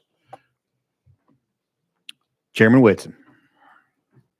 Thank you, Mr. Chairman. I'll be brief. My good friend from Morristown, I think this is the first time we ever disagree, but I just want to let you know, I'm not voting against your bill. I'm voting for my county. And my good friend from Bolivar, he brought up some good points that I agree with. You know, this is a statewide application. You know, a study that maybe looks at, you know, distressed counties or rural counties where this could apply probably better. But in my county, I talked to our assessor this morning, and we only have 2 people that would qualify for this, but it would cost our county over $1 billion in tax revenue. And these 2 individuals are sitting on a gold mine. And so I just have an issue with this, a statewide application without a study to see the impact on local revenue. I think that's important. And, you know, the value of the farmland we're talking about, and to give a tax break, I think that needs to be something we need to consider. And I do appreciate Farm Bureau. They've been a great supporters and advisors over the year. But my one question is this: how much of the land must be used for farming or forestry to qualify? Representative Eldridge. I think the only exemption is like an acre that your house is sitting on, maybe. I'm not 100% sure on that.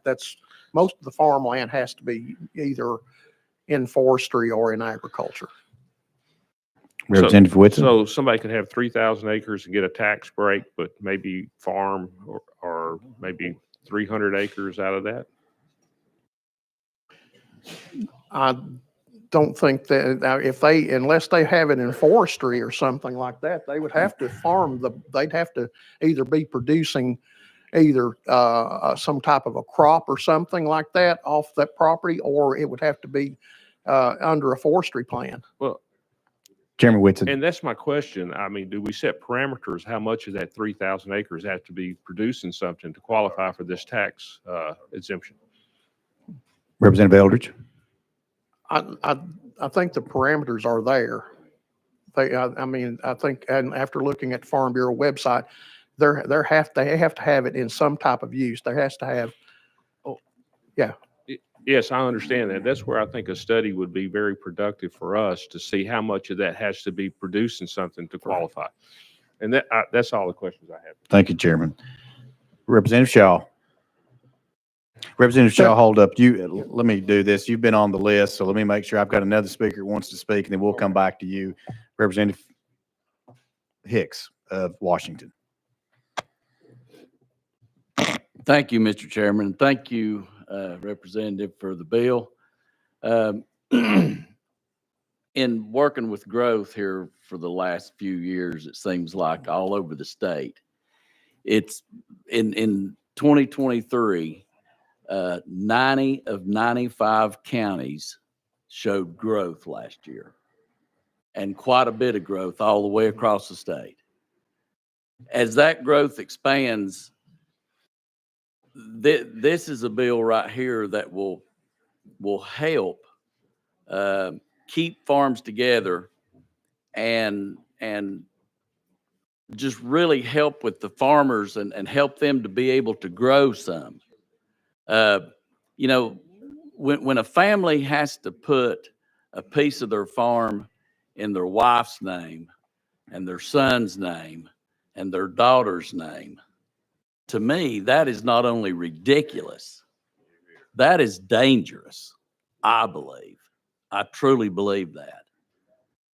And that's what a lot of these farmers are having to do in order to get this green belt. So the one thing that the physical note is not showing, I don't think, is all of the land that's coming out of the green belt that's being developed, and the counties and the cities are now bringing in taxes from all of that land. That is not in this physical note, and trust me, it's way more than $2 million, way more than $2 million, and it's not in this. So I support the bill. I think it's a step in the right direction to really help farmers and just help Tennessee at a time when it needs it the most with the growth that we're having. So thank you. Thank you, Chairman. Representative Eldridge. Thank you. Thank you. Representative Shaw. Thank you, Mr. Chairman. And I don't want us to sit here and sound like we don't support farmers, because we do. I've been on ag practically ever since I've been here. And right now we got a new program that's coming out where we can support farmers in many ways. So it needs to be clarified that we do support farmers wholeheartedly. I represent 3 counties that are farmers: Hardeman, Haywood, and not Fayette, but Madison County. And we do support farmers. Farmers do get support. But by the same token, I think if we're going to do this, because it's been said that there's a way to survive even now. You can do it 2 or 3 different ways, but I just think we ought to get some good figures on this, because we're trying to save farmland, and this saves farmland, but it's cost somebody else paying the cost for it. And that's the problem I got. Whatever it costs that county, somebody gonna have to pay those taxes. They're not gonna go unpaid. You're gonna help this guy over here, but somebody else got to go out of their pocket and pay it. So all I'm asking for is some kind of good study from each county to see what effect it's going to be on the counties and look at how the growth going to come along. And yeah, if we can do this, let's do this. I'm all in favor, but I'm not in favor of shifting a tax dollar from one taxpayer to another, because if you look at the areas, and Farm Bureau, I've supported them wholeheartedly, but farmers get more tax breaks than anybody else right now. I mean, let's, I don't mind going on record saying that. I'm glad they get them, but they do get them. But there's that mother that has to buy groceries that don't have no land at all. That guy who gets up and go to work every morning and have to work in a factory. Somebody got to pay those taxes that's going to be taken away by giving that break to that large farm. So in my closing, I'm gonna ask for a roll call vote on this bill. Okay.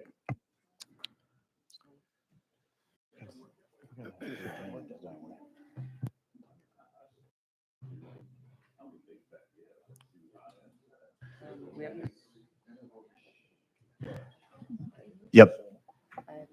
Representative Shaw, so I saw 2 hands, need to see 3 hands. What's that? Oh, okay, I didn't see you. So let me say this. We've been talking about, when these farmers, when they get put on Greenbelt, and so they may have a savings. Well, I'm going to tell you, these farmers aren't putting, where I live, they're not putting this money in their pocket. They're putting the money back into the local economy where it churns several times. So I would make the argument that these counties, these local counties will get their money back probably 2, 3-fold. Not only the way that Representative Hicks says, but also they're going to put this back into their local, their local counties. And so that's one thing I want to make sure that we're clear. I appreciate you bringing this bill. Look forward to supporting it.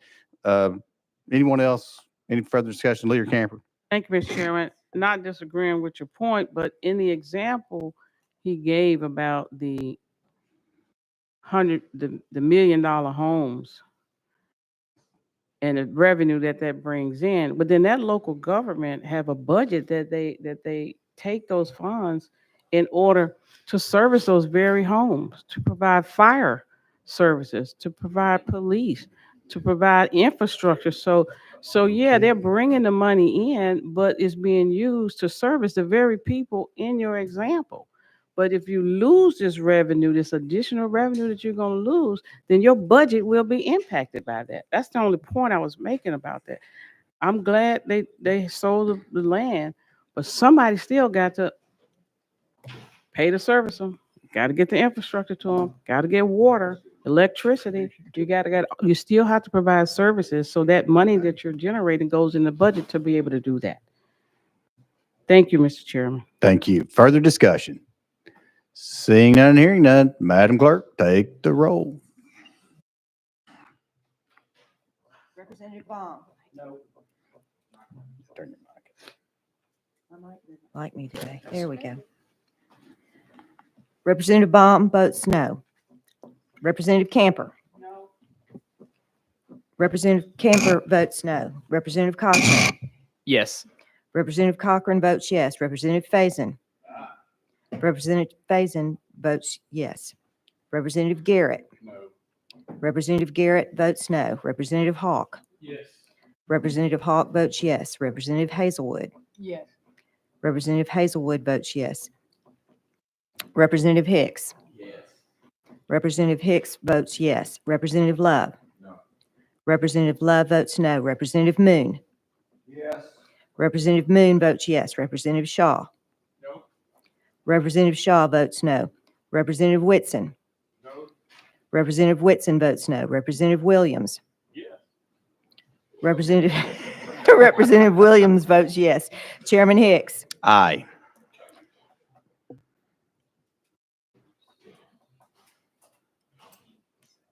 Chairman, you have 8 ayes and 6 noes. All right, that motion carries, and House Bill 2054 will be moved on to the full Finance Committee. Chairman, I'd Representative like Eldridge? to add one thing. I've not been standing up here crying over the bill. My sinuses are killing me right now. Representative Eldridge, But that's what they all say. Thank But you. thank you. But thank you. All right. Members, we're on item number 74, House Bill 2405 by Representative Freeman. We have a motion and a second. Sir, you're recognized for a brief description. Thank you, Chairman and Committee. I look forward to an hour-long debate here. Question's been called. This bill is pretty simple. It creates the social work compact. And with that, I stand ready to take any questions. All right. We have a motion second already. There's the description. Members, any discussion on the bill? Question's been called. Objection called on the question. Hearing none and seeing none. We're now voting on House Bill 2405, moving on to full finance. All those in favor signify by saying aye. All those opposed, no. The ayes have it. House Bill 2405 moves to full finance. Thank you, Chairman. Thank you, sir. All right, members, that brings us to item number 80. Item number 80 is going to be House Bill 1727 by Representative Gant. You have a motion and a second. Sir, you're recognized for a brief description. Thank you, Mr. Chairman. This permits the prosecution of a parent or guardian who allows their minor child under the age of 18 to be cared for by a registered sex offender or to be accompanied be an accompanied minor in the home of a sex offender. The offense will be a Class A misdemeanor and requires the parent or legal guardian to act knowingly. All right, thank you, Representative Gant. Members, you've heard the description. Any discussion? Hearing none and seeing none. We're now voting on House Bill 1727, moving on to full finance. All those in favor signify by saying aye. All those opposed, no. The ayes do have it. House Bill 1727 moves to full finance. Item number 81, House Bill 2845, also by Representative Gant. We have a motion and a second. You are recognized, sir, for a brief description. Thank you, Mr. Chairman. This is the Tennessee Prevention of Drunk Driving Act, and it sets up several things in this act, and I'll be brief. It mainly sets up a task force, an ad hoc committee to look at alcohol and study the effects of alcohol here in Tennessee, and there's several reporting mechanisms from TABC and several other reporting requirements that are built in. All right. Thank you, Representative Gant. Members, you've heard the description of House Bill 2845. Any discussion? Hearing none and seeing none, we're now voting on House Bill 2845, moving on to full finance. All those in favor signify by saying aye. All those opposed, no. The ayes have it. House Bill 2845 moves to full finance. Thank you, Chairman. Thank you. That brings us to item number 82. Item number 82 on our calendar is going to be House Bill 1718 by Representative Gillespie. You got a motion to second. You are recognized on a brief description. Thank you, Mr. Chairman and Committee. What this does is it places conditions on a defendant that they submit to pretrial monitoring to ensure compliance with conditions. It also requires the court to order bail to be forfeited and arrest warrant issued if the defendant does not comply with conditions. This would only apply to counties that already have pretrial monitoring services in place. Okay, thank you, Representative. Members, you've heard the description of House Bill 1718. Any discussion?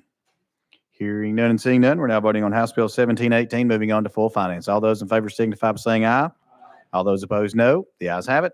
House Bill 1718 moves on to full finance. Brings us to item number 83. Item number 83 is House Bill 2814 by Representative Gillespie. You have a motion second. You are recognized for a brief description. Thank you, Mr. Chairman and Committee. What this bill does is it simply increases the penalty for the offense of drag racing from a Class A misdemeanor to a Class C felony. All right, thank you very much. Question's been called. Objection called on the question. Hearing none, seeing none. We're now voting on House Bill 2814, moving on to full finance. All those in favor signify by saying aye. All those opposed, no. The ayes have it. House Bill 2814 moves to full finance. Brings us to item number 87. Item number 87 is going to be by Representative Hardaway. Representative Whitson, you're recognized on House Bill 2959. Do we have a motion to second? We have a motion to second. Sir, you're recognized for a brief description. Thank you, Mr. Chairman. I was signed on as co-sponsor this morning. I noticed, though, just one on House Bill 0243 for those over 70, I would have qualified if we had made that. So, but anyway, on House Bill 2959, This creates a committee to study the establishment of incarcerated parenting plans to facilitate the ongoing relationships between incarcerated parents and their children within this state. And with that, I renew my motion. All right, thank you very much. Question's been called. Objection calling the question. Hearing none and seeing none, we're now voting on House Bill 2959, moving on to full finance. All those in favor signify by saying aye. All those opposed, no. The ayes have it. House Bill 2959 moves to full finance.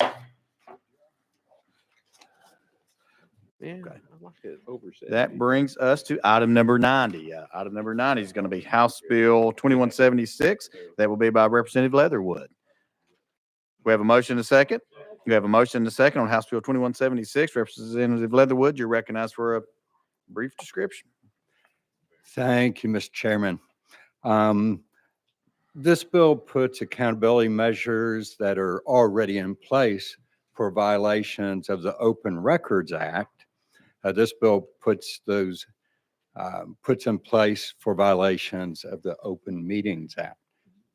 So it puts in place for the Open Meetings Act the same accountability measures that already exist in the Open Records Act. All right, Representative Leatherwood, thank you very much. Members, you've heard the description. Any discussion? Hearing none and seeing none, we're now voting on House Bill 2176, moving on to full finance. All those in favor signify by saying aye. All those opposed, no. The ayes have it. House Bill 2176 moves to full finance. Thank you.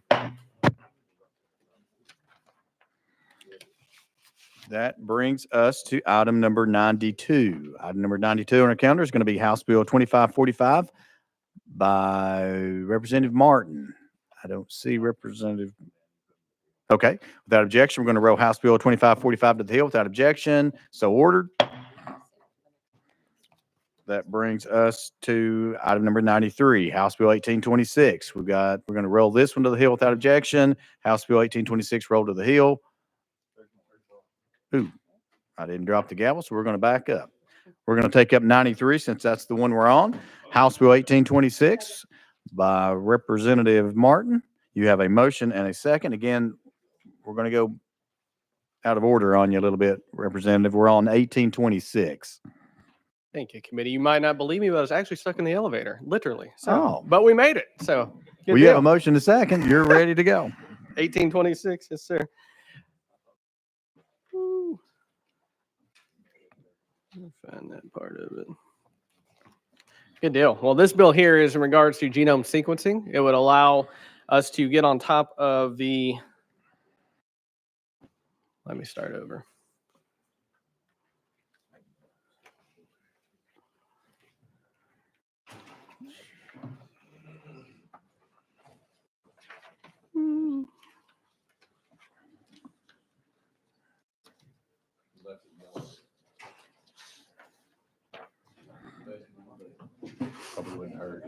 Jeez.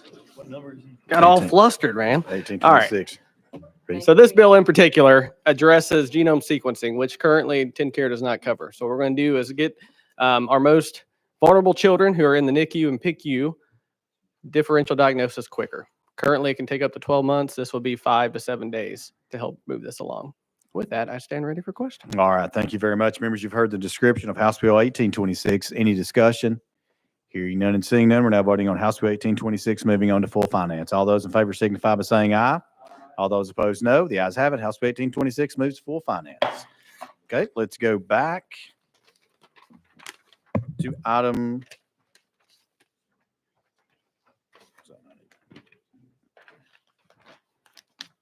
Item 92. Item 92 is going to be House Bill 2545 by Representative Martin. You have a motion second. You're recognized for a brief description. Thank you, sir. This here is the Tennessee Medical Laboratory Act.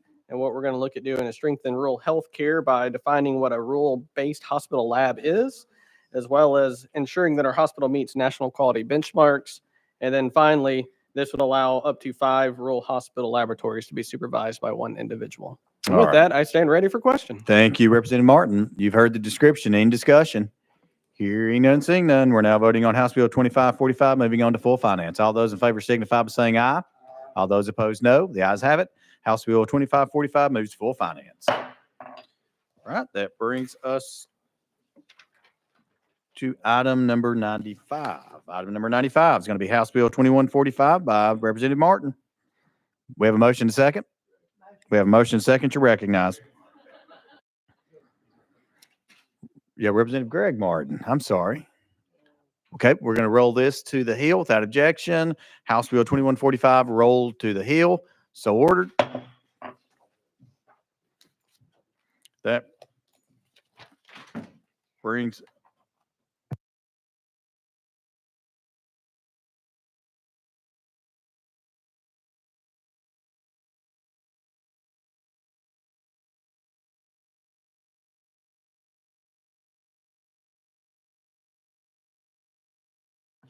Okay, that brings us to item number 100, House Bill 2781. You have a motion and a second. You are recognized for a brief description on House Bill 2781.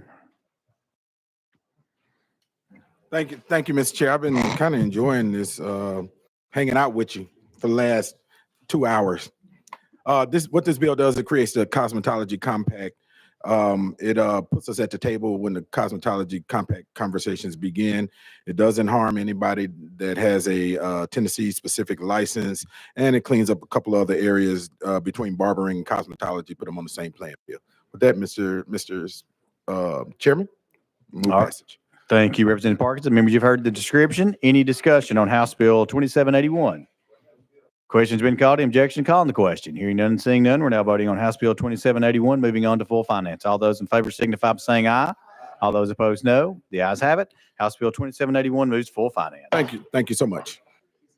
Okay, let's jump back to item number 95. I see Representative Martin in the audience.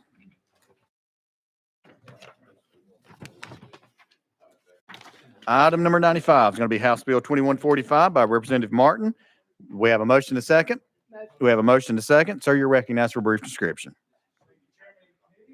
Thank you, Chairman and Committee. This bill would make the manufacturing and selling of a license plate flipping device a Class A misdemeanor and would make the purchasing or possessing of one of these devices a Class B misdemeanor.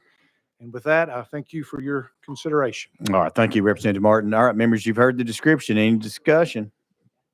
Question's been called. Objection calling the question. Hearing none and seeing none, we're now voting on House Bill 2145, moving on to full finance. All those in favor signify by saying aye. All those opposed, no. The ayes have it. House Bill 2145 moves to full finance. Okay, which one? Item 105.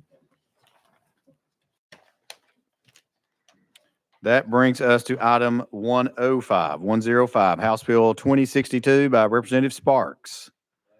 You have a motion and a second. Sir, you're recognized for a brief description. Thank you, members. Members, House Bill 2062 is a simple bill, just creates a street racing task force to study and determine the best practices for curbing illegal street racing that has plagued our great state, sir. All right, thank you, Representative Sparks. Members, you've heard the description. Any discussion? Hearing none and seeing none, we're now voting on House Bill 2062, moving on to full finance. All those in favor signify by saying aye. All those opposed, no. The ayes have it. House Bill 2062 moves to full finance. Thank you, Committee. Thank you. Item number 106, House Bill 2743 by Representative Stevens. You have a motion and a second. You're recognized for a brief description. Thank you, Mr. Chairman. This legislation seeks to ensure that military families can receive the benefit of in-state tuition should a reassignment result in a temporary family separation. And it ensures that if a spouse or child stay behind after a service member is reassigned to Tennessee, that their dependents will not face a delay in getting the in-state tuition when they move to Tennessee. All right, good bill. Members, you've heard the description. Any discussion? Hearing none and seeing none, we're now voting on House Bill 2743, moving on to full finance. All those in favor signify by saying aye. All those opposed, no. The ayes have it. House Bill 2743 moves to full finance.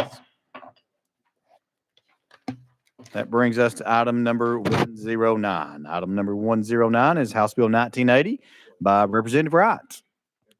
We have a motion and a second. Sir, you're recognized for a brief description. Thank you, Mr. Chairman. This is a bill 1980. So, Yes, sir. That's correct. okay. I don't have my glasses with me.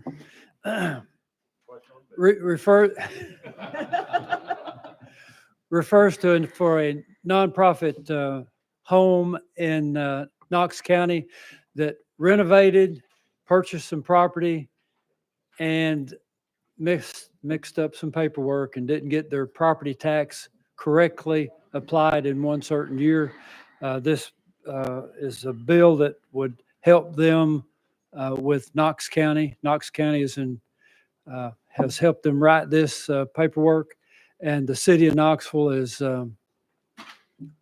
neutral on it. All right, thank you very much. Members, you've heard the description. Any discussion on House Bill 1980? Question's been called. Any objection? Calling the question. Hearing none and seeing none, we're now voting on House Bill 1980. Moving on to full finance. All those in favor signify by saying aye. All those opposed, no. The ayes have it. House Bill 1980 moves to full finance. Thank you, sir. That brings us to item number 113. Item number 113 is going to be House Bill 2820 by Leader Camper. Leader Camper is not. Okay. I'll bet she's listening and she will be walking through that door.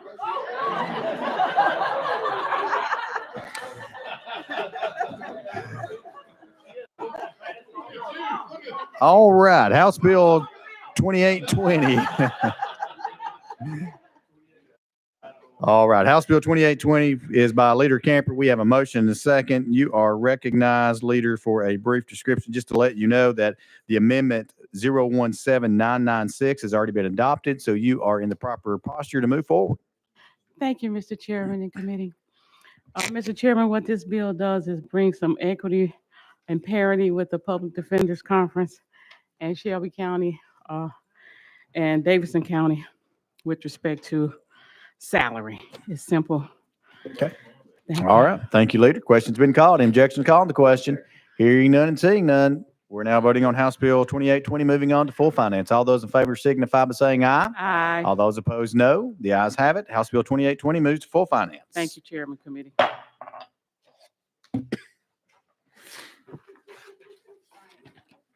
That brings us to item number 118. Item number 118 is going to be House Bill 1862 by Chairman Faison. Do we have a motion and a second? Got a motion and a second. You're recognized, sir, for a brief description. Which number are we on? We are on item number 118, House Bill 1862. Thank you, Mr. Chair, Committee. This bill is very simple, excellent bill today. For physician assistants, there's a licensure compact that would allow, there are 7 states who have currently passed this compact. They'll be able to practice in compliance with the laws of each individual state. Will be the 8th to join if this committee chooses to move forward. All right, Chairman Faison, thank you very much. Members, you've heard the description. Any discussion? Hearing none, seeing none, we're now voting on House Bill 1862, moving on to full finance. All those in favor signify by saying aye. All those opposed, no. The ayes have it. House Bill 1862 moves to full finance. That brings us to item number 119. Item number 119 is going to be House Bill 1863 by Chairman Faison. You have a motion to second. Question Sir, on you're the bill. recognized. Members, Mr. Chairman, thank you again. This bill is for dietitians. It does basically the same thing that the bill for physician assistants would do. Question's been called. Objection called on the question. Hearing none and seeing none, we're now voting on House Bill 1863, moving on to full finance. All those in favor signify by saying aye. All those opposed, no. The ayes have it. House Bill 1863 moves to full finance. Brings us to item number 120. Item number 120 is going to be House Bill 2120 by Chairman Faison. You have a motion to second. You're recognized, sir, for a brief description. Thank you, Mr. Chair, Committee. Still good to be with you. Currently in Tennessee, if you use eminent domain, there are a list of things in the TCA that allows a condemner to take in property. It's called public use. It's the definition is for public use. We are actually, with your indulgence, we will take out recreational facilities from the ability of using eminent domain out of public use. All right. Thank you, Chairman. Members, you've heard the description. Any discussion? Hearing none and seeing none, we're now voting on House Bill 2120, moving on to full finance. All those in favor signify by saying aye. All those opposed, no. The ayes have it. House Bill 2120 moves to full finance. Item number 121, House Bill 2732 by Chairman Faison. Thank you, Mr. We have a motion to second. We have a motion to second. You recognize. Brief description. Thank you, Mr. Chair. This is some cleanup language for the TWRA. All right. Members, you've heard the description. Any discussion? Hearing none and seeing none, we're now voting on House Bill 2732, moving on to full finance. All those in favor signify by saying aye. All those opposed, no. The ayes do have it. House Bill 2732 moves to full finance. That brings us to item number 122. Item number 122 is going to be 2320. Item number 122 is going to be House Bill 2321 by Chair Lady Hazelwood. You have a motion and a second. You're recognized for a brief description. Thank you, Mr. Chairman. This simply raises the personal needs allowance for those in the nursing home whose Social Security checks go to underwrite their care. We're changing that monthly allowance from $50 to $70. It has not been changed since 2010. All right. Great bill. Members, you've heard the description. Any discussion? Hearing none and seeing none, we're now voting on House Bill 2321, moving on to full finance. All those in favor signify by saying aye. Aye. All those opposed, no. The ayes have it. House Bill 2321 moves to full finance. Brings us to item number 124. Item number 124 is going to be House Bill 2323 by Chair Lady Hazelwood. You have a motion and a second. Looks like there is an amendment that we do need to file. That's going to be Amendment Drafting Code 018514. Is that correct, Chair Lady Hazelwood? That is correct. All right. Let's go ahead and just describe that amendment right quick. We do have a motion and a second on the amendment. This simply names this bill for a young man, my constituent, who was killed by repeat misdemeanor. And so in his honor and memory, we are naming this bill that will hopefully prevent future happenings like this. All right. Thank you very much. That was the description. This will be the Chris Wright Act. Yes, ma'am. Thank you very much. This is the description of the amendment. Any discussion on the amendment? Hearing none and seeing none, we're now voting on Amendment 018514 on the House Bill 2323. All those in favor signify by saying aye. Aye. All those opposed, no. The ayes do have it. We're back on the bill as amended. Chair Lady Hazelwood, you're recognized on House Bill 2323. Thank you, Mr. Chairman. This bill simply says if you're a repeat misdemeanor after your sixth offense, you will become a felon. If you continue to offend, then the level of felony rises, and there are some misdemeanor offenses like child abuse and some other things that would kick in after the third offense. As I mentioned, this is in reaction to, sadly, we're too often reactionary in these kinds of situations. This is a reaction to a young man who lost his life, a father of three, who was killed by a person who had 27 misdemeanors on their record, but still was, because he wasn't a convicted felon, he legally had a firearm, and he walked up behind this young man and he shot him in the back of the head. This would have, if we had this law in place, this person would have years ago have had to serve some felony time, would have perhaps had an opportunity to turn their life around. And it certainly would have meant that Mr. Wright did not lose his life, and that his children and his wife, his parents, did not lose someone that they cared for deeply. So with that, Mr. Chairman, I would ask for approval. Thank you, Chair Lady Hazelwood. Members, you've heard the description of House Bill 2323. Any discussion? Leader Camper. Thank you, Madam Chair. Mr. Chair, Madam Chair Lady, in the bill, does it describe the type of misdemeanor defense crimes, or are nonviolent ones in there? Is it explicit about which crimes may qualify as these repeat misdemeanor? A defendant Chair Lady Hazelwood. A defendant convicted of any combination of 5 or more qualifying misdemeanors is deemed to be a recidivist misdemeanor. There's 34 qualifying misdemeanor convictions that are listed in the bill. There additionally, a defendant who commits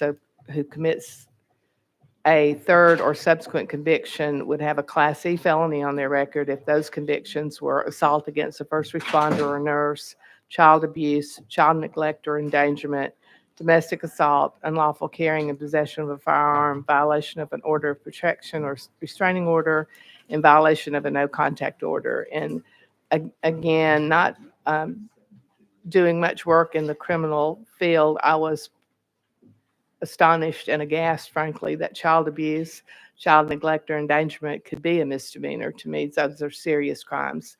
But there is to answer your question, there is a list of 34 qualifying misdemeanors. Leader Camper. Thank you. Further discussion. We're on House Bill 2323. Hearing none and seeing none, we're now voting on House Bill 2323, moving on to full finance. All those in favor signify by saying aye. Aye. All those opposed, no. The ayes have it. House Bill 2323 moves on to full finance. That brings us to item number 125. Item number 125 is going to be House Bill 1614. We have a motion and a second. You are recognized, Chair Lady, for a brief description.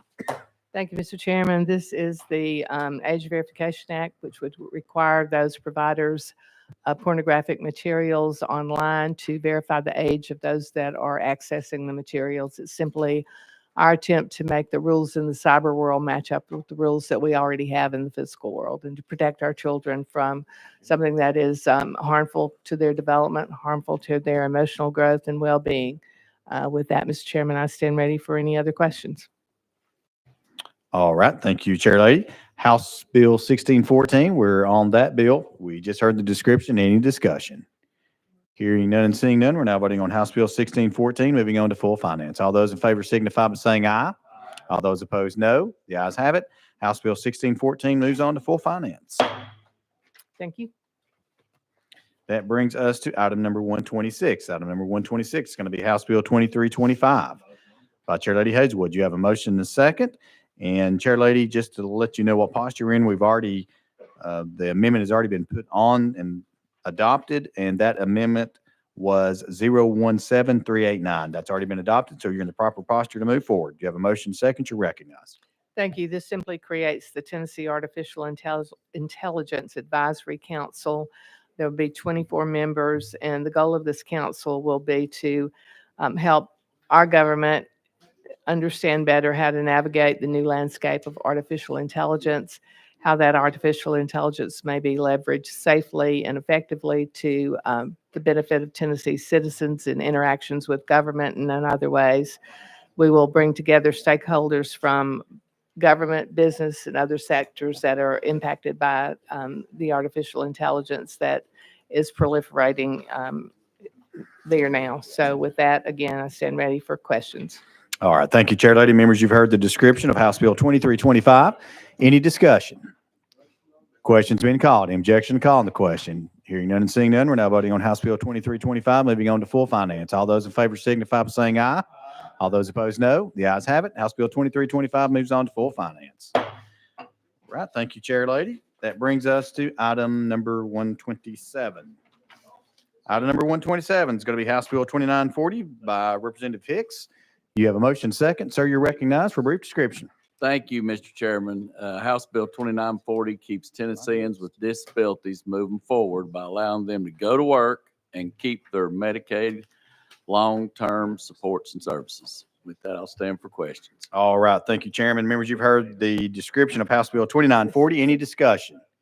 Hearing none and seeing none, we're now voting on House Bill 2940, moving on to full finance. All those in favor signify by saying aye. All those opposed, no. The ayes have it. House Bill 2940 moves to full finance.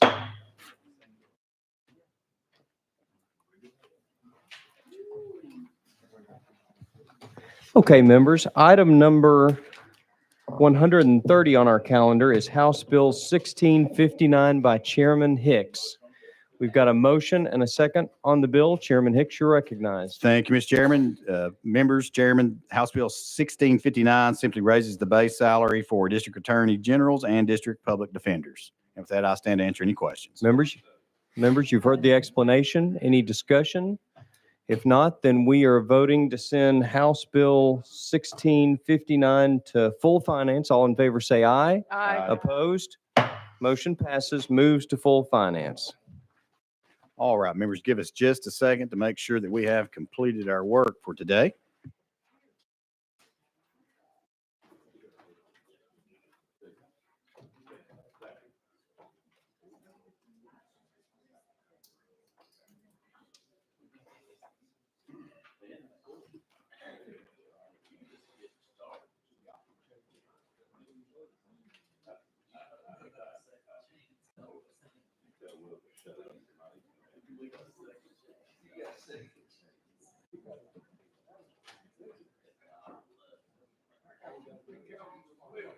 Okay, members and also audience, any bills that have not been taken up on the behind the budget calendar will, without objection, be taken off notice. So without objection, so ordered. All right, with that,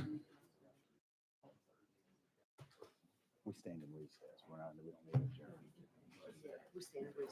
Okay, at this time, we have an announcement by the chair lady. So Chair Lady Hazelwood, you're recognized. Thank you, Mr. Chairman. Full Finance will meet in this room at 3:05. And please hang on to your calendars. You will not be getting new calendars. We will be going through the bills that have just been passed here in sub today. So again, we will meet begin 3:05. All right, Chair Lady, thank you very much. So members, if nothing else comes before the committee today, without objection, we do stand in recess. So moved. So ordered.